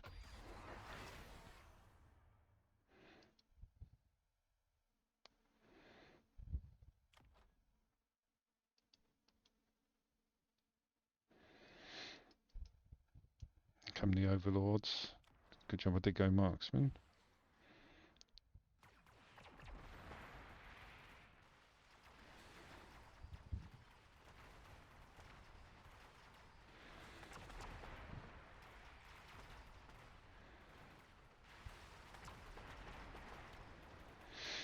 I think we're good on the Phoenix Phantom side now. On the left we are, definitely. Bit more chaff to deal with on the right than I expected. Yeah. Just got rid of the last chaff here. but there's still too many phantoms left. See, it's what I was saying a couple of games ago. I don't play enough aerial units to know how to deal with a lot of aerial units. Can't remember who it was in chat, but yeah, he came in and said get some aerial games. Still haven't. Still haven't. Oh, do we survive? No. GG. I'm gonna have a quick look at that board. Because yeah, I think what was killing me over here, and on the other side, was the homing missiles. The only way could have gone missile intercepts. Missile intercepts on the marksman, on the Mustangs would have made a difference, or a shield as well. So shield and missile interceptor on there would have helped. This was just a smorgasbord of quick chuck something at this guy. I could have made it a lot better if I'd spaced them out a bit. Bring back the Scorps here. Don't worry about the Stormies, and then had the chaff running out maybe. So yeah, I think what I did there was placement in the centre was bad. And I should have gone, I didn't associate homing missile with missile interceptor because I'm stupid. But yeah, if I'd done missile interceptor on the musties and rejiggered that bit in the front, the marksman would have come out anyway to deal with the overlords. So yeah, they were on the cards. The Rhino was a good purchase because it did good the first couple of rounds. Same with the Farseer. That was an accident, but that did fine. Sabres were getting the levels. So yeah, it was placement in the middle and missile interceptor, I believe. But nevertheless, it was a good game. Because yeah, I don't like losing. No one likes losing, but I like playing against things and playing against styles that I don't. If I'm playing a game and talking to you guys to the point where I don't pay attention to the game and I win, I don't feel that proud about that. I feel proud about sitting there, getting a migraine and sweating, trying to come up with a way to beat what I'm currently facing. That's a victory. That to me is more fun. Yeah, the Typhoons, man. Like Weez was saying, Typhoons are good. I mean, it was strange at first, like he brought them out to deal with just a little bit of chaff, but he lent on them. He lent on the corners, but the middle one was the high one that you got from the card. But yeah, I could have dealt with them. The missile interceptor, I think, could have helped me a lot.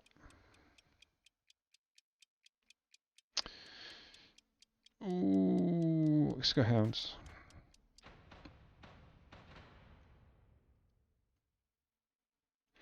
What we're going up against? Going up against Fortified, against Sabres and Crawlers. Good luck, have fun.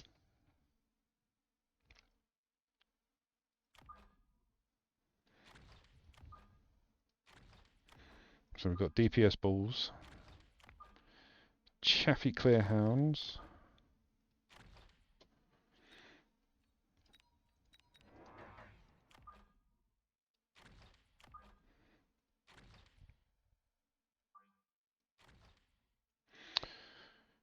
yeah, that looks good. Did I glaff? I did glaff. But yeah, Typhoons, like I said early on, had a bit of a chat to the camera. No one in particular when I was first on. But Typhoons, Sledges, Fangs, they're the three units I seem to have a problem with because I don't use them enough. I know how to use them, like I was part of the original lot when we first started playing the game before it was on full release, so I understand Sledges, but there's been buffs, there's been boons, there's been debuffs, there's been nerfs, there's been love and hate relationships across the board for all units, so everything's changed since I've come back. And yeah, some of the units that I never used to really rate are amazing now. Some units that I used to really not give the time of day are awesome, and yeah, some units I used to love don't really do it anymore.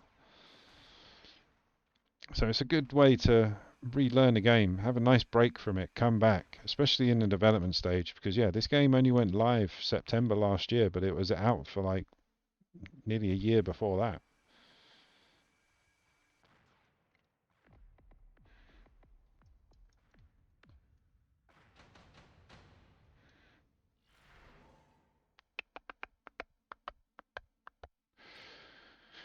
I mean, we could go Void Eye because they're good against Sabres, or we could go Tarantula because they're good against the Chaff. They're all good against Chaff. That's good against Sabres.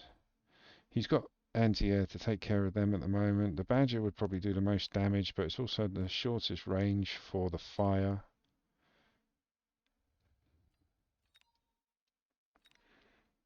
I'm gonna go for the Void Eyes. Don't judge me. Go for the Void Eyes. I'm not going for the free, the free cheaty upgrade.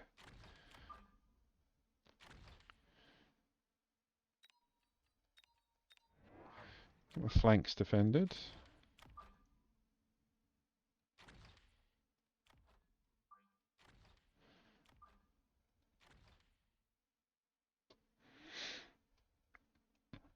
Right. But yeah, I've got the energy absorption in the mix, but I'm really contemplating taking it out. Because as I've said to everyone, and other people explained it to me, like after it got dropped, it's free, but it makes everything go up 200 credits more. So it's not free, it's just 200 credits cheaper. Because you still have to spend those 200 credits on the other upgrades. It's not free. You have to put that 200 somewhere.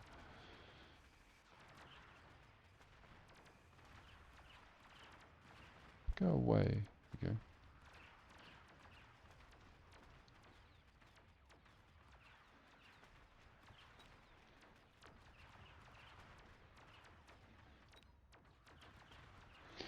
See, eyes, take care of sabers really quickly. Like they're still not amazing units, but you know that's what they're designed for, according to Steam. I keep saying it pretty much every bloody stream, but yeah, if you go into the Steam homepage for Mechabellum and you look into the forum about the Void Eyes upgrade, it was there to defeat sabers. That was the purpose of the Void Eye, to go against sabers.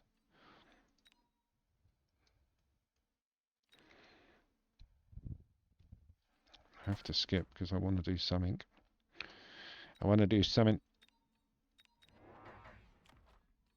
Range you out. Get another one. See, now all I'm noticing is my chaff game is low. Like I've got 4 squads of chaff. Got quite a decent amount of DPS in the middle with a little bit of chaff clear at the front.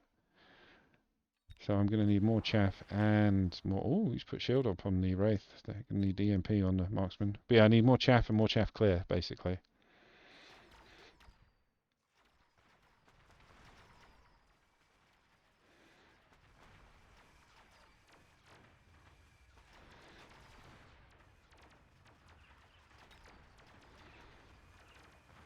Do anti-air, like air spec on the musties as well to help with the Wraith. Although we haven't even got their shields down. Got the shield down on one of them. Like the upgrade. Yeah, so the shield, the armor enhancement took us, so we need EMP on the marksman. Or EMP on something, but I'm going to use the marksman because they're already out. And I love the marksman. Oh, I suppose I could actually use a nuke. No, I mean, I'm gonna. I'm gonna.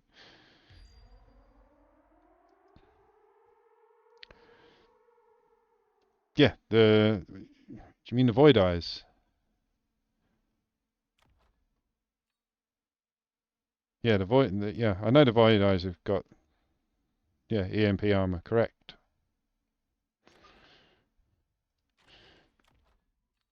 But I want to hit something and take the upgrade off. I don't want to wait for it to hit me.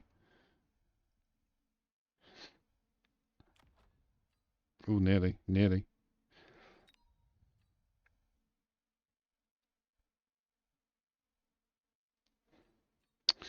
Potentially Stormies for a bit of damage on the front.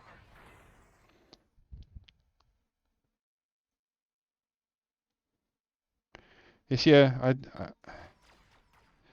I agree. It's dumb. It's kind of a cool technique, like because it's new. But when you look at it, it's like you got to wait for the damage. You got to wait for it to be hit. So yeah, I'd rather just drive the EMP down their throat with a long-range marksman. Kind of works as well because they do the damage and the EMP at once. Yeah, this is why I don't really like Void Eye. Their skills are up in the air. There's new mechanics to it that are new to the game. They're going to be ups and downs, and yeah, I'd rather wait.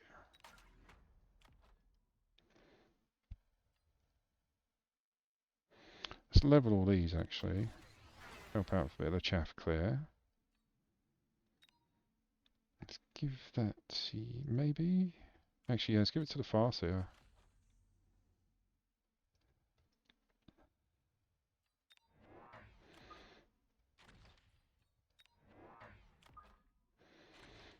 Let's increase attack and HP.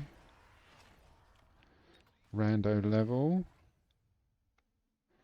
Because now we're hitting the marksman, we're hitting the wraiths with the EMP. Any aerial unit is going to do more damage to it. So yeah, the more aerial damage we do, the better for the wraiths. But I like the way he's got his 3 items. So yeah, improved firepower, absorption module, and portable shield. Thing with EMP is it will take off your upgrades, so it will take off the armor enhancement, but it won't take off the items.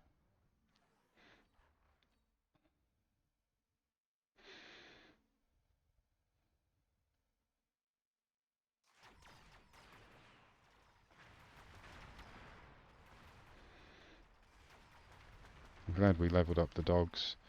Got a bit more damage out of them because there was a lot of chaff coming in, or there still is a lot of chaff coming in. Look up, marksman. There you go. See, this one's going to have the aggro now because it's got the shield node rather than the shield upgrade. Or it's got both. So yeah, these two need a bit more oomph in their boomph.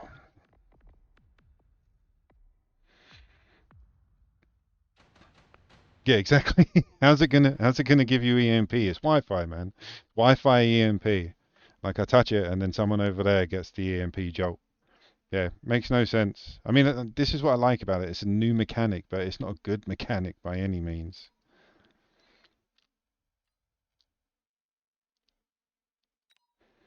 It's too expensive and I can't make a decent use of it now, but I can shield. Right, so I need a bit more oomph in these guys' bumps.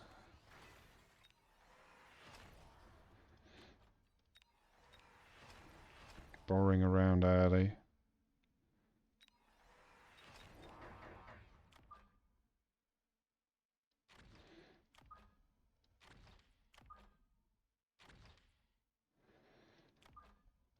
Actually, no, get you over there.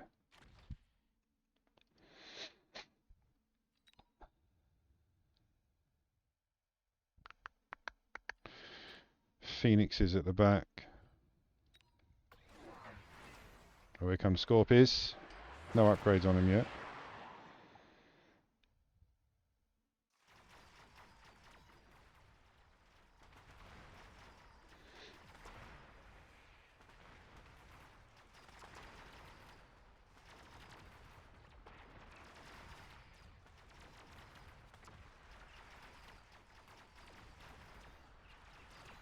That's a bit better on the Wraiths on the left.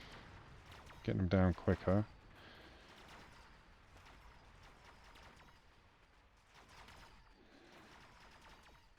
Oh, too much chaff still. Yeah, I need to step on the chaff. Oh, just got the Wraith. Not a bad round, but no. So yeah, it's the chaff now.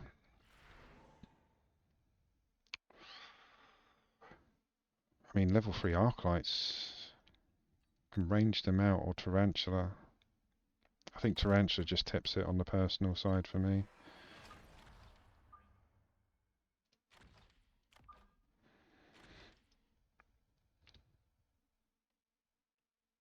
Let's give everyone temporary range as well. Level up these guys.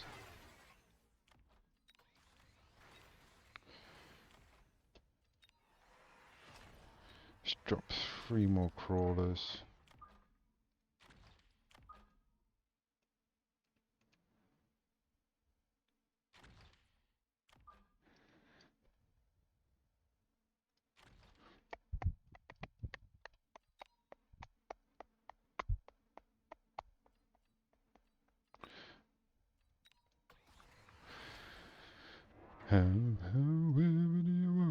Oh, level 3 range storm is. I need interceptors. Luckily, we put some chaff down, so that's going to take up most of it.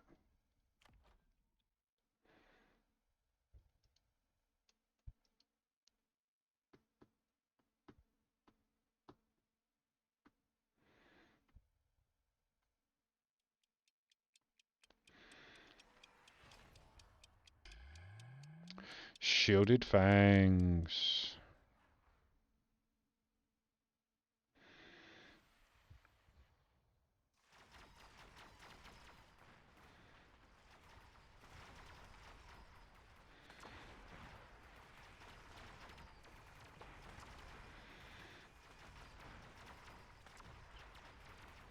That worked out well. It's just the big stuff at the back that's going to be an issue now.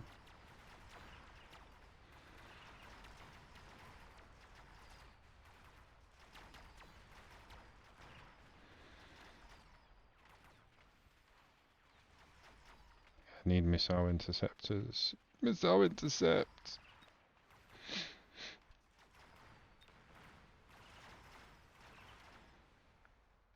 I might as well chuck that actually. It's a free upgrade. I don't plan on using the Void Eyes. It just gives them an extra 40% on their HP. So yeah, I'm just going to drop that.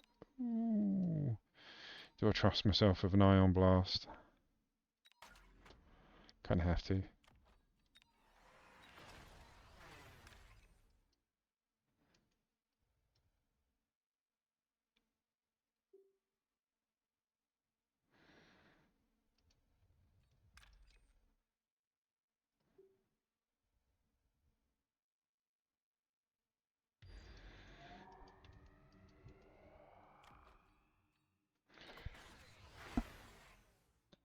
We need Interceptor, don't we? Let's just drop them.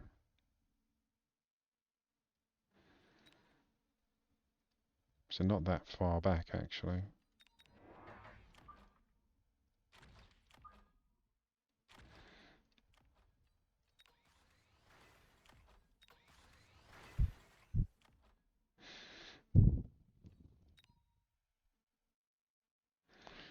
There's no point.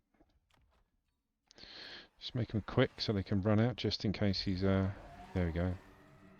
In case he does the same as me.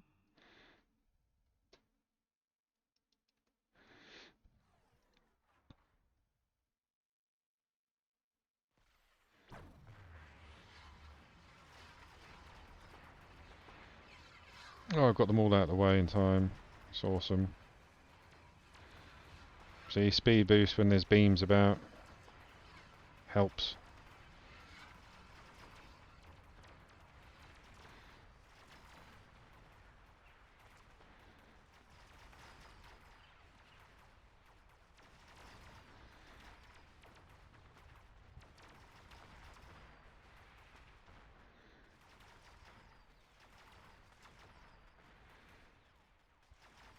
It's just going to tip it on the left.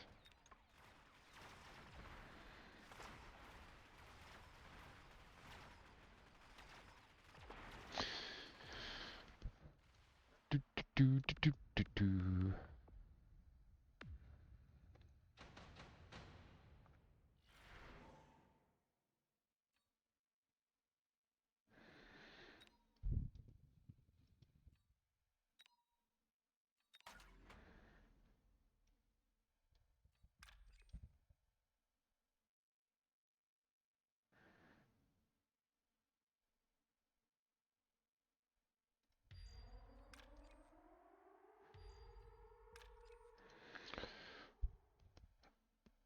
What should we use? I think scorpions.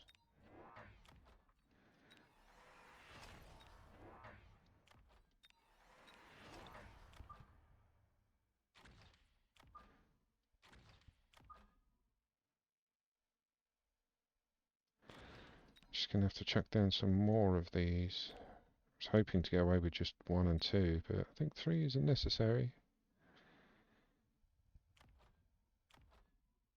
Let's borrow, extend the range out, levels all round.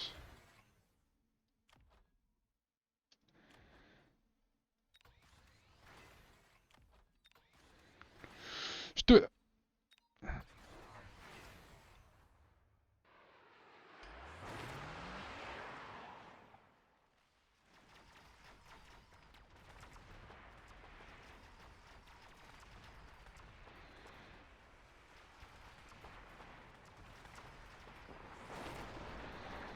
It's a good hit with the nuke.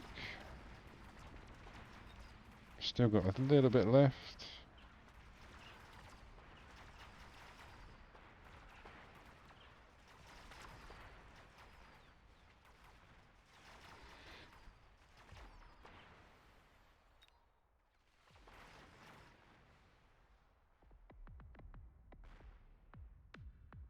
Oh, that was a good turnaround. I thought it was going to be another round in it.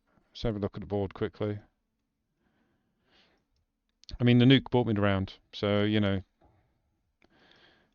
I feel good that I won, but bad that it wasn't my army that did the work. But I was getting there, like building the board up. I mean, the chaff is again the issue. I didn't address it as much as I should have. I addressed it with the Scorps. I mean, we had the tarantulas, so I could have dropped some couple more tarantulas as well as the scorpions, which would have got rid of the chaff. More marksmen. I could have probably got rid of the Farseer rather than developing them. Got rid of the Farseer, dropped more marksmen, a tarantula or two, and then I think I would have been golden. It wasn't like he had me against the wall the whole game. But no, it was good. And the levels he had at the back as well, there were 3s and 4s coming in late, so that was kind of good that I managed to get through that. Very good. Right, let's have a look. We still haven't gone past that yet. What is my MMR at the moment? 1320. And yeah, look, I had that. 1, 2, 3, 4, 5. I lost 6 games in a row. It was a bad spell. But we're on the up. Let's do it!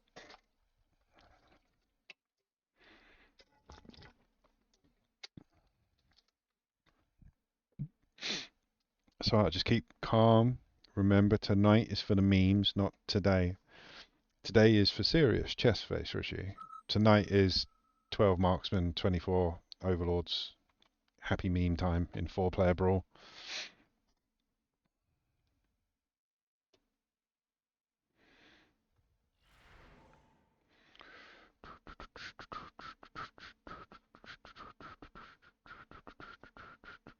Ooh, it's gonna be Blondie. Come on, Buffy.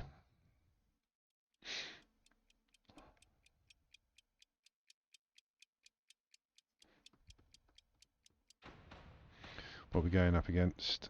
Farseer spec with... Is that sledges? No, Mustangs and eyes. And I've been developing a little build for this unit, because when you get the elite spec card, I tend to get, obviously, stangs and crawlers. Which I don't really like, because they're both chaff.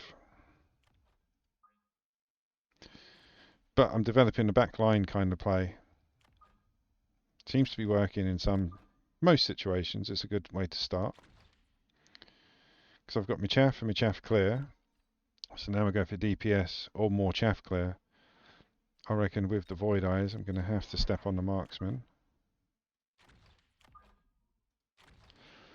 Let's do it! Good luck, have fun. Please don't kill me. So yeah, we've both got the exact same chaff. I've got one more chaff unit than him. His DPS is eyes and mine is marksman. So we both got single shot DPS. He's got more of them, obviously, because he's got 9 individual units. But power-wise, I can one-shot all of his units. Not collectively.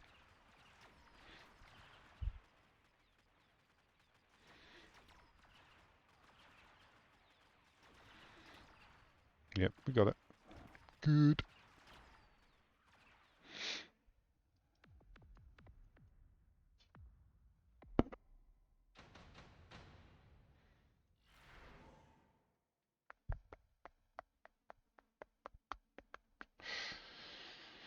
I'm going to go for the photon coating. Yeah, he's already protected his flank, same as myself. I'm glad that other people do that as well. Like when they start off with stangs, they don't put them at the front. Some do, I'm sure, but it's a good technique to have. If you're going to use Stangs as defence, you might as well stick them on the flanks from round one, then you haven't got to worry about them around two.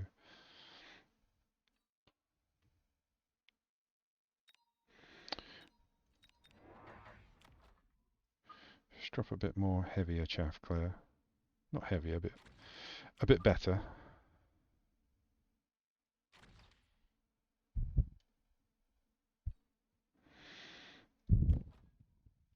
Let's up the attack.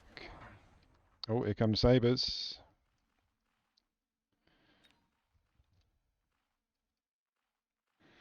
We've got marksman and we've upped the attack, so it should only take 3 shots from the marksman. If they focus. Focus!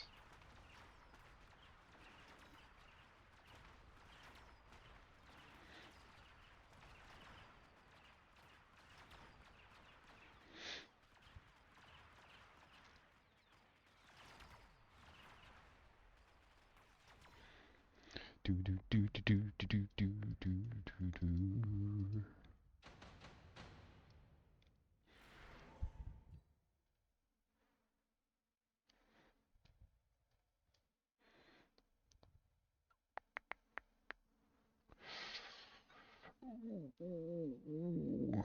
Probably going to go for the smoke.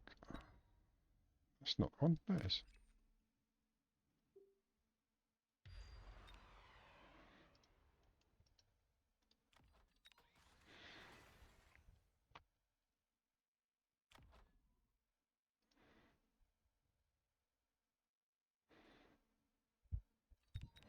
Yeah, 2 more. Bump up the HP.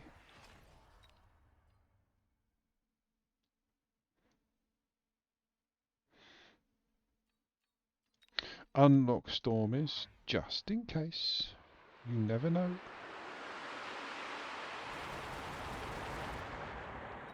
And range these guys out next round.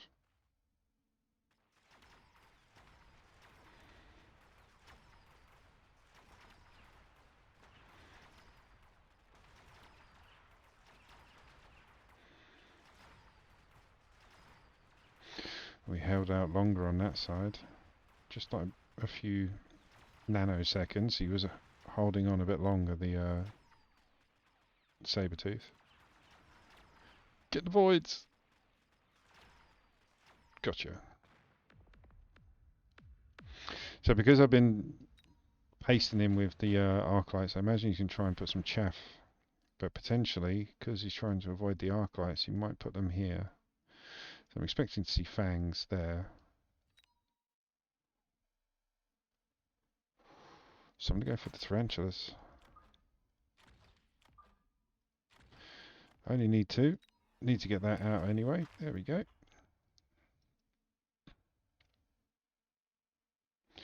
Range you guys out like I said.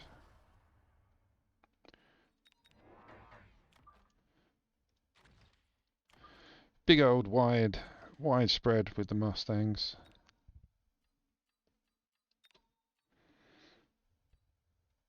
Let's put the photon on you. No, he's gone for the kill. Okay, so he's dropping Stormies and Wraiths.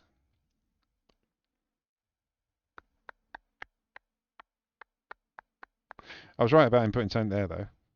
I thought he was going to put chaff to distract the marksman, but he's going for a flat out kill. Again, they've got that far to get, so as soon as these crawlers are in front of the marksman, they're not getting touched by the missiles. And now we've got the tarantulas that are going to take the flank. These poor tarantulas are here to kill Jaff.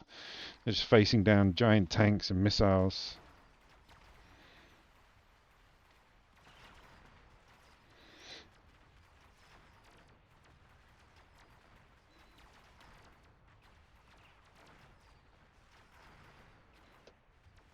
Couple more musties on the front with missile intercept should be good, I think.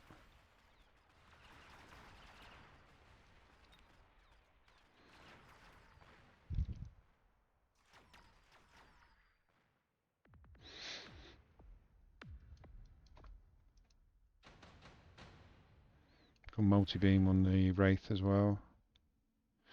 Go for the heavy armor.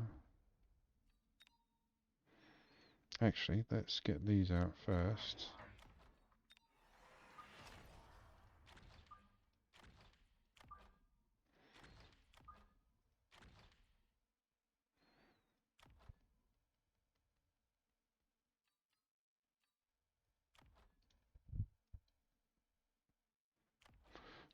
Level.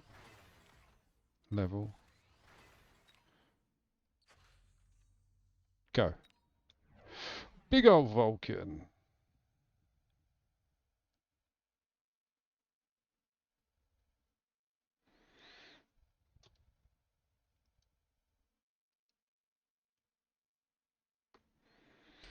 What can we go up against the Vulcans? What anti-air have you got? Well, quite a bit. We can't go anti-air. So we've got again range. So more marksmen with double shot.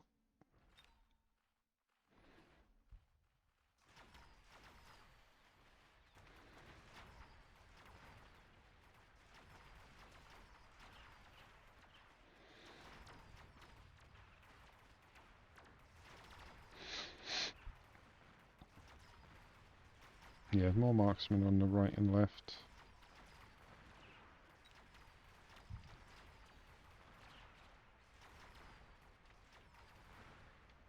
With double shot. Yeah, double shot, more marksmen. That's a golden round.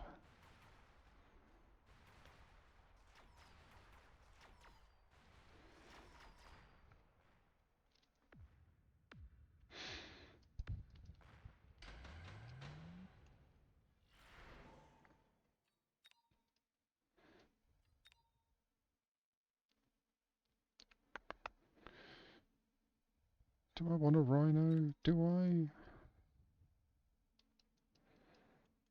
Use it as a bomb and just get rid of them, I suppose. 50 credits, it's a missile, and I'll get rid of the Mustangs. Double shot levels.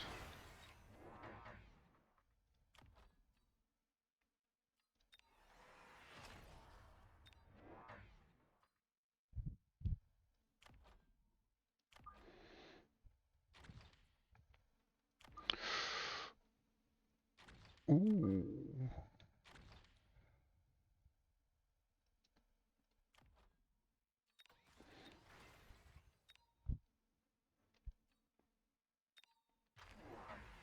Big old Vulcan. What did you just sell? You sold off your sabres. He's getting the items back. He's putting them on the Vulcans. That's fine. Bring it, love. Bring it.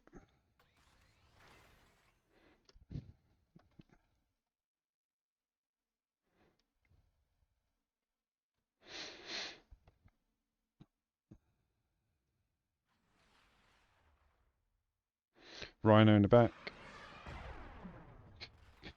We've got half the musters. I love doing that. It's a cheap missile. It's 50 credits. You get a rhino, drop it on a squad in the back of their base. Saves dealing with them. You literally just kill them with the rhino dropping on top of them.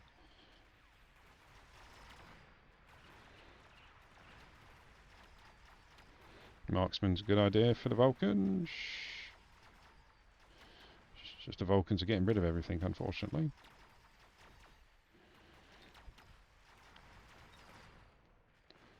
Maybe electromag.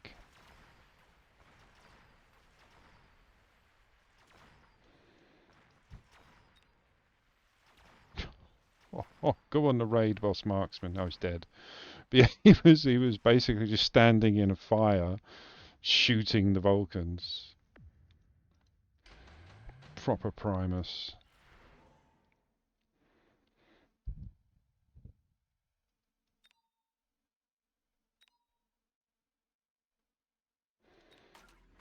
I think the worms.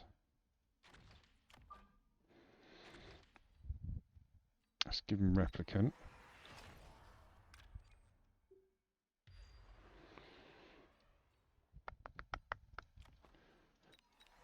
Just get him out of level 3.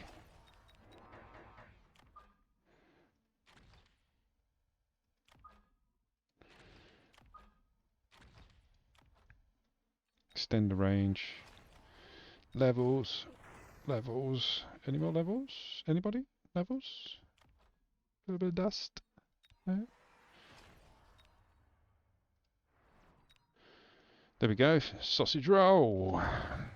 Yep, worms. See the worms?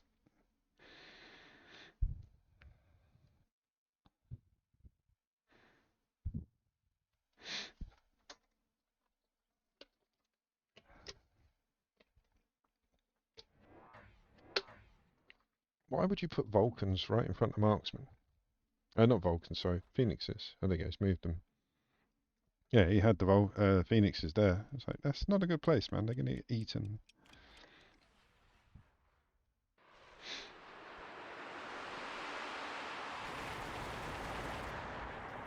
Now you are blind.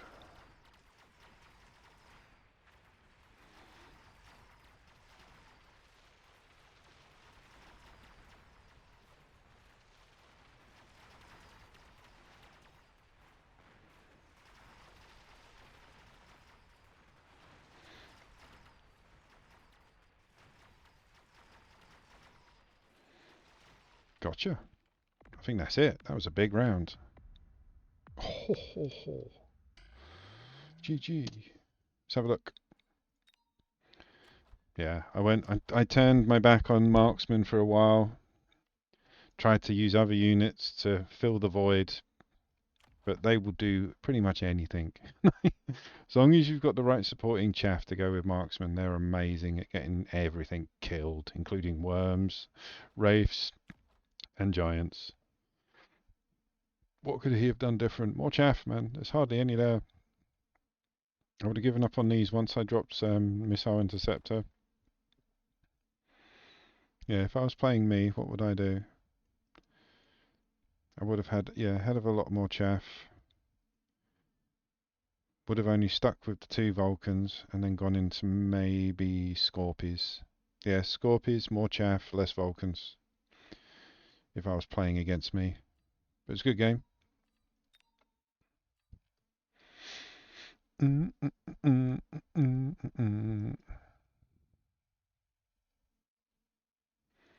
Right, back in.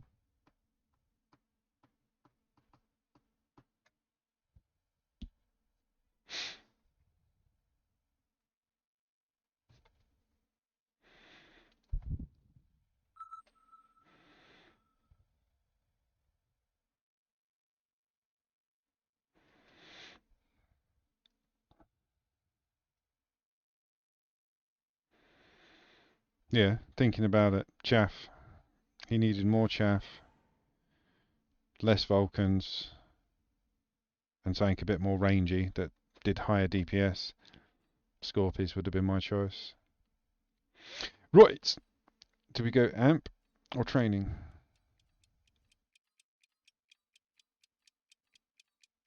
We go amp just because of the HP boost, and obviously you get the 3 amplified cores. Going up against fire. So we're going to see a badger, are we? Are we going to see a badger? A little bit of badger. Badger, badger, badger, badger. Mushroom, mushroom.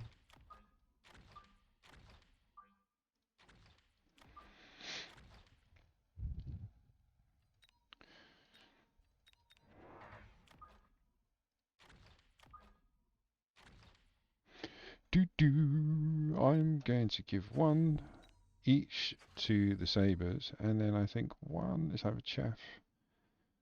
Ooh, go for the chaff. Good luck, have fun. Oh, someone went heavy on the marksman.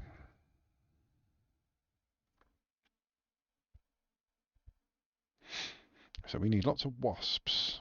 Because if he's going badgers, that means the floor is lava. We don't want to touch the floor. But there will be Mustangs next round, I'm sure, there and there. Greetings, hello.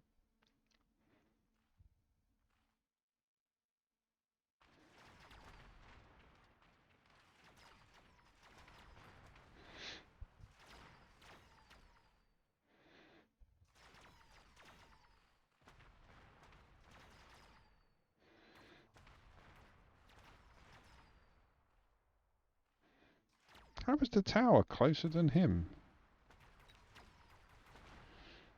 Literally walking past the bloody marksman to get to the tower.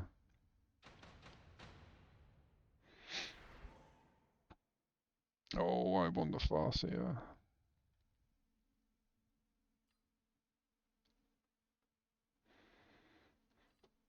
I'm gonna get it. It's gonna ruin my plans, but we'll keep it. We'll keep it. I'm gonna have to unlock Wasp next round.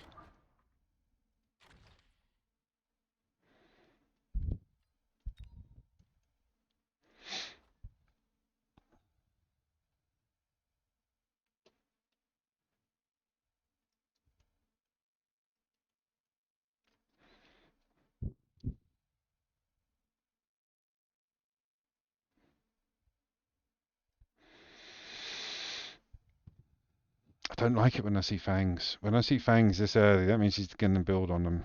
So he's going to use that as his chaff, but he's also going to use it as a shield. Yeah, he's going to shield up on it.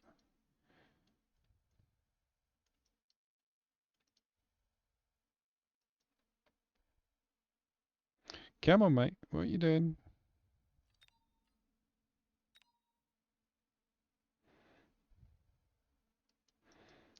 Oh, I see.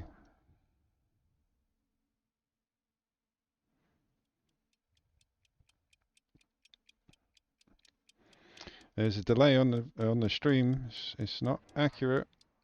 It won't benefit you.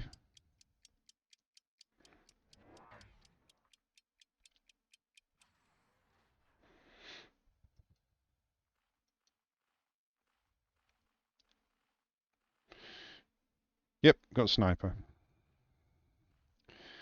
The reason I know is because he put chaff on the right hand side, which was the side, both top and bottom, that I didn't put any defense. And the reason he took so long getting to react was because he was watching the stream. Again, there's a delay on it, so it's a rushed decision, which is fine. Fine. People need to snipe. I didn't delay it the whole length of the round. It was too long. I was losing conversations with people, and yeah, so I turned it down a little bit so I could interact with you guys a bit easier. But people take advantage of it, which is fine. Like I say, you can't see the whole round. You can only see the last bit. Haste module. Now I can put my unit there that I wanted. In fact, I'm going to give it to you, mate. There you go. Here come the badgers.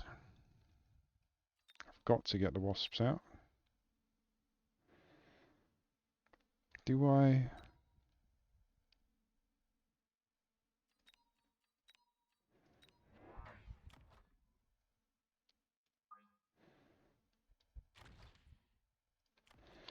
Let's...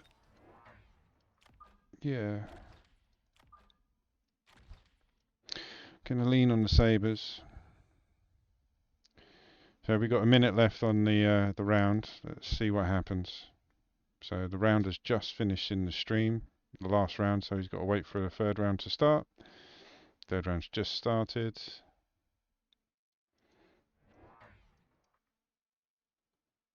You see me drop the flank.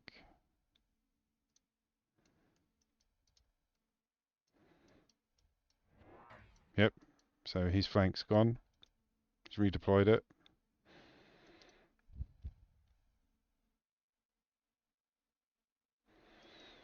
So he's watching me do this in the middle.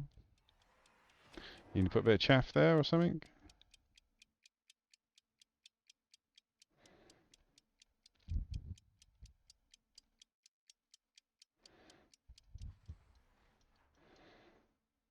I might be wrong, but it happens more often than not.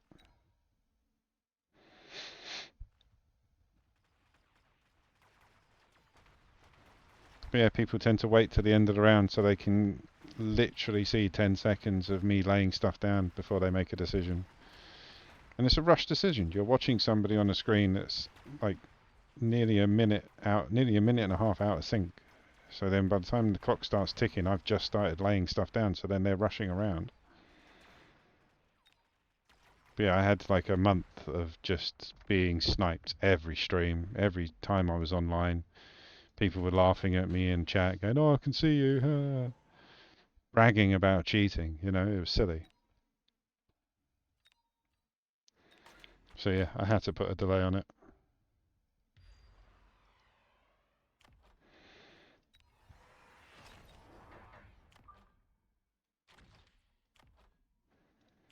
Just go with, because I want to put the marksman. I want the marksman to do a bit of damage, obviously, but we need something that's going to be able to tank the badgers. So yeah, sabers are ready. There's that middle chaff.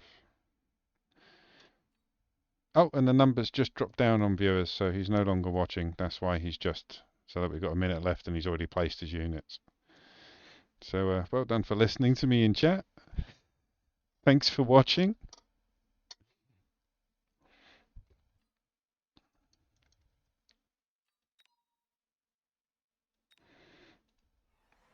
But yeah, I've seen people do it before, and literally as I've GG'd out, I've GG'd and gone thanks for watching, and they just, you know, don't say anything back.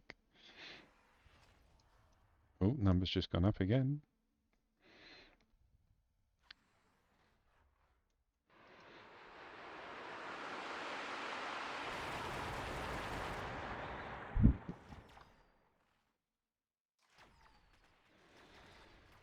I think I need to develop a bit more chaff clear. It might have to be Scorpy time.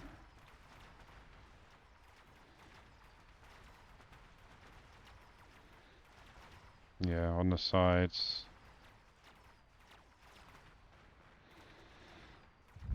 Just to get to them a bit quicker. Because the sabers will tank the fire. Oh, they got the tower down, you buggers.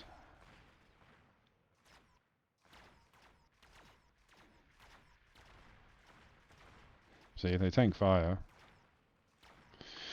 But I want to get rid of the stuff a bit quicker. So yeah, Scorpies.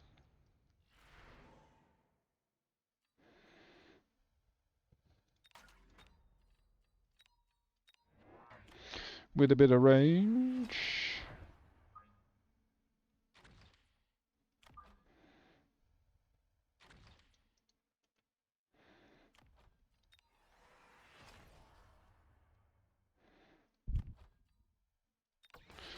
Put some levels. I had to borrow. Needed to level those guys up. Sabers are tanking everything. He's ranged out his sabers.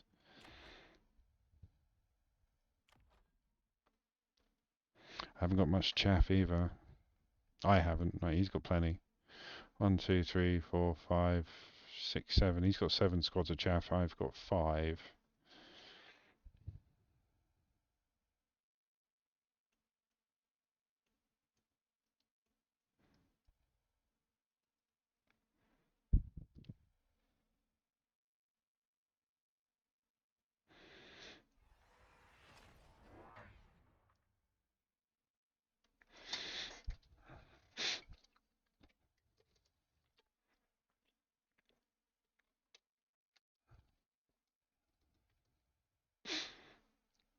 Has the number gone back up? No. Okay, maybe it's just slow. But let's see. You can put planes here if you have been watching.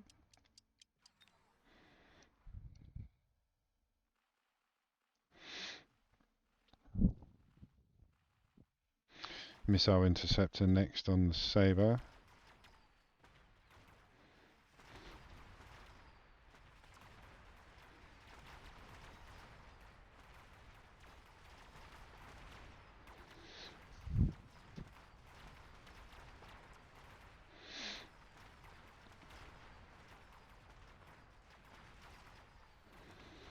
Go on the Sabres. Push. Hooah. Nice. Yeah, missile interceptor definitely take a bit of the sting out.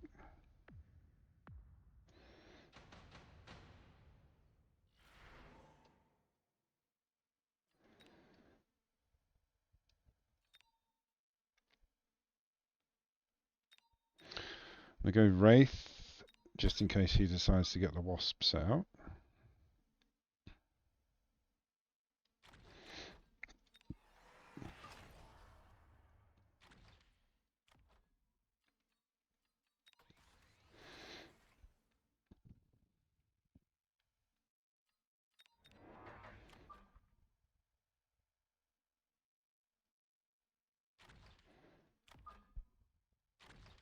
It's round 6, let's borrow, try and tip this over.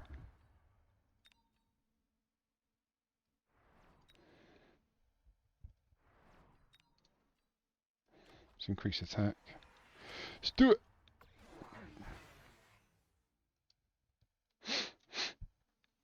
Here comes the wasps. On paper he's going to tip this because, yeah, 1, 2, 3, 4, 5. 5 sabres, all lined up in front of my scorpions. I don't outrange them by much.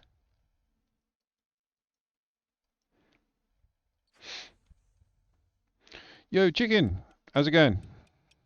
How's your day been?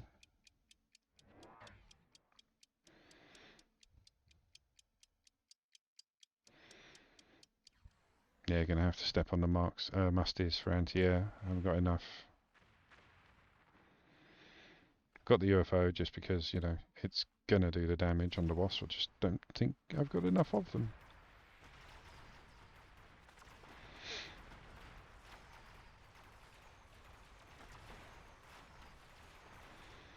Yeah, marksmen are overwhelmed.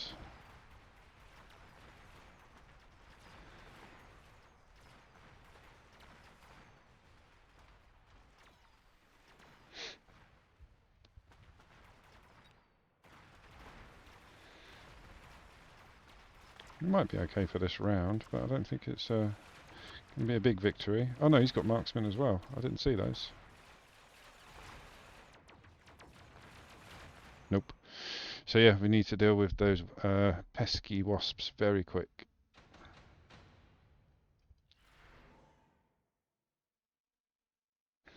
Just decrease the tech upgrades, that saves me a bit of money already.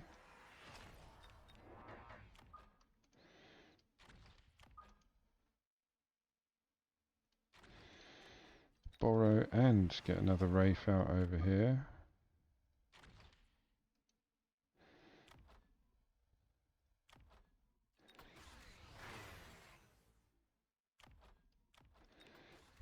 Haven't done much to my levels, been very bad on the levels.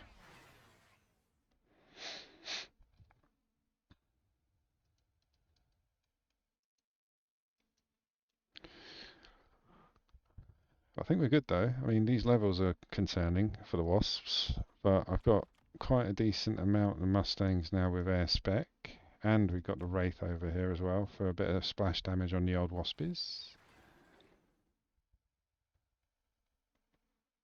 I think on paper it's about 50-50 at the moment. Oh, he's watching again.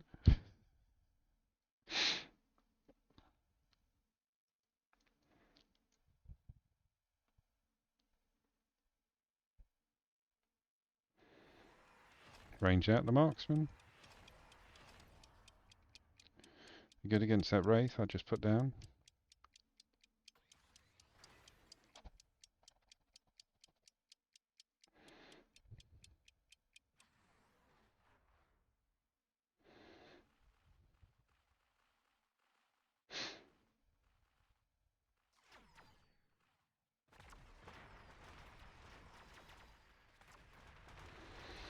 Musties, look up! Thank you.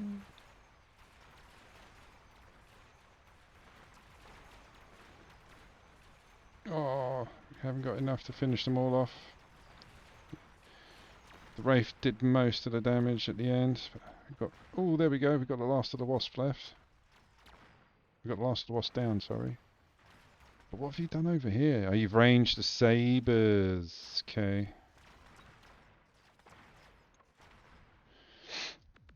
Righty-ho. So we need more DPS over on the right. And some levels in those stangs.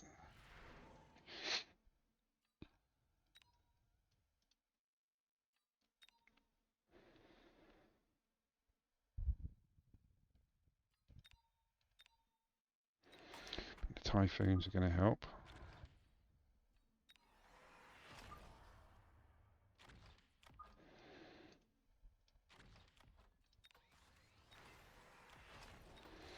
Do double shot on all of you.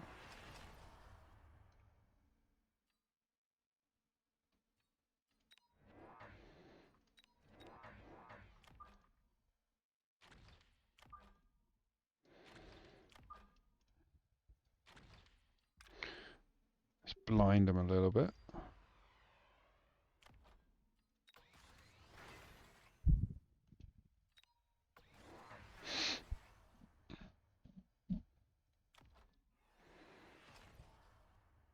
Double shot and range on the sabres, very good. We still outrange him a little bit. We got 2,000 extra on our HP than the sabres do at the same level.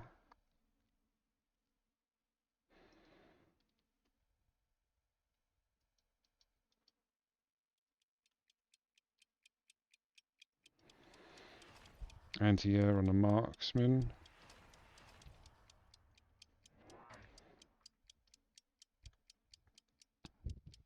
I mean, to be fair, now we've got the Typhoons and the air spec on the Mustangs. The Wraith is not really needed. I might sell it if we have to.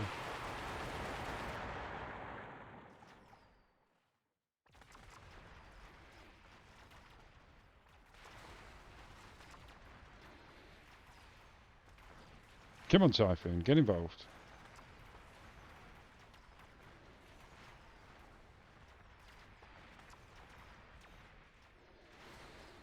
We've got rid of the Wasps at least. Think we're good.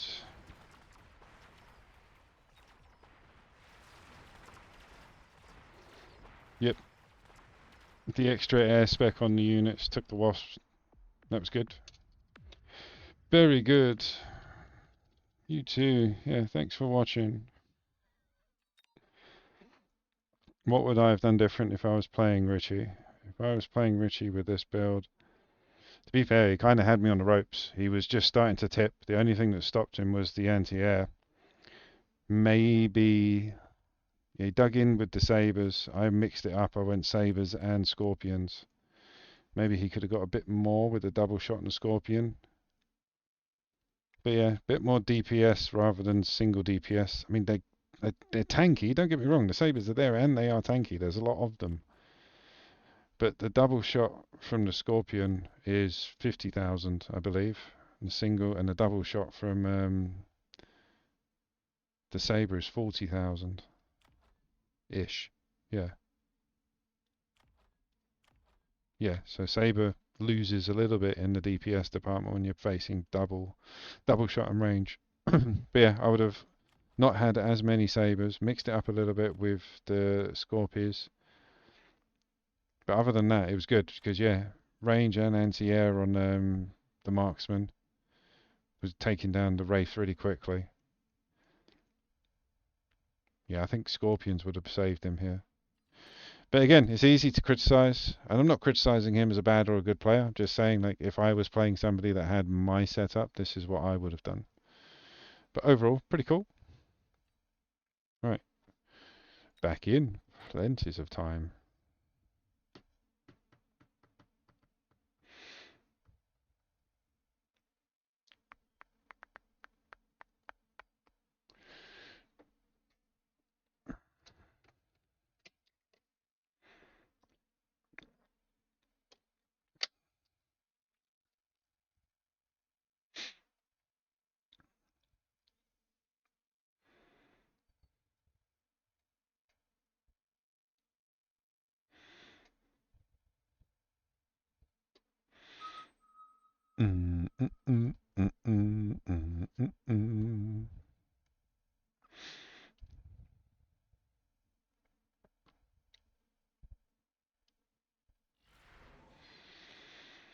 Oh, hello again.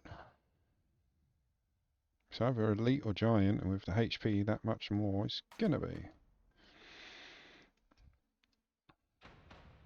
And we're going up against aerial spec with tarantulas and fangs, is that? Yeah, fangs.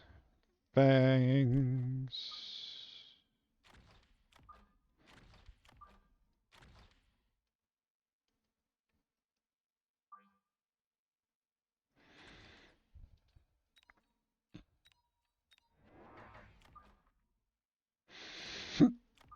Excuse me. Oh, good luck, have fun.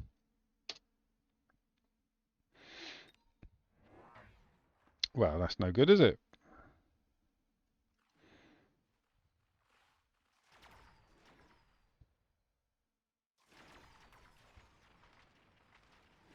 I think we should be okay. This guy's going to lock in on the Phoenixes pretty soon, I hope. Nope, never mind. Ignore me.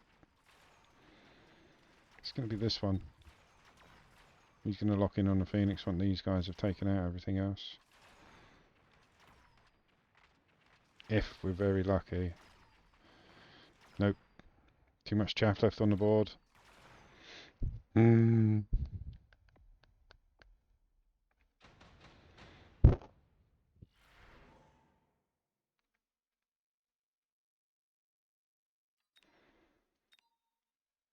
Drop the wasps. Unlock stangs. Get one out. And blow these guys up because I want to.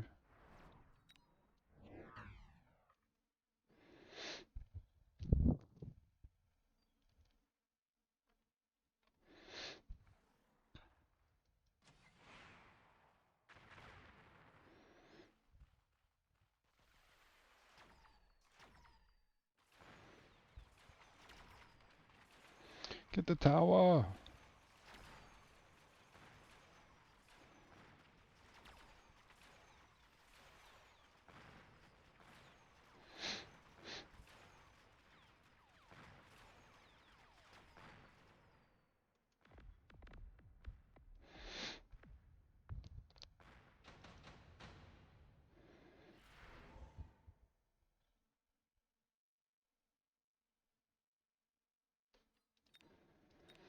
Let's go for the shield. It's also a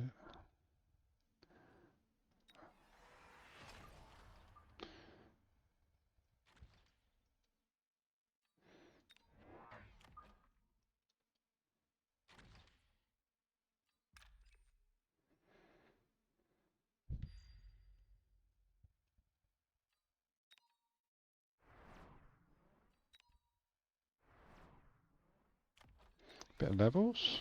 Let's do it.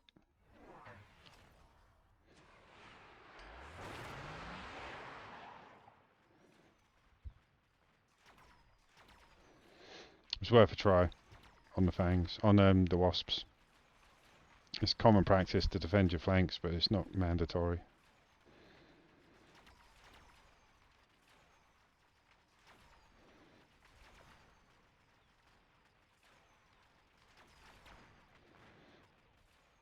Good, we survived.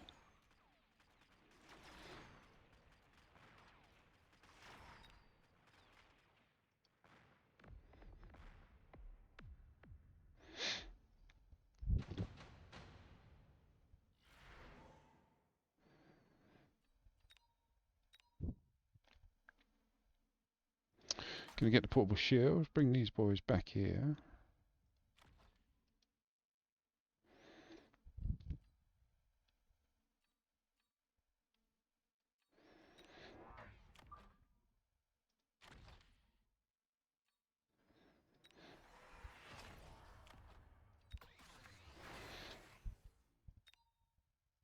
Go, make a bit of a raid boss. Round one raider.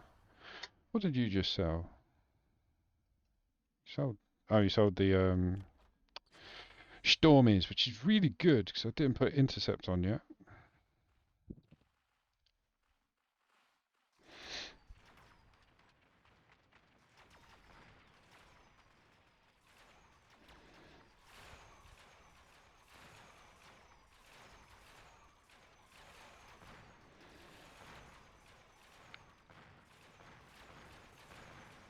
So he killed my chaff rather quickly because he's gone up to level 2 on the tarantulas already.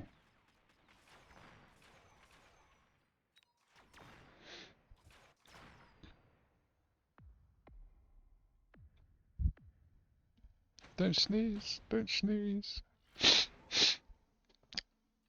Increase Scorpion's attack 15, but increase recruitment cost. That's not bad.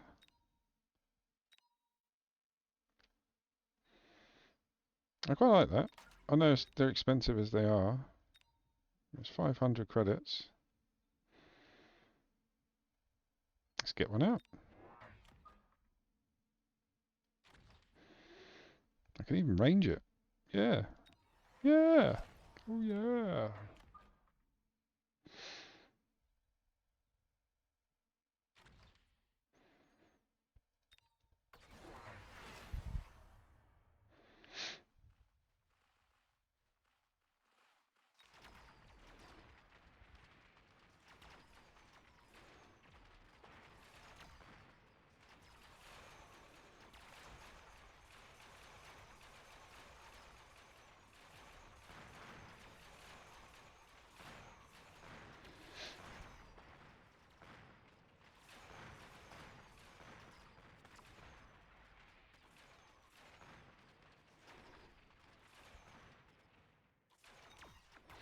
Ooh, got me on a debuff. Just going to take the last marksman. Yep, that's it. No anti-air left. Need more marksmen and defend the left tower more. To be fair, I lent over here a bit heavy. Yeah, they got extra chaff. They got extra chaff and a scorpion. As I said earlier, additional deployment slots. I follow somebody and they gave advice yesterday. Additional deployment slot works really well, but if you're on elite, everything comes out more expensive. So it's harder to do it on elite than it is on anything else.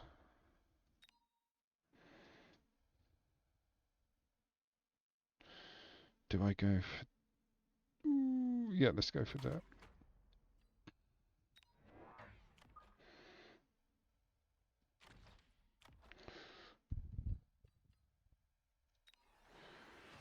Round early, but let's borrow.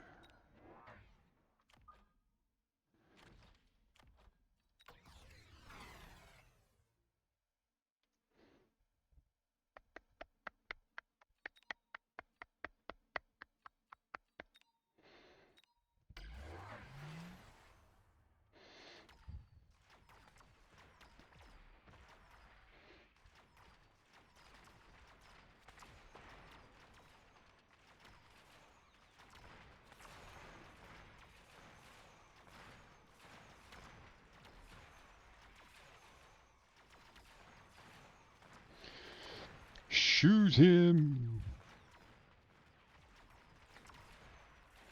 That's better. We're getting to the phoenixes a bit quicker now. So yeah, Scorpion doing Scorpy things.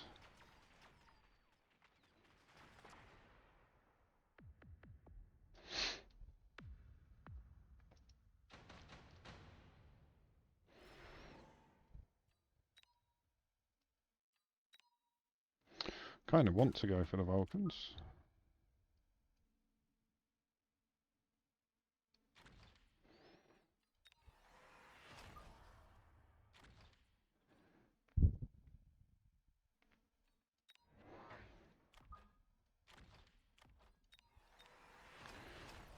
Need more chaff.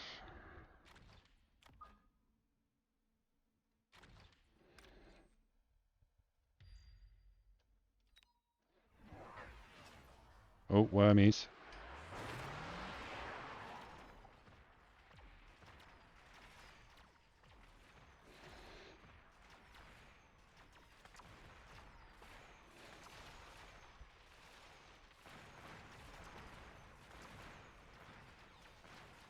Oh, nearly got both of them down on their first pop. Yeah, the phoenixes are going to finish us off.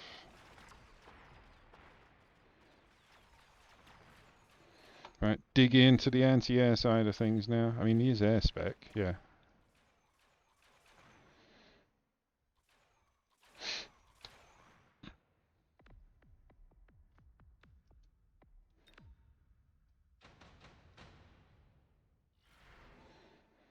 Upgrade the spider?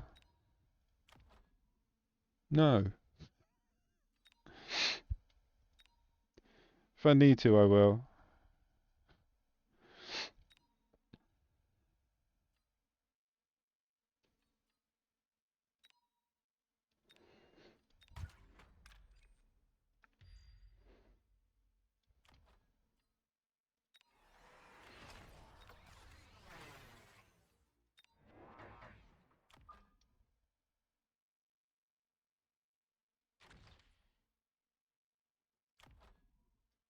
Gimme. Get another... I could actually. No, another marksman.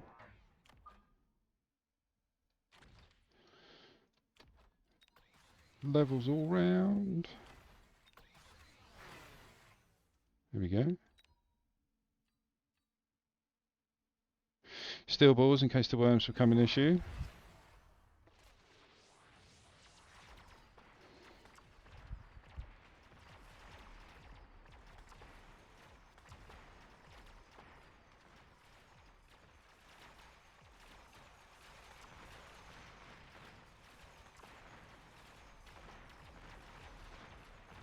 Oh, there's the other worm. I thought we got rid of him.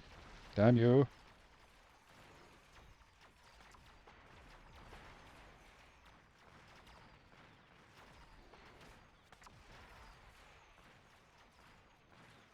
Those tarantulas are just chucking bloody bombs at us.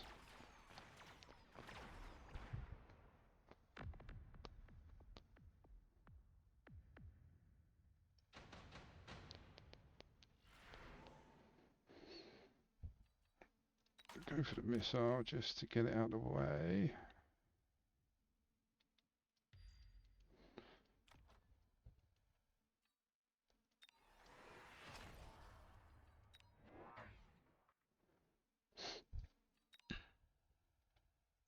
No.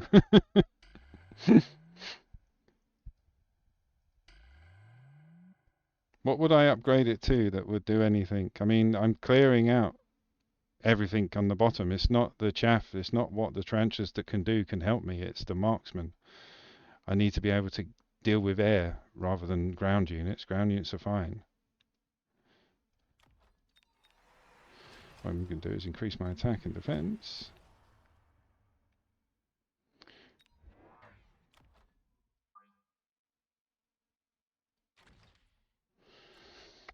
Just give everyone a bit of temporary range.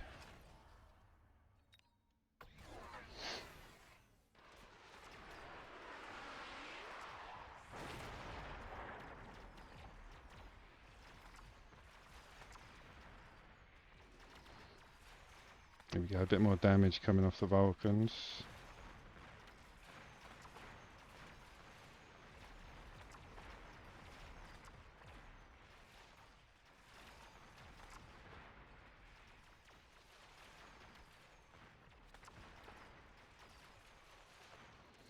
That worm's going to cause me issues. Oh, and he's got bloody absorption.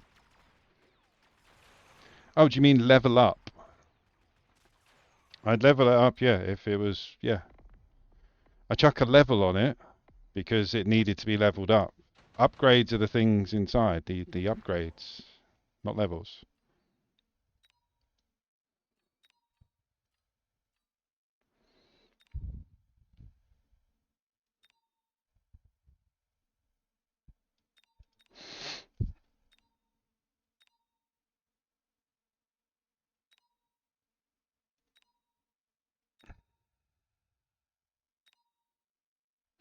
I don't usually do war factories, but I think I must.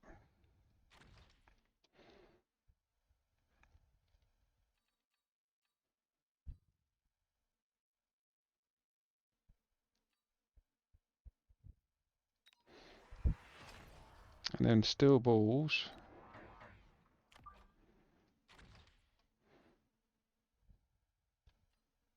I'm not going to go for the fortified because they're only level 1 worms.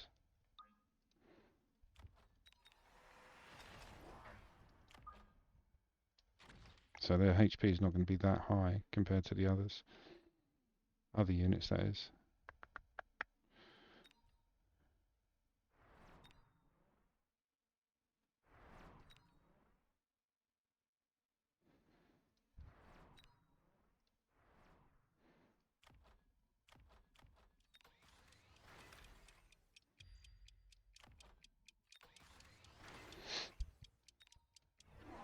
Oh, War Factory and 3 Overlords.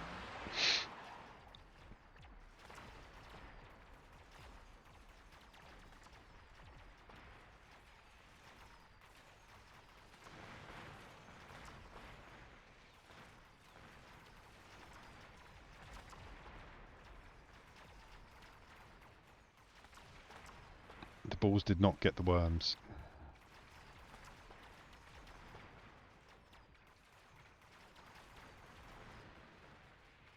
Nope, that was good.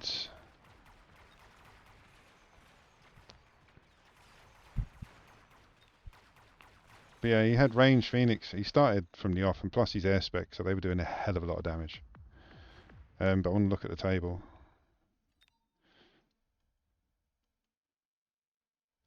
Yeah, level 4 Phoenixes with range, alongside level 4 Mustangs with range, and then griefing tarantulas with their bloody spider mines at the front. That's really good. What would I have done differently? I think the Vulcan was a bad idea. Not a bad idea, but I don't think it was the correct way to go. I think I should have lent more on the marksman. Electromag, more of them. Yeah, Electromag, more of the marksman. Double shot on the Scorpy. Double shot on the Scorpy. Electromag on the marksman, more of both of them. No Vulcans, no balls, no factory. Yeah.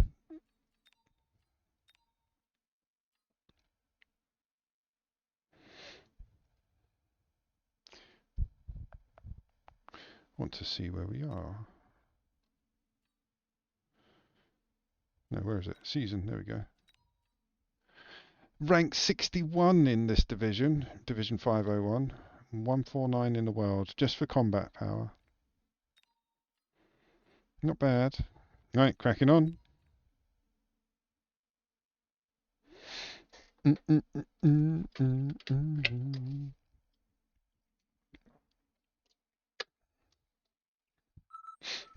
Oh, I'm going to have another biscuit.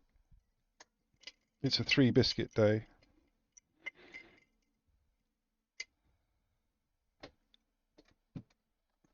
Keep my energy up for the 4-player brawl tonight.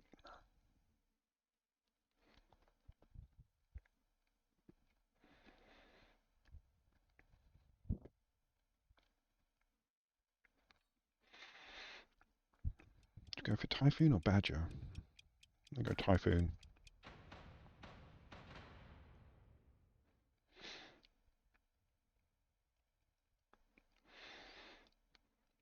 Cost control, and we've got balls and fangs.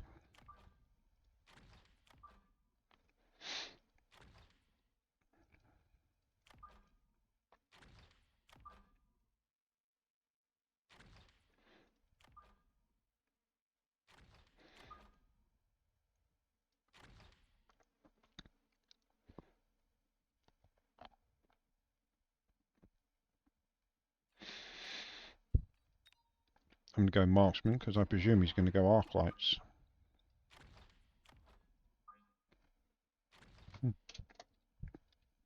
Good luck, have fun, don't kill me. Yep, there's the Arc Lights.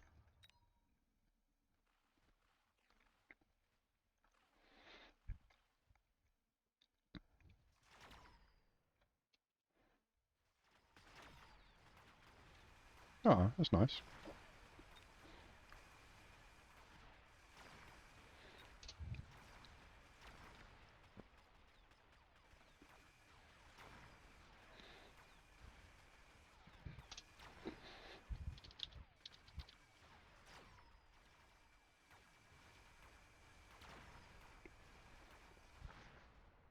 He wants to try a different strategy, he said.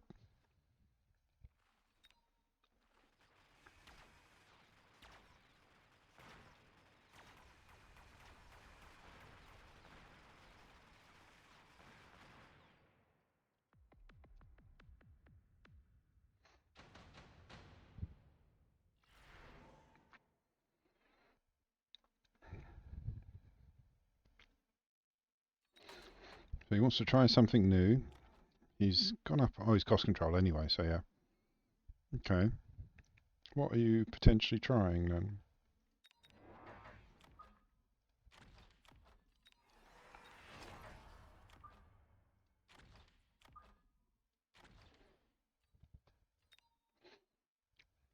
If you're going to get loads of steel balls, I'm definitely getting scorpions out.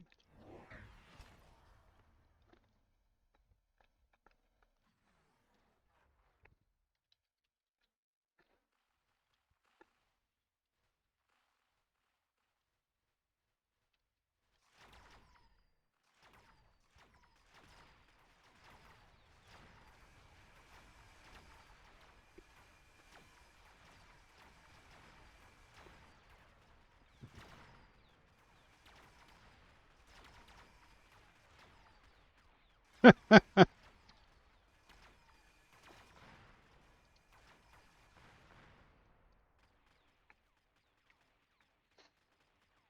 was talking about this yesterday. The Mechabellum community watched the same people.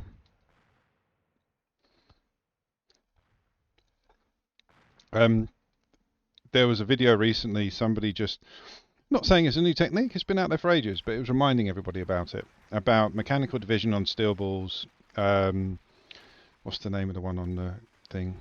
Replicate on crawlers, and then War Factory. So War Factory produces balls, balls produce crawlers, crawlers produce more crawlers.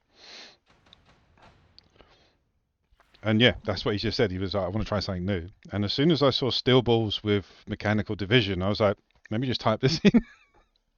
And yeah, I was right. He watched the same vid. All right.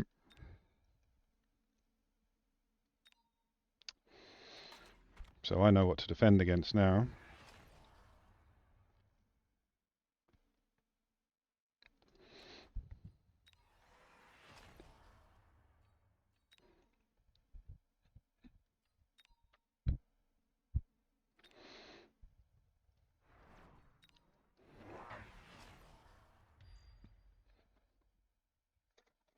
Oh, it's a 3 biscuit day. Meganif, 100%. It's Friday. Come on. Homemade oatmeal, peanut, and honey biscuits. They're gamers' food of heaven. Yeah, I make like jars of them.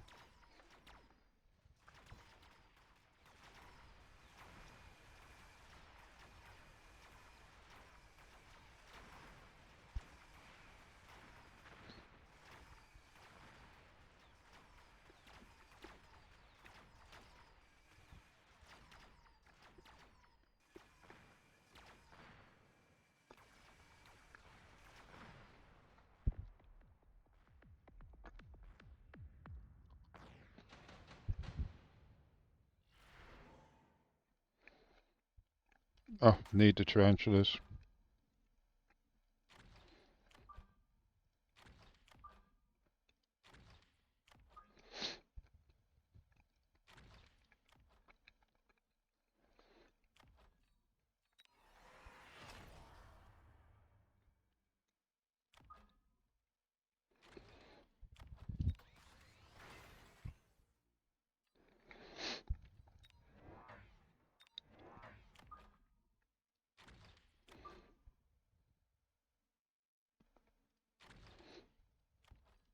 Not bad, actually. That was a good round. Like for getting things out and done. Yeah, exactly. That's what I mean. It's not a new idea. It's been around for ages. But there was a video on YouTube, and I've seen 3 people do it in like the last 4 days, maybe this week alone. For me, it was the Vulcan dropping marksman, dropping fangs. We used to do that quite a lot when it first came out.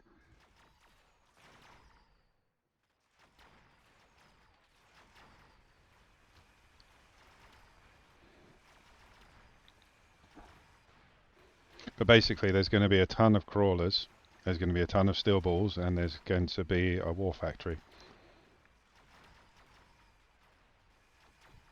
Unless he changes his mind.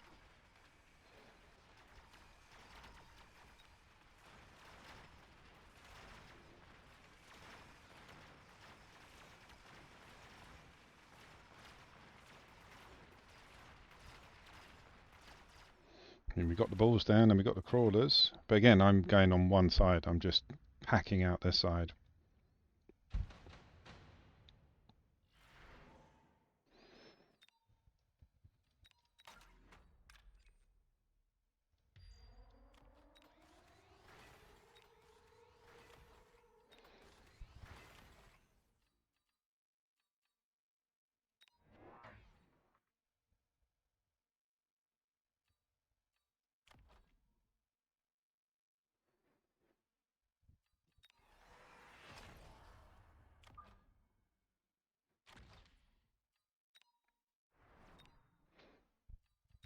Let's do it.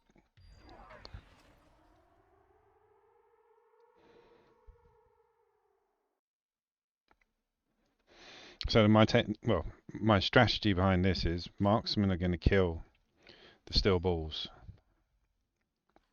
So ranged and double shot. Then behind it is the typhoon and the tarantulas.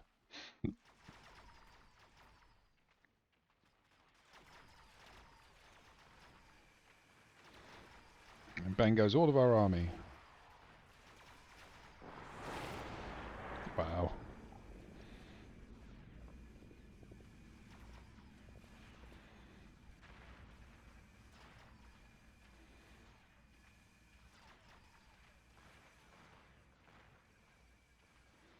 Even if I win this round, there's still Phoenixes. I'm not going to win the round.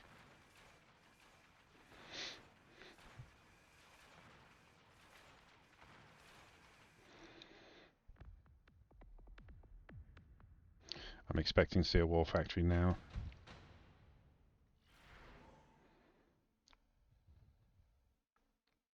I need the money.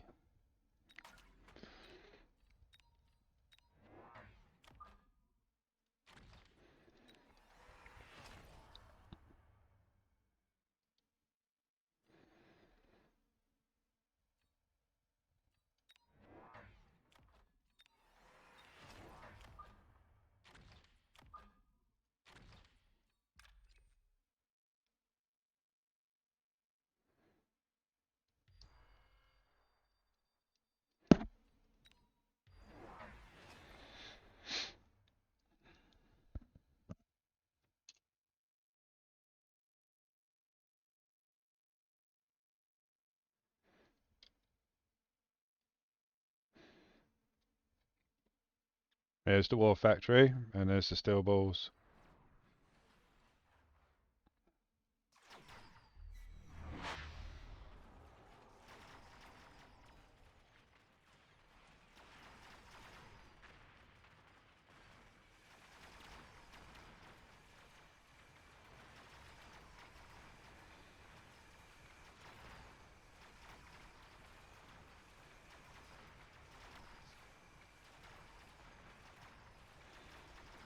So what are we saying? Melters for the war factory?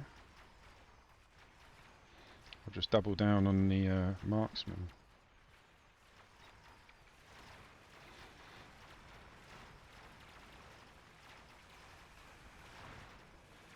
I haven't won this round, that's for sure. I think that's game. Oh, nearly. Yeah, melters maybe.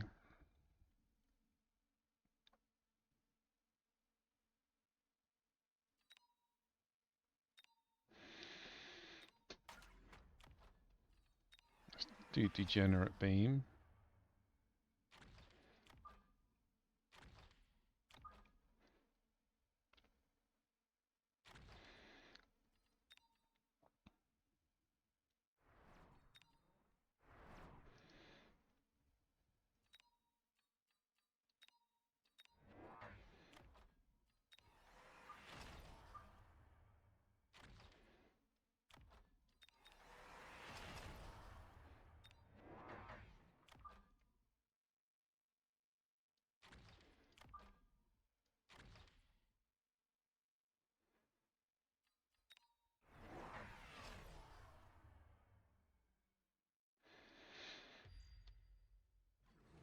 Yeah, it's a fantastic bullet sponge, 100%.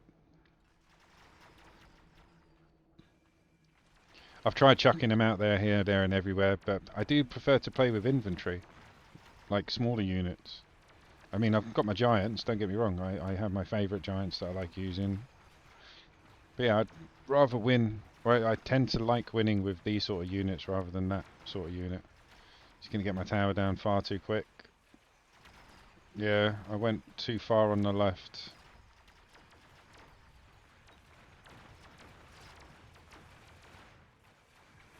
Yep, bad. GG.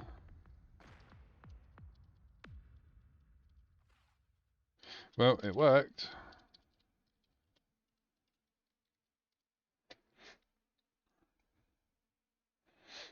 But yeah, the video, I think it was Surrey. And basically, yeah, he staggered steel balls around that had mechanical division that were chucking out crawlers. And then he also had crawlers that had replicate and a war factory that was chucking out steel balls. So literally one unit was producing 2 squads every 16 seconds. Sorry, every 6.5 seconds. And you've already leveled them to that sort of level. The problem with watching the videos is they don't show you, excuse me, the counter. Is that 3 biscuits? They don't show you the counter, but it's, I mean, I could have done electromag. It wouldn't have worked too much on the chaff. The chaff needs to be got rid of quickly, which is why when I saw the tarantulas, I jumped on it. I didn't get many kills, unfortunately. I should have started putting the levels in. But I reckon should have got rid of the Vulcan, or should not have had the Vulcan. Should have gone in for an extra upgrade on the tarantula. Maybe either mechanical rage or field maintenance. Leveled them. Same with the marksman. Should have gone EMP, more of them. And I went too one-sided to protect against what he was developing up here, because that's where he put most of his units to begin with. I could have stuck to my plan and stayed in the middle and still dealt with it. But yeah, I wanted to go, when I saw these marksmen come out, I just went for it. But no, it's a good strategy. It's not something I tend to use because of I don't use war factories. You know, like they're big, they do last. As Meganith was saying, like level 2 um, war factory is just like a bullet sponge. You can shoot it for a week and it won't even realize. Especially if you've got shield upgrades on it. And get them producing some form of ground unit, like steel balls or the sledges, so you've got a bit of chaff for the, like everything else to lock onto rather than the war factory. Especially steel balls. If you're dropping out steel balls and say you've got a marksman already locked on to the war factory or a scorpion or something big, the steel balls will just roll up to it and then chuck a laser on it and eat it. So yeah, dropping steel balls out of a war factory is like stupid. It's a great idea, but it's just stupidly strong. I'm going to go air spec. Decent HP. Chaff clear and DPS on turn.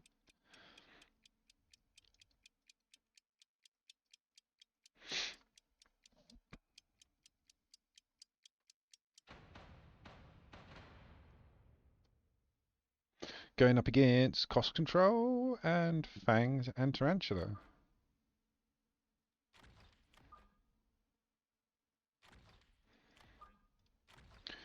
Chaff clear. So what are we thinking he's going? He's got to drop DPS, which would be marksman maybe. Unless he uses, because you can really mix it up. You can use Tarantula's DPS, Fang as chaff clear, and then drop some crawlers or something.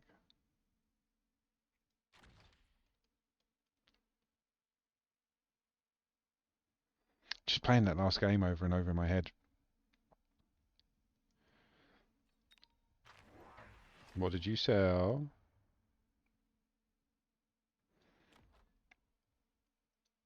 Okay, so you sold off the tarantula and went straight into a scorpion. Okay.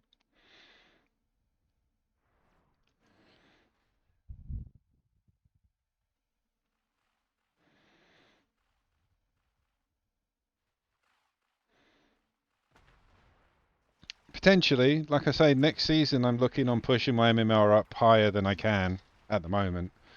But there's some units that I don't use for various reasons that I need to start using to be considered decent player. Because I can lay down Scorpions, Mustangs, Marksmen, and some Crawlers and win pretty much every game. But it gets boring, like there's different skills out there, there's different styles, there's different setups. I want to embrace them all. So yeah, War Factory strategies I'm starting to look at, which is why I looked at the same video that this guy previously watched on YouTube. But like I say, I've got the people I'm following online. They're doing well. They're doing well in the game and teaching me.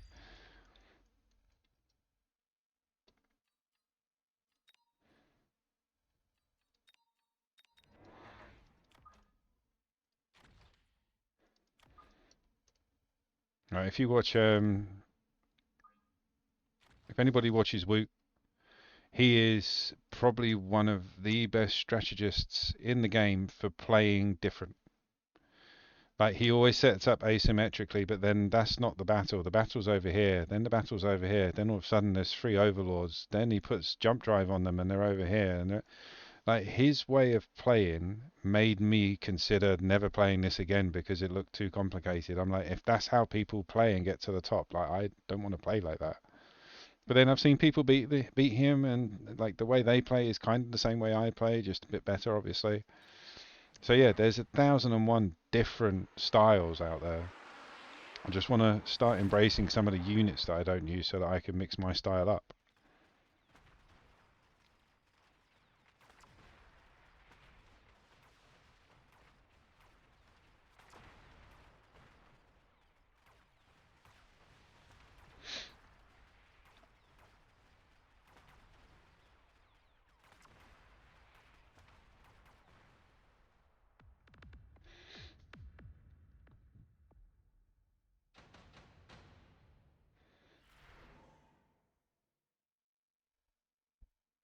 I've got to go additional.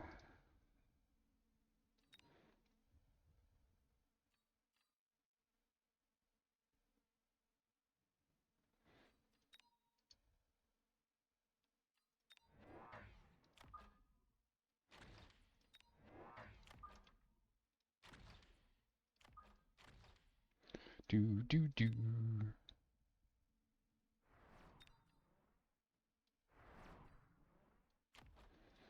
Let's go. He sold off the phoenixes over there. Now he's dropped down a tarantula. He's trying to take on each. When you consider he did the phoenix to take on the crawlers and the saber. Then I dropped the mustang, so now he's going for a bigger chaff clear. Should have left the phoenix there. I know you moved them, but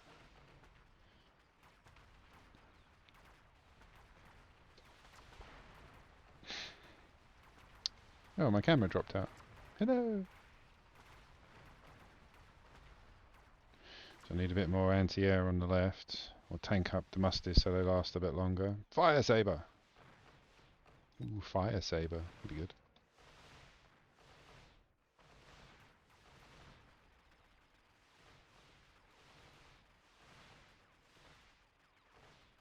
Go on the musties.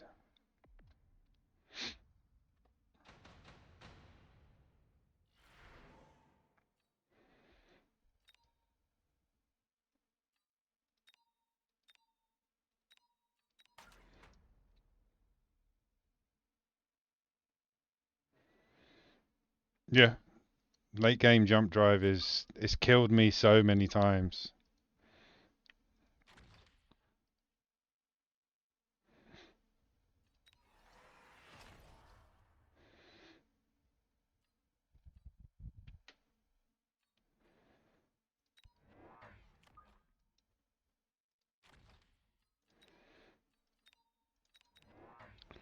Just get no, actually, let's chuck it into that.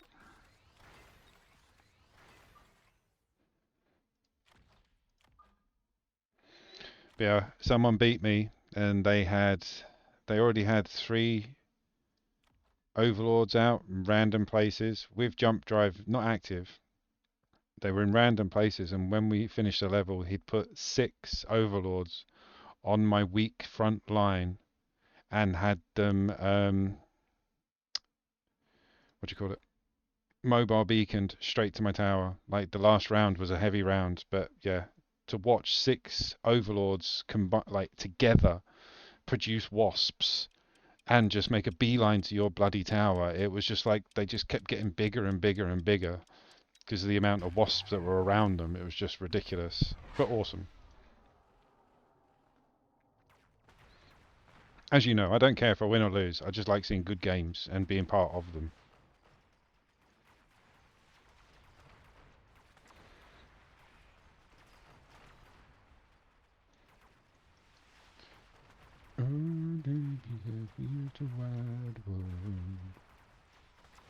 Go on, the Overlord. Yeah, these guys are just wiping out the anti-air I've got too quickly. Luckily, the marksmen are going to save us. Gotcha.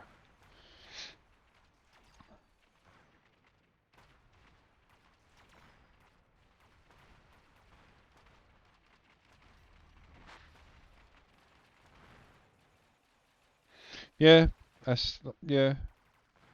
I can see that, to be fair, because they are good. Like you can spend money and time and levels getting them to where they're better than other things, or you can use them at their base core level, like chaff clear range, maybe spider mines, and then you can do something else for heavier DPS.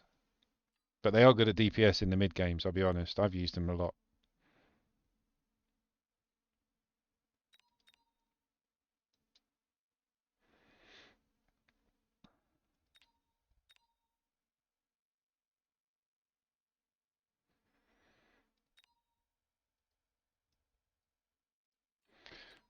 Just go for a quick teleport.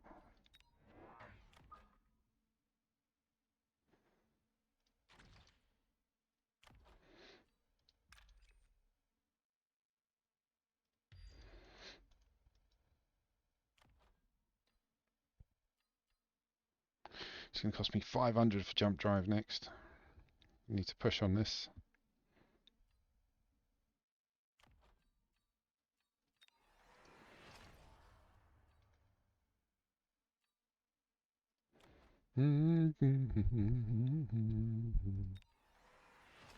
Blast the rhino out.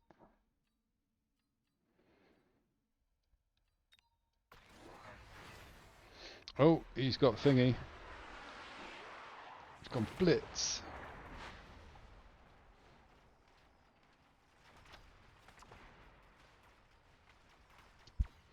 So we need EMP.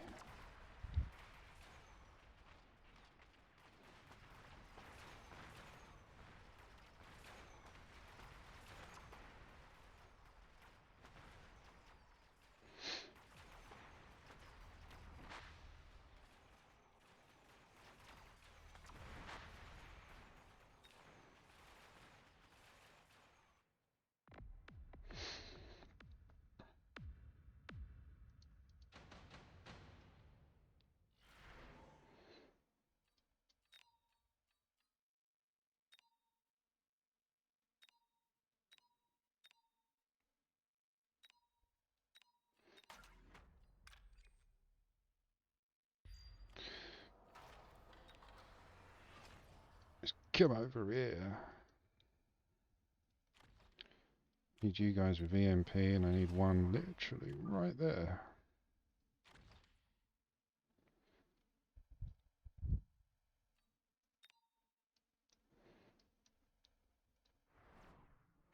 It's round 6. Don't need to borrow just yet.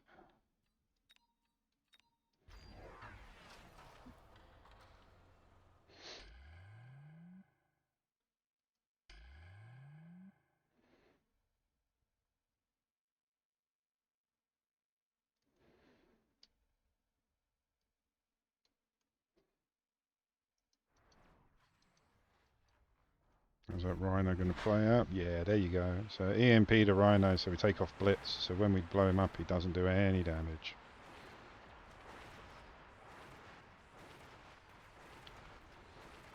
Going to lose the overlord on the right.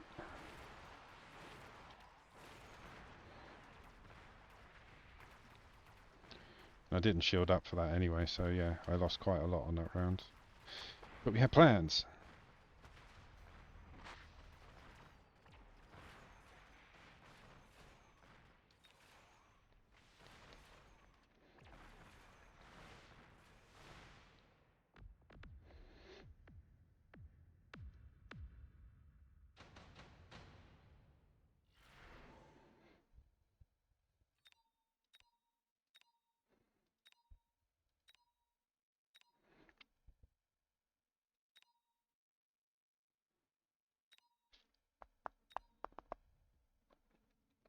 There's no point for the worm, or it doesn't matter really. To be fair, the melter's going to eat everything, but I think the sandworm's going to do the most damage.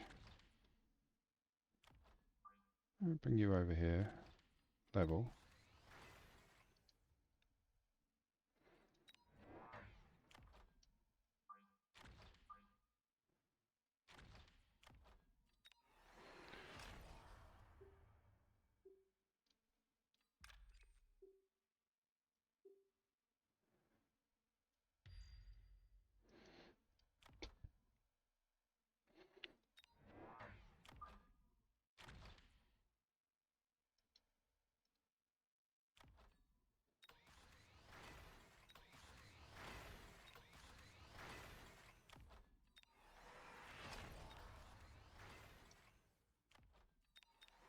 Loads of stuff going up.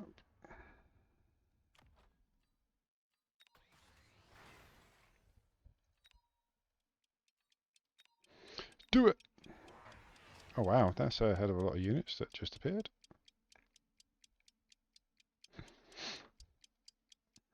See if those crawlers can get through any of them.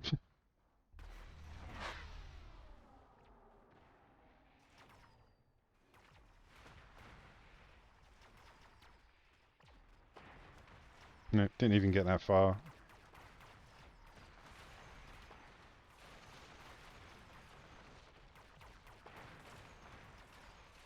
There we go, we're getting them over onto the tower, away from the tower, but still got these guys making a beeline for it.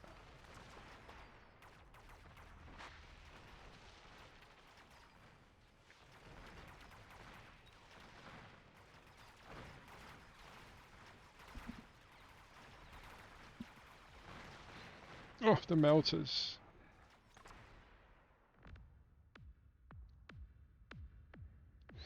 That was a heavy loss.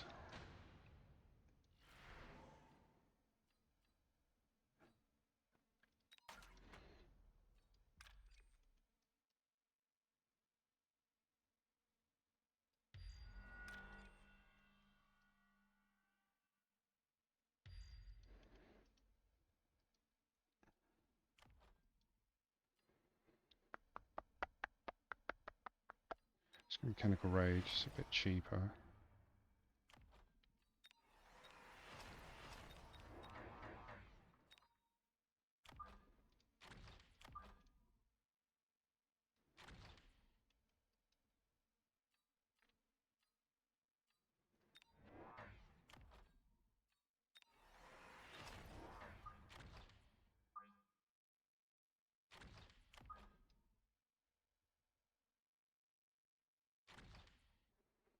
Go!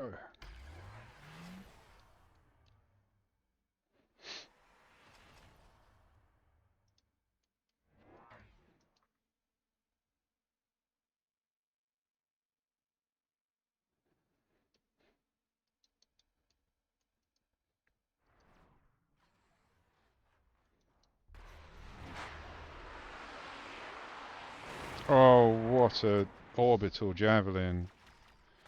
Took out a melting point, a ranged scorpion, and a tarantula.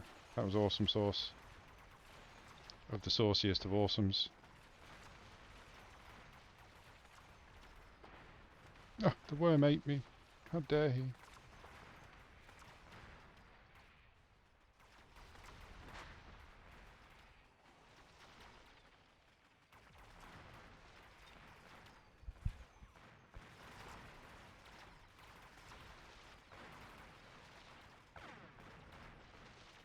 Damn. Oh, GG. Good comeback.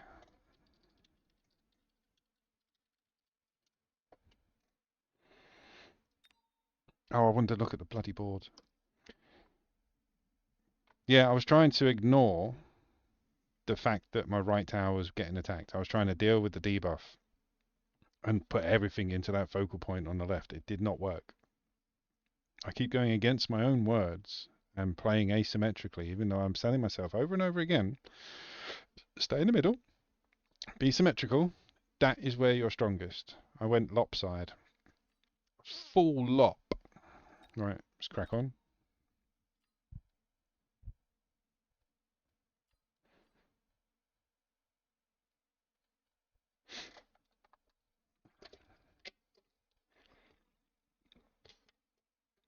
But again, I like, as I was saying to other people in the chat, next season I'm going to play a bit differently. I'm going to be more aggressive. I want the gold. I want to be 2000 MMR by the end of next season. By the way I'm going, actually, I might even be close enough to it by the end of this season, but it's a lot of days of winning. So yeah, I'm going to start changing the way I play. I don't like any of them. Best one I like is Rhino.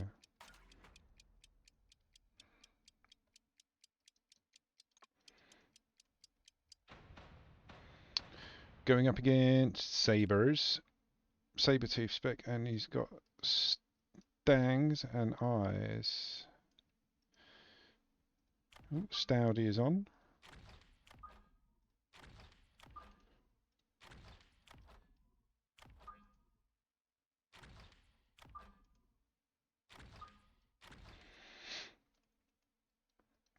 What should we do? So we'll treat that as DPS. We'll get the arc lights out for chaff clear.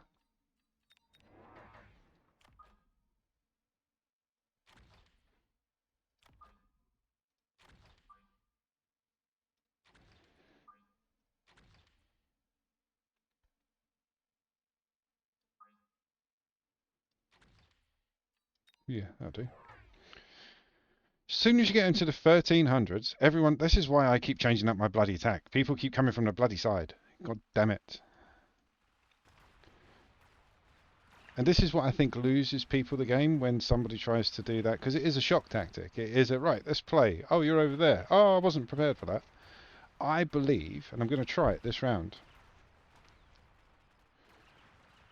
the War Factory strategy. I haven't got mechanical division on my steel balls.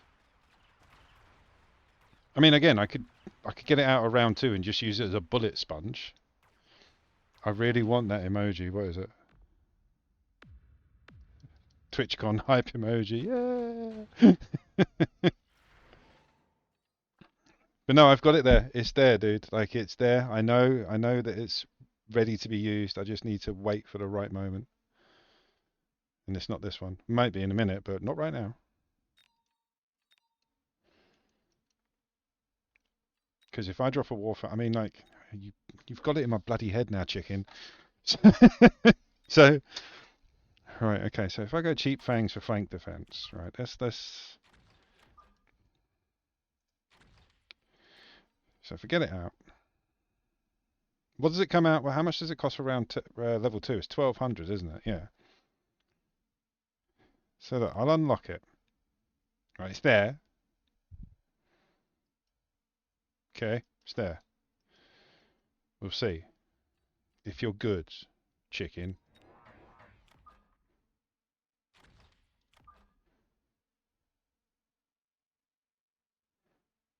Try and make a bit of space, just in case we need to put something big there.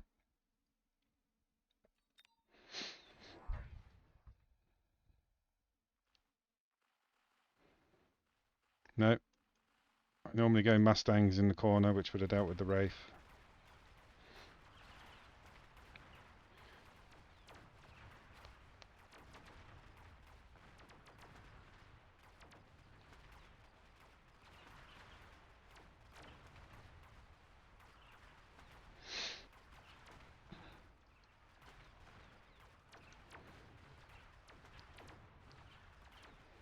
Go on the fangs. You'll be there in a minute. Got to go to work all day. Yum yum yum yum hey. Got to go to work, need underpants. Yum yum yum yum hey. Go on the underpants, gnomes. Oh, you're toast.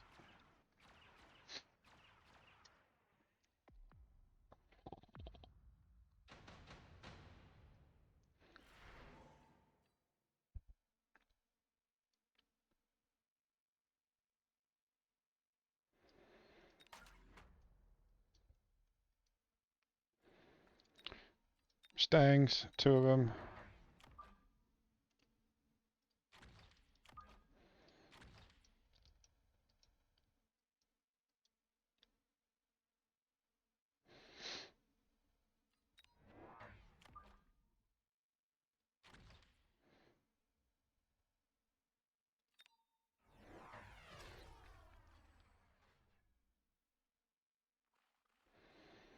I mean, to be fair, chicken, that is crying out for an abyss rather than a war factory. That's like 2 sweeps of a laser. Joom, joom, done. But if the moment arises in this game, the war factory will make an appearance.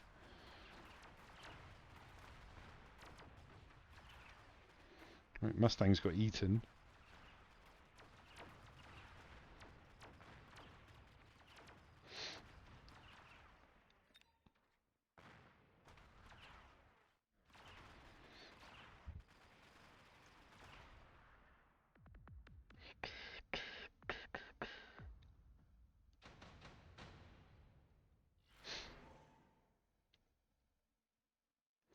Can skip.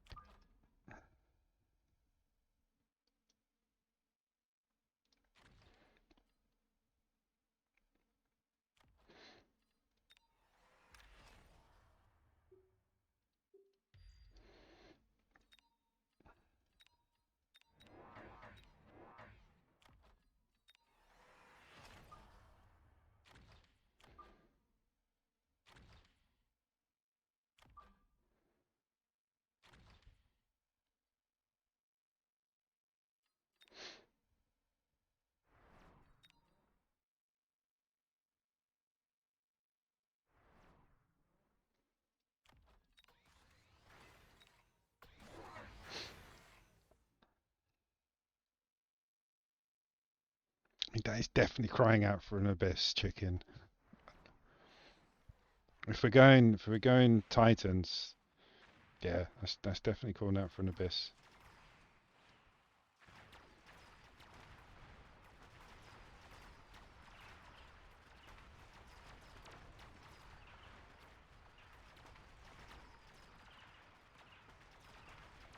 And the marksmen are getting locked onto the. Oh, come on, Rhino, Rhino, you scumbag!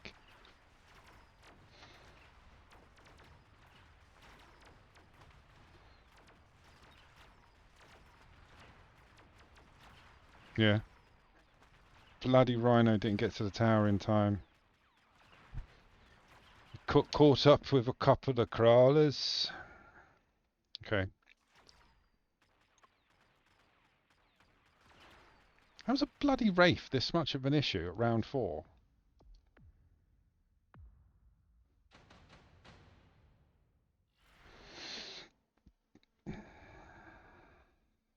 I need the money. I need the money. Right. Let's get rid of you. You're not going to need air spec.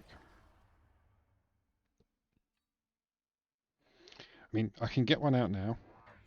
Let's do it. Let's just do it. Let's just big boys. Come on, big boys. BDB.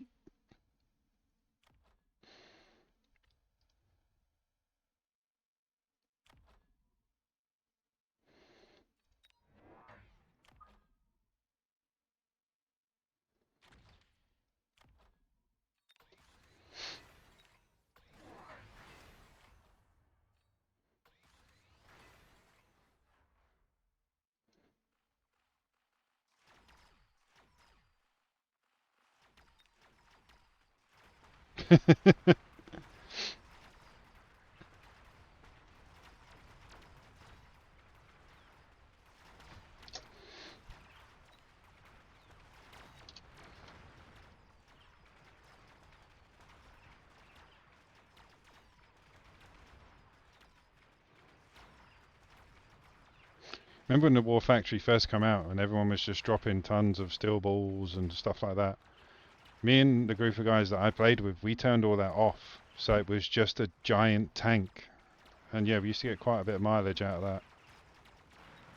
Nearly got a level. Nearly got our level 2 bullet shield, bullet magnet. One marksman hiding behind a corpse of it. I mean, it got us out quite far.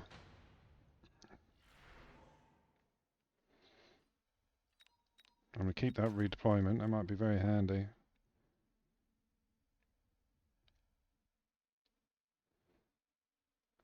Not bad.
Did you see the state of it?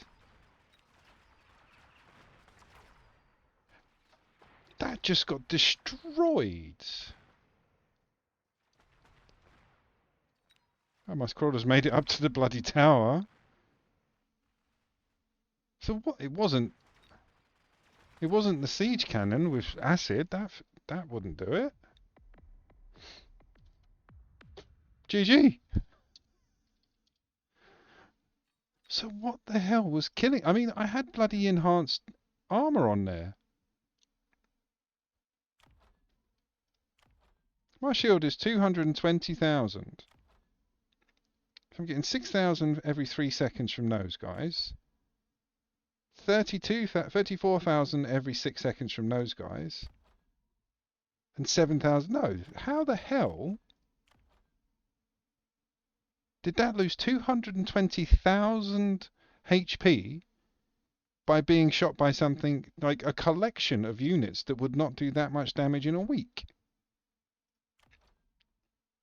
There's no EMP. There's no detrimental scores to it. How the hell did that happen?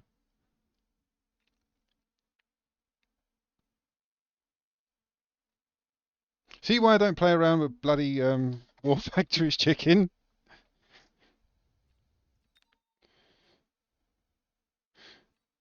No, I'm looking back into this.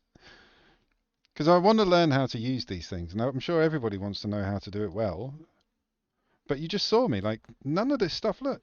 2,200 between 3 of them, so you're getting roughly 6,600 every 3 seconds from one squad. So that's like... That's like 1/40th of the damage.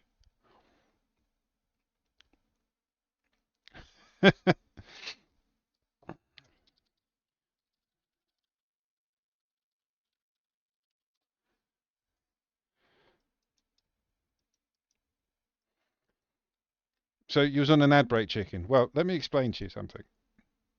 This War Factory got taken out in less than 6 seconds, and I've been trying to figure out how.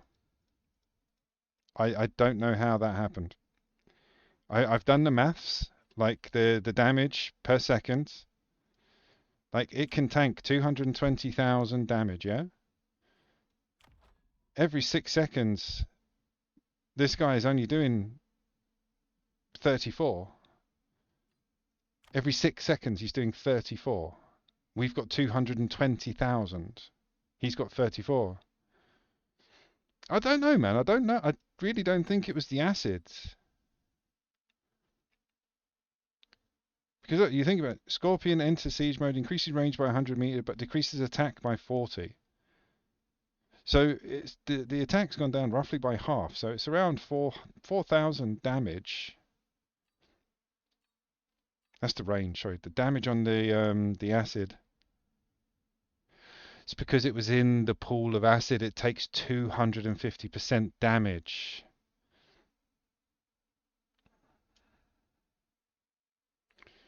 But yeah, it was the acids. You're right. Yeah, Megan, you've got it right.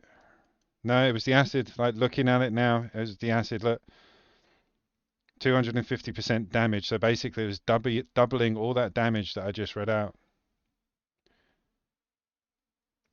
No, it was the like I say, it takes 250%. So basically, it was over twice the amount of damage. So every 6 seconds, where this was roughly doing 34,000, it was actually doing 68,000 damage every 6 seconds per saber, and the same with the other ones because it's over double.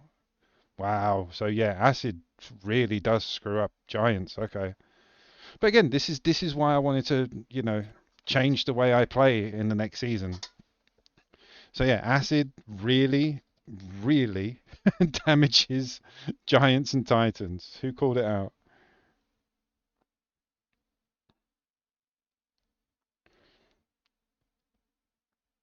Yeah, Megan, if you got it right, it's the acid. Acid absolutely destroyed them. So yeah, the acid basically put the war factory in a state of where it was receiving 250% damage from everything.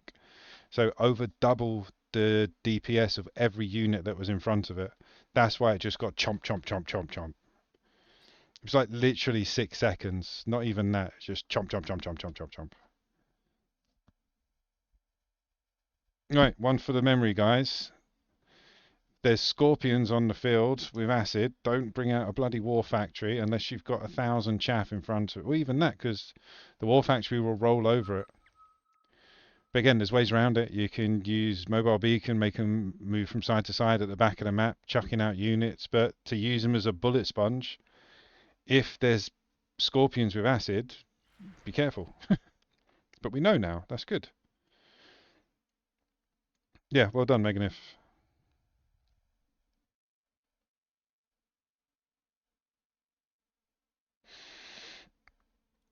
let's go missiles. Let's go a bit of willow. We like willow.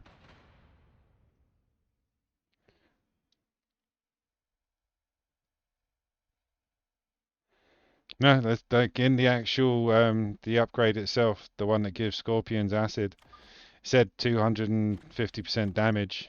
It will take 250% damage because it's the same when you chuck it down and there's a load of chaff on the floor. Like when you use the acid spell, it's going to lay a pool of acid there, but while the units are crawling through them, they're not taking that much damage. But as soon as you hit them, they take extra damage because they're in the acid.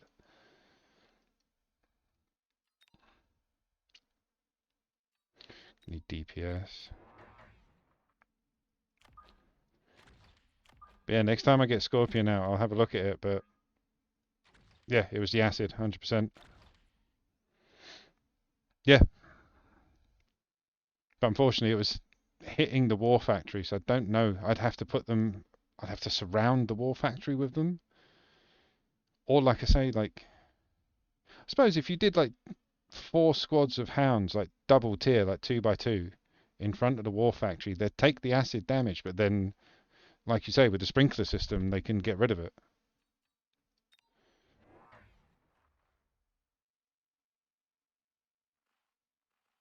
Yeah, acid seems to be a pain in the bum, but we know now. That's good. And there's madness in the background, so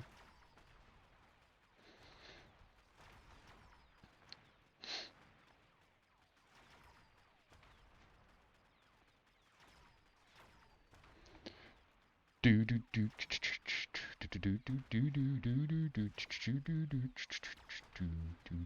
do do. But yeah, War Factory will become one of the most used items in my arsenal. I'm going to play around with the skills. I think I'm going to go back to using it as a giant tank rather than a factory. I might keep steel balls just to have chaff. Ooh.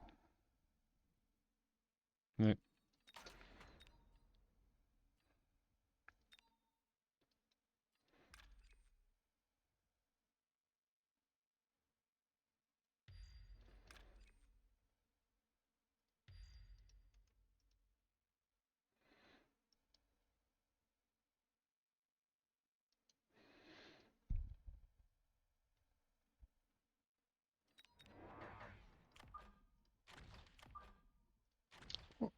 Oh, he's air spec as well. Okay. Do do do do do do do. Just hold off doing HP.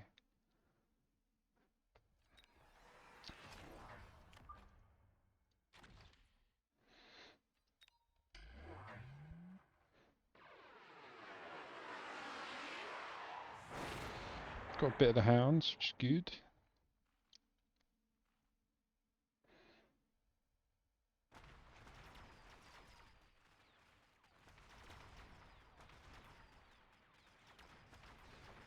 Between us, two dreamers.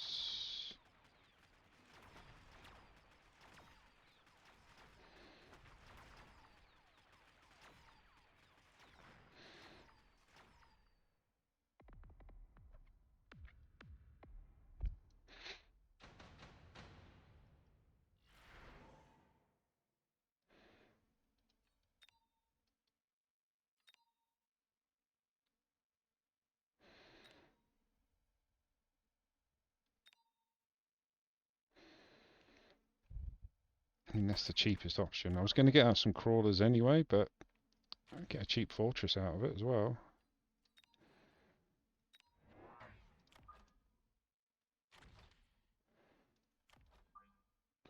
Don't want the, there we go. Don't want this guy getting involved.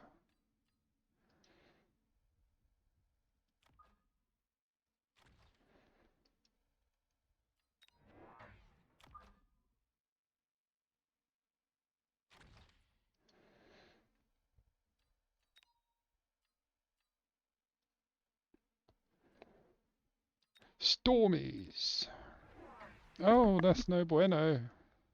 Level 3 and level 2 wasps. So, could do anti-air on the fortress. Give him some mustangs to keep him company.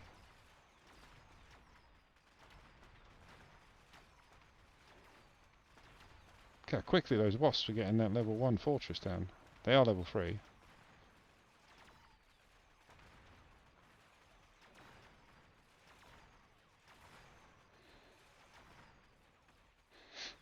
I don't like using them. I don't enjoy... I mean, I don't mind using them. I use them when they're available. I can use inventory better. Sometimes. Doesn't always work.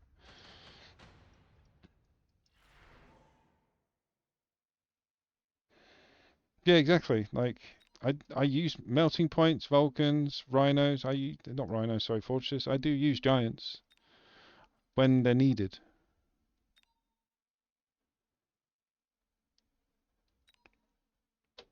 There's no point me going for that. He's not got it.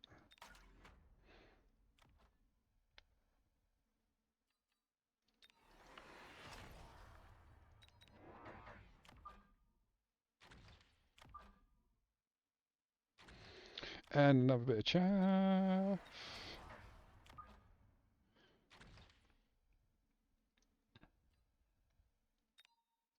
Let's give it to you with the level 3s.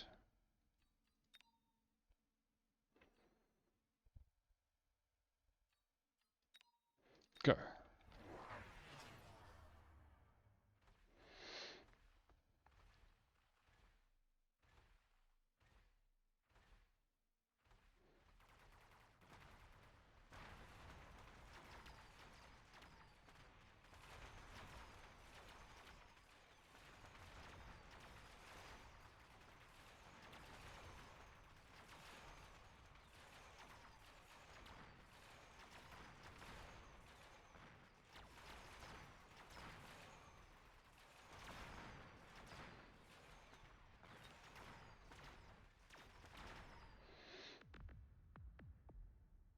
Can't decide what's my favourite giant, actually.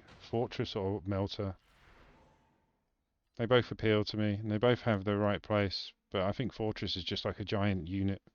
It's like a giant marksman, effectively, or a giant fang.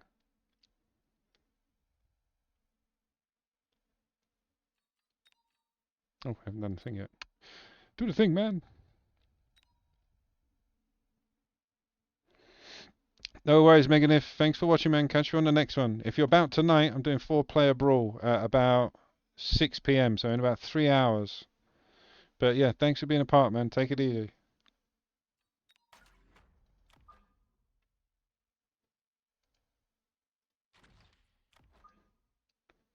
Actually, no. Let's have him here.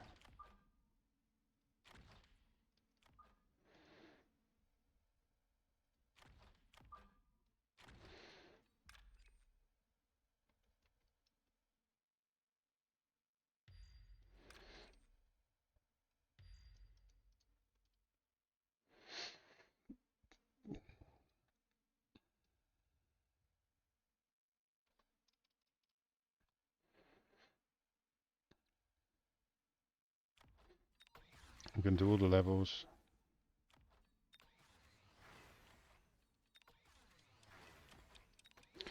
Not put any units out. Just dropped some missiles and leveled everything.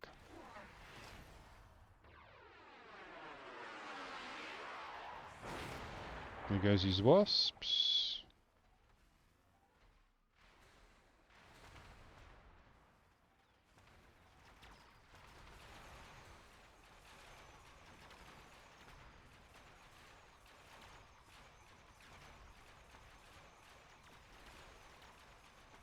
Go on, get that Raiden down. After the last one. I mean, he's going. There we go.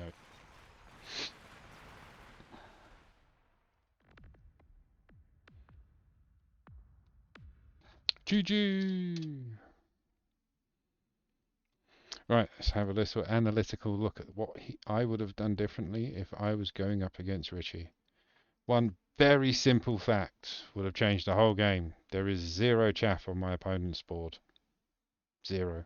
Like, the Wasps, they were a card. He took 2 of them, drops another one, gave him some range, but there is 0 chaff on that board. This stuff, the Hounds, they're awesome, but there's too many of them for a start. Like, how on earth are you going to use this? Like, what, 1, 2, 3, 4, 5, 6, 7, 8 chaff killing units against 1, 2, 3, 4, 5, 6, 7, 8, 9, 10. So literally each one of them has its own squad to kill, and it still wasn't getting rid of all of them. So maybe cut down on the Hounds. Like, leave those 3 there. They were cool. 1 there, 1 there. Wouldn't have had those 3.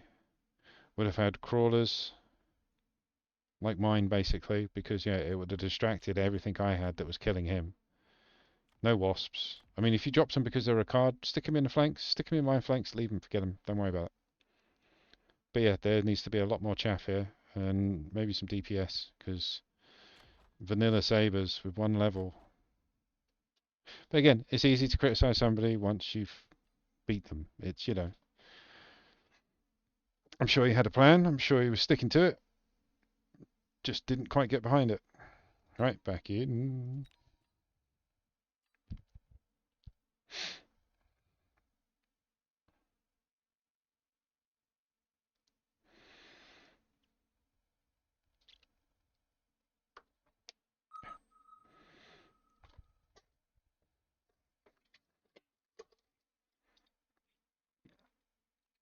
If anybody in chat knows what the reset was for earlier, chuck it up in chat. Because the game, we had a message coming in game saying there was a new version of the game. Please reload Steam. We did it. No news, no patch notes, no nothing. So yeah, if anybody's read on the forums what it's about, chuck it up in chat for us.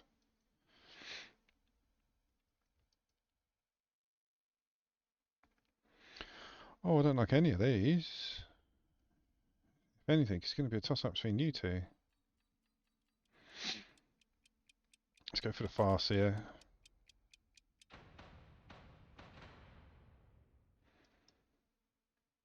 Sabers and Arclights. He's got Saber Spec as well.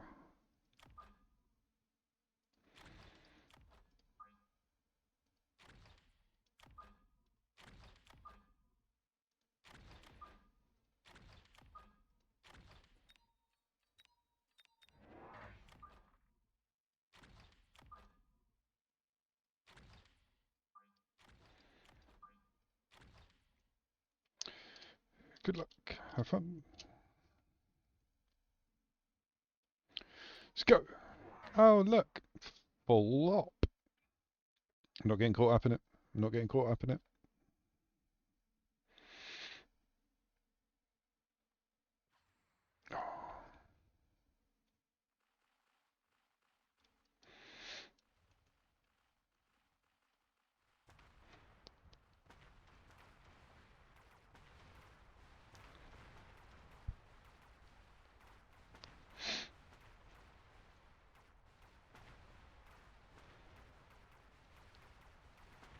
Oh, the Arclights are so much better at killing chaff than the hounds.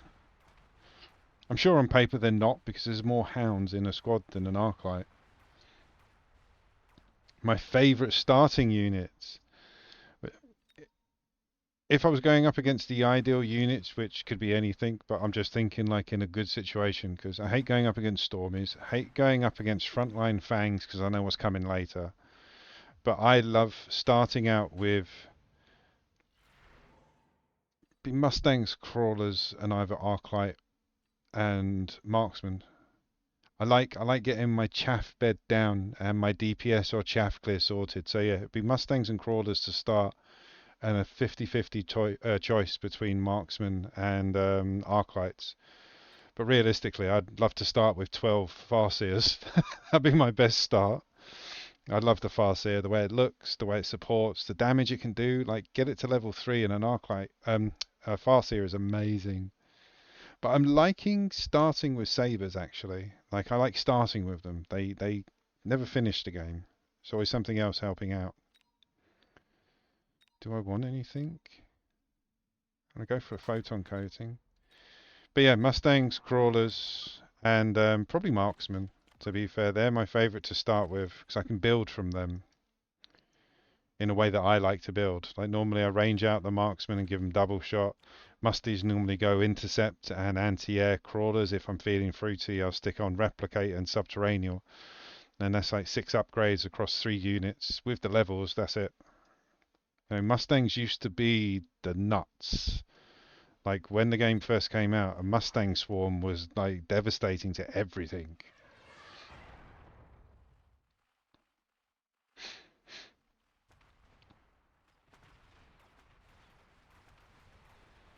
Yeah, Farseer is, yeah, one of my favourites. What about you? What's your favourite starting units in an ideal situation?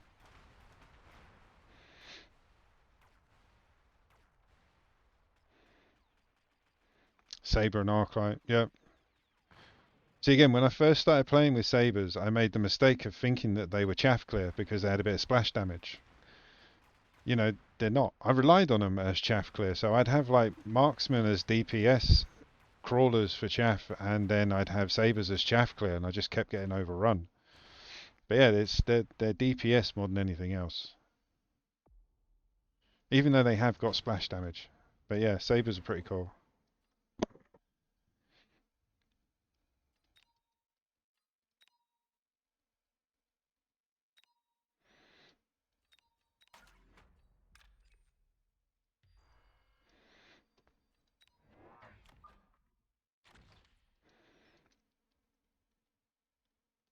Stick another one of you out. We'll start getting a bit personal in a minute.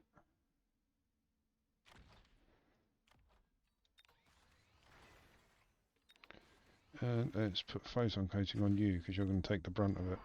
Oh look, it's amazing how I put that. See, there's like 4 rounds of predictability that's definitely easy to obtain in this game. Like, round 2, you should always go musties because there's another option of potentially going for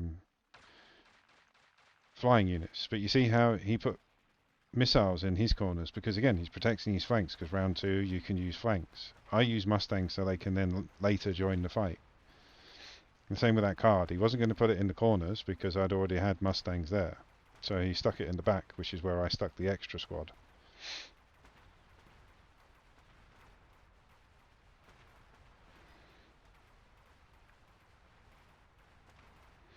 Now we've just got tons of arc lights to kill with lots of crawlers.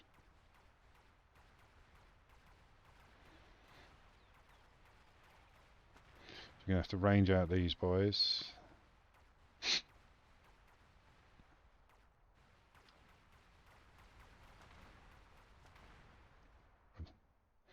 I love the saber. Just rolls up. Shut up.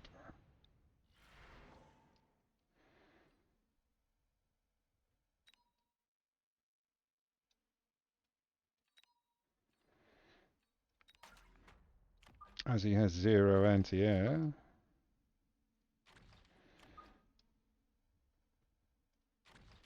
Just range you bad boys out.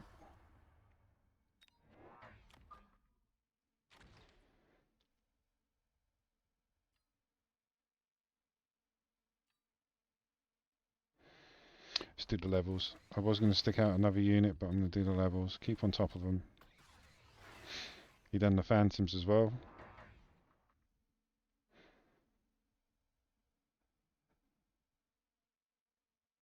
Here comes those frontline fangs.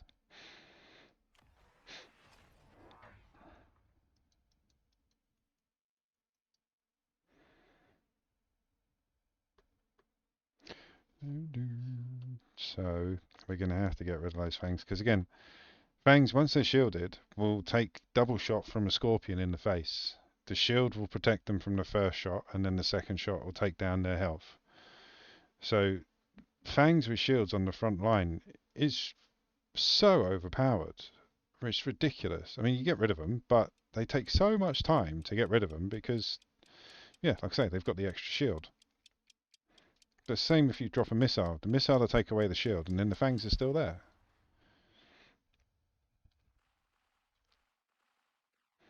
That's why I hate fangs. They're deceptive. I don't know how to use them well. And when other people use them well, they're really good. It's my anti-air all done on the left.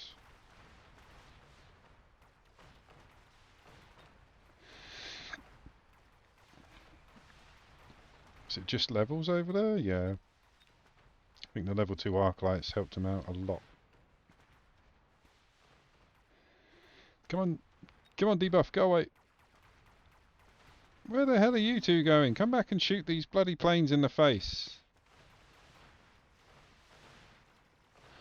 Any developers watching, I've said it, you can check out my channel, you can check out YouTube, you can check out TikTok. We need a stop being stupid button for the units. We can use it once per game, and it makes them reevaluate the whole game. And they just go, oh no, I shouldn't be shooting this person, I should shoot that person with a gun. Stupid phantoms.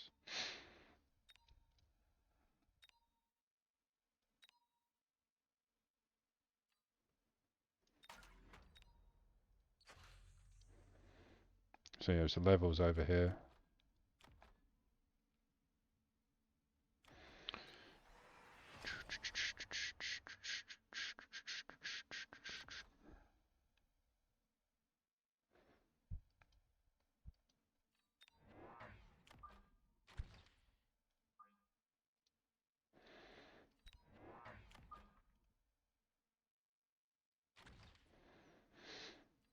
Let's increase attack to get over the fact that he's got a few more levels on us.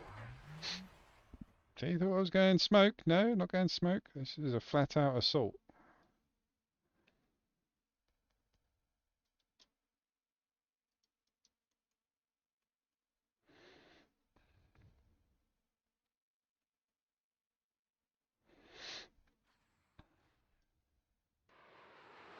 Gonna have to get out marksman. He's leaning on the phantoms.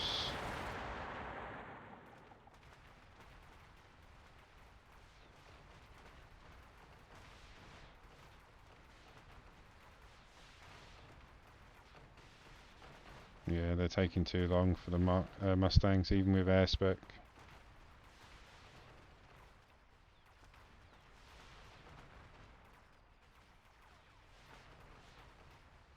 Oh, go on, we get that last one down. We've got 2 more of these to deal with.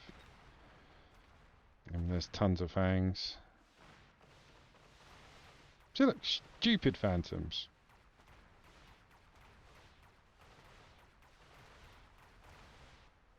Gotcha. We'll get rid of all those bloody fangs and we've won. Nope. The fangs just shot you in the face.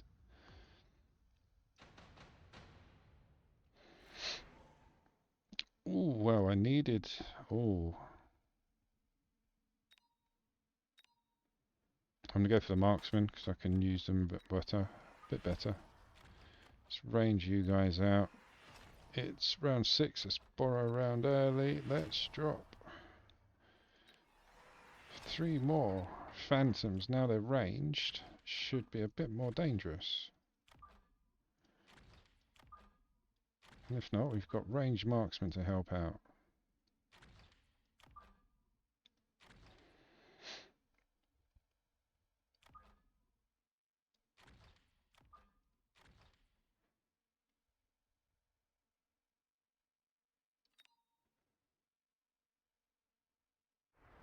Let's do it!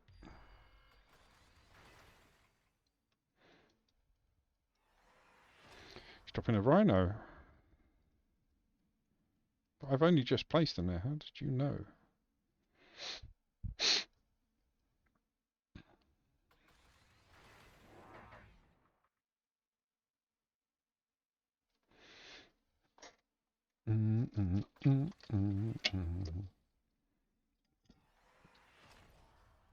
Oh, we've got armor enhancement on the phantoms now.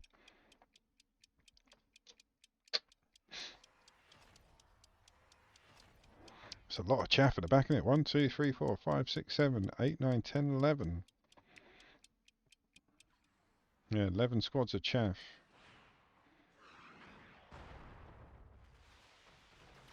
Bye, Rhino.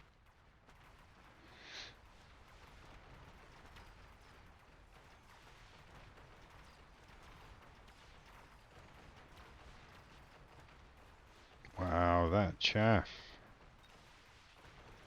They're all vanilla as well, no upgrades.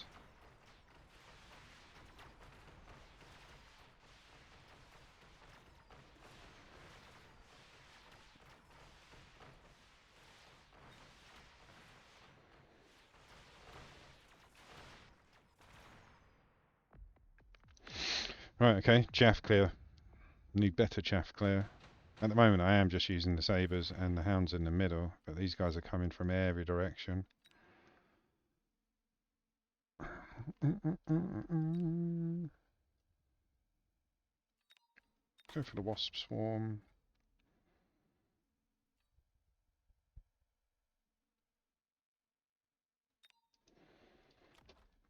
Borrow. Get 3 of them out at level 2.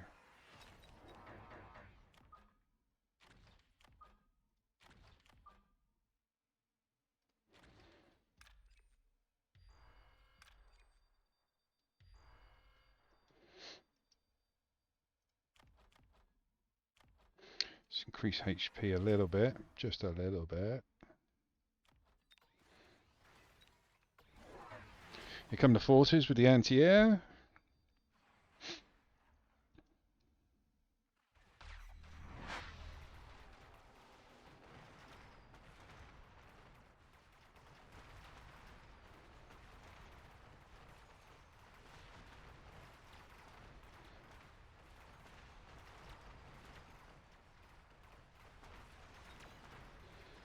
Trenchers were helping. And then the Sabertooth just outranged them, destroyed them.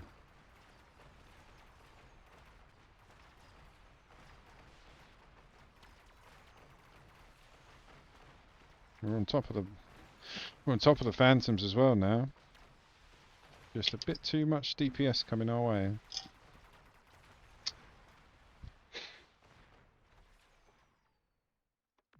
Oh, that's a big win for him. Oh, GG. Well done, that individual. Well done, that individual. Alright, just want to have a look at this, because I even said it maybe about a game ago. Or actually, no, it was at the beginning when you were saying about what's my favourite units. I hate Fangs because when I see them on the front, I know they cause problems. They do. They do. They're tanky. Even without shielding up, they're bloody tanky units for what they are and how much they cost. But that, 1, 2, 3, 4, 5, 6, 7, 8, 9, 10, 11 squads of chaff. There's no upgrades either. It's just used raw power. What would I have done differently? Scorpies. Ah, GG, sir.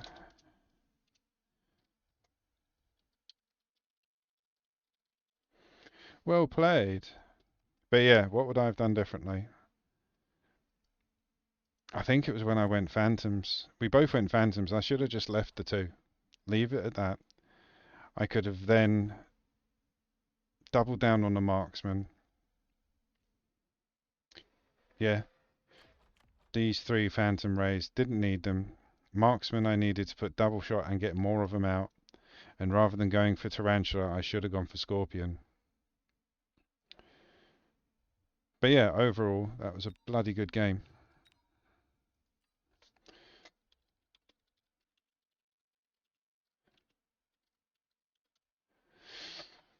Yeah, there's a 90-second delay on the video. Mr. or Mrs. Miller, whoever. But yeah, that was a fantastic game. I went the wrong way.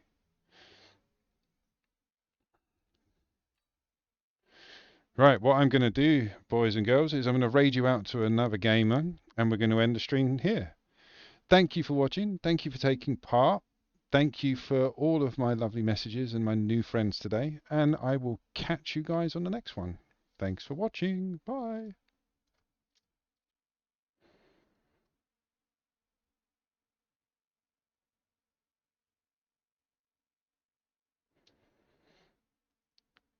Let's find you. There we go.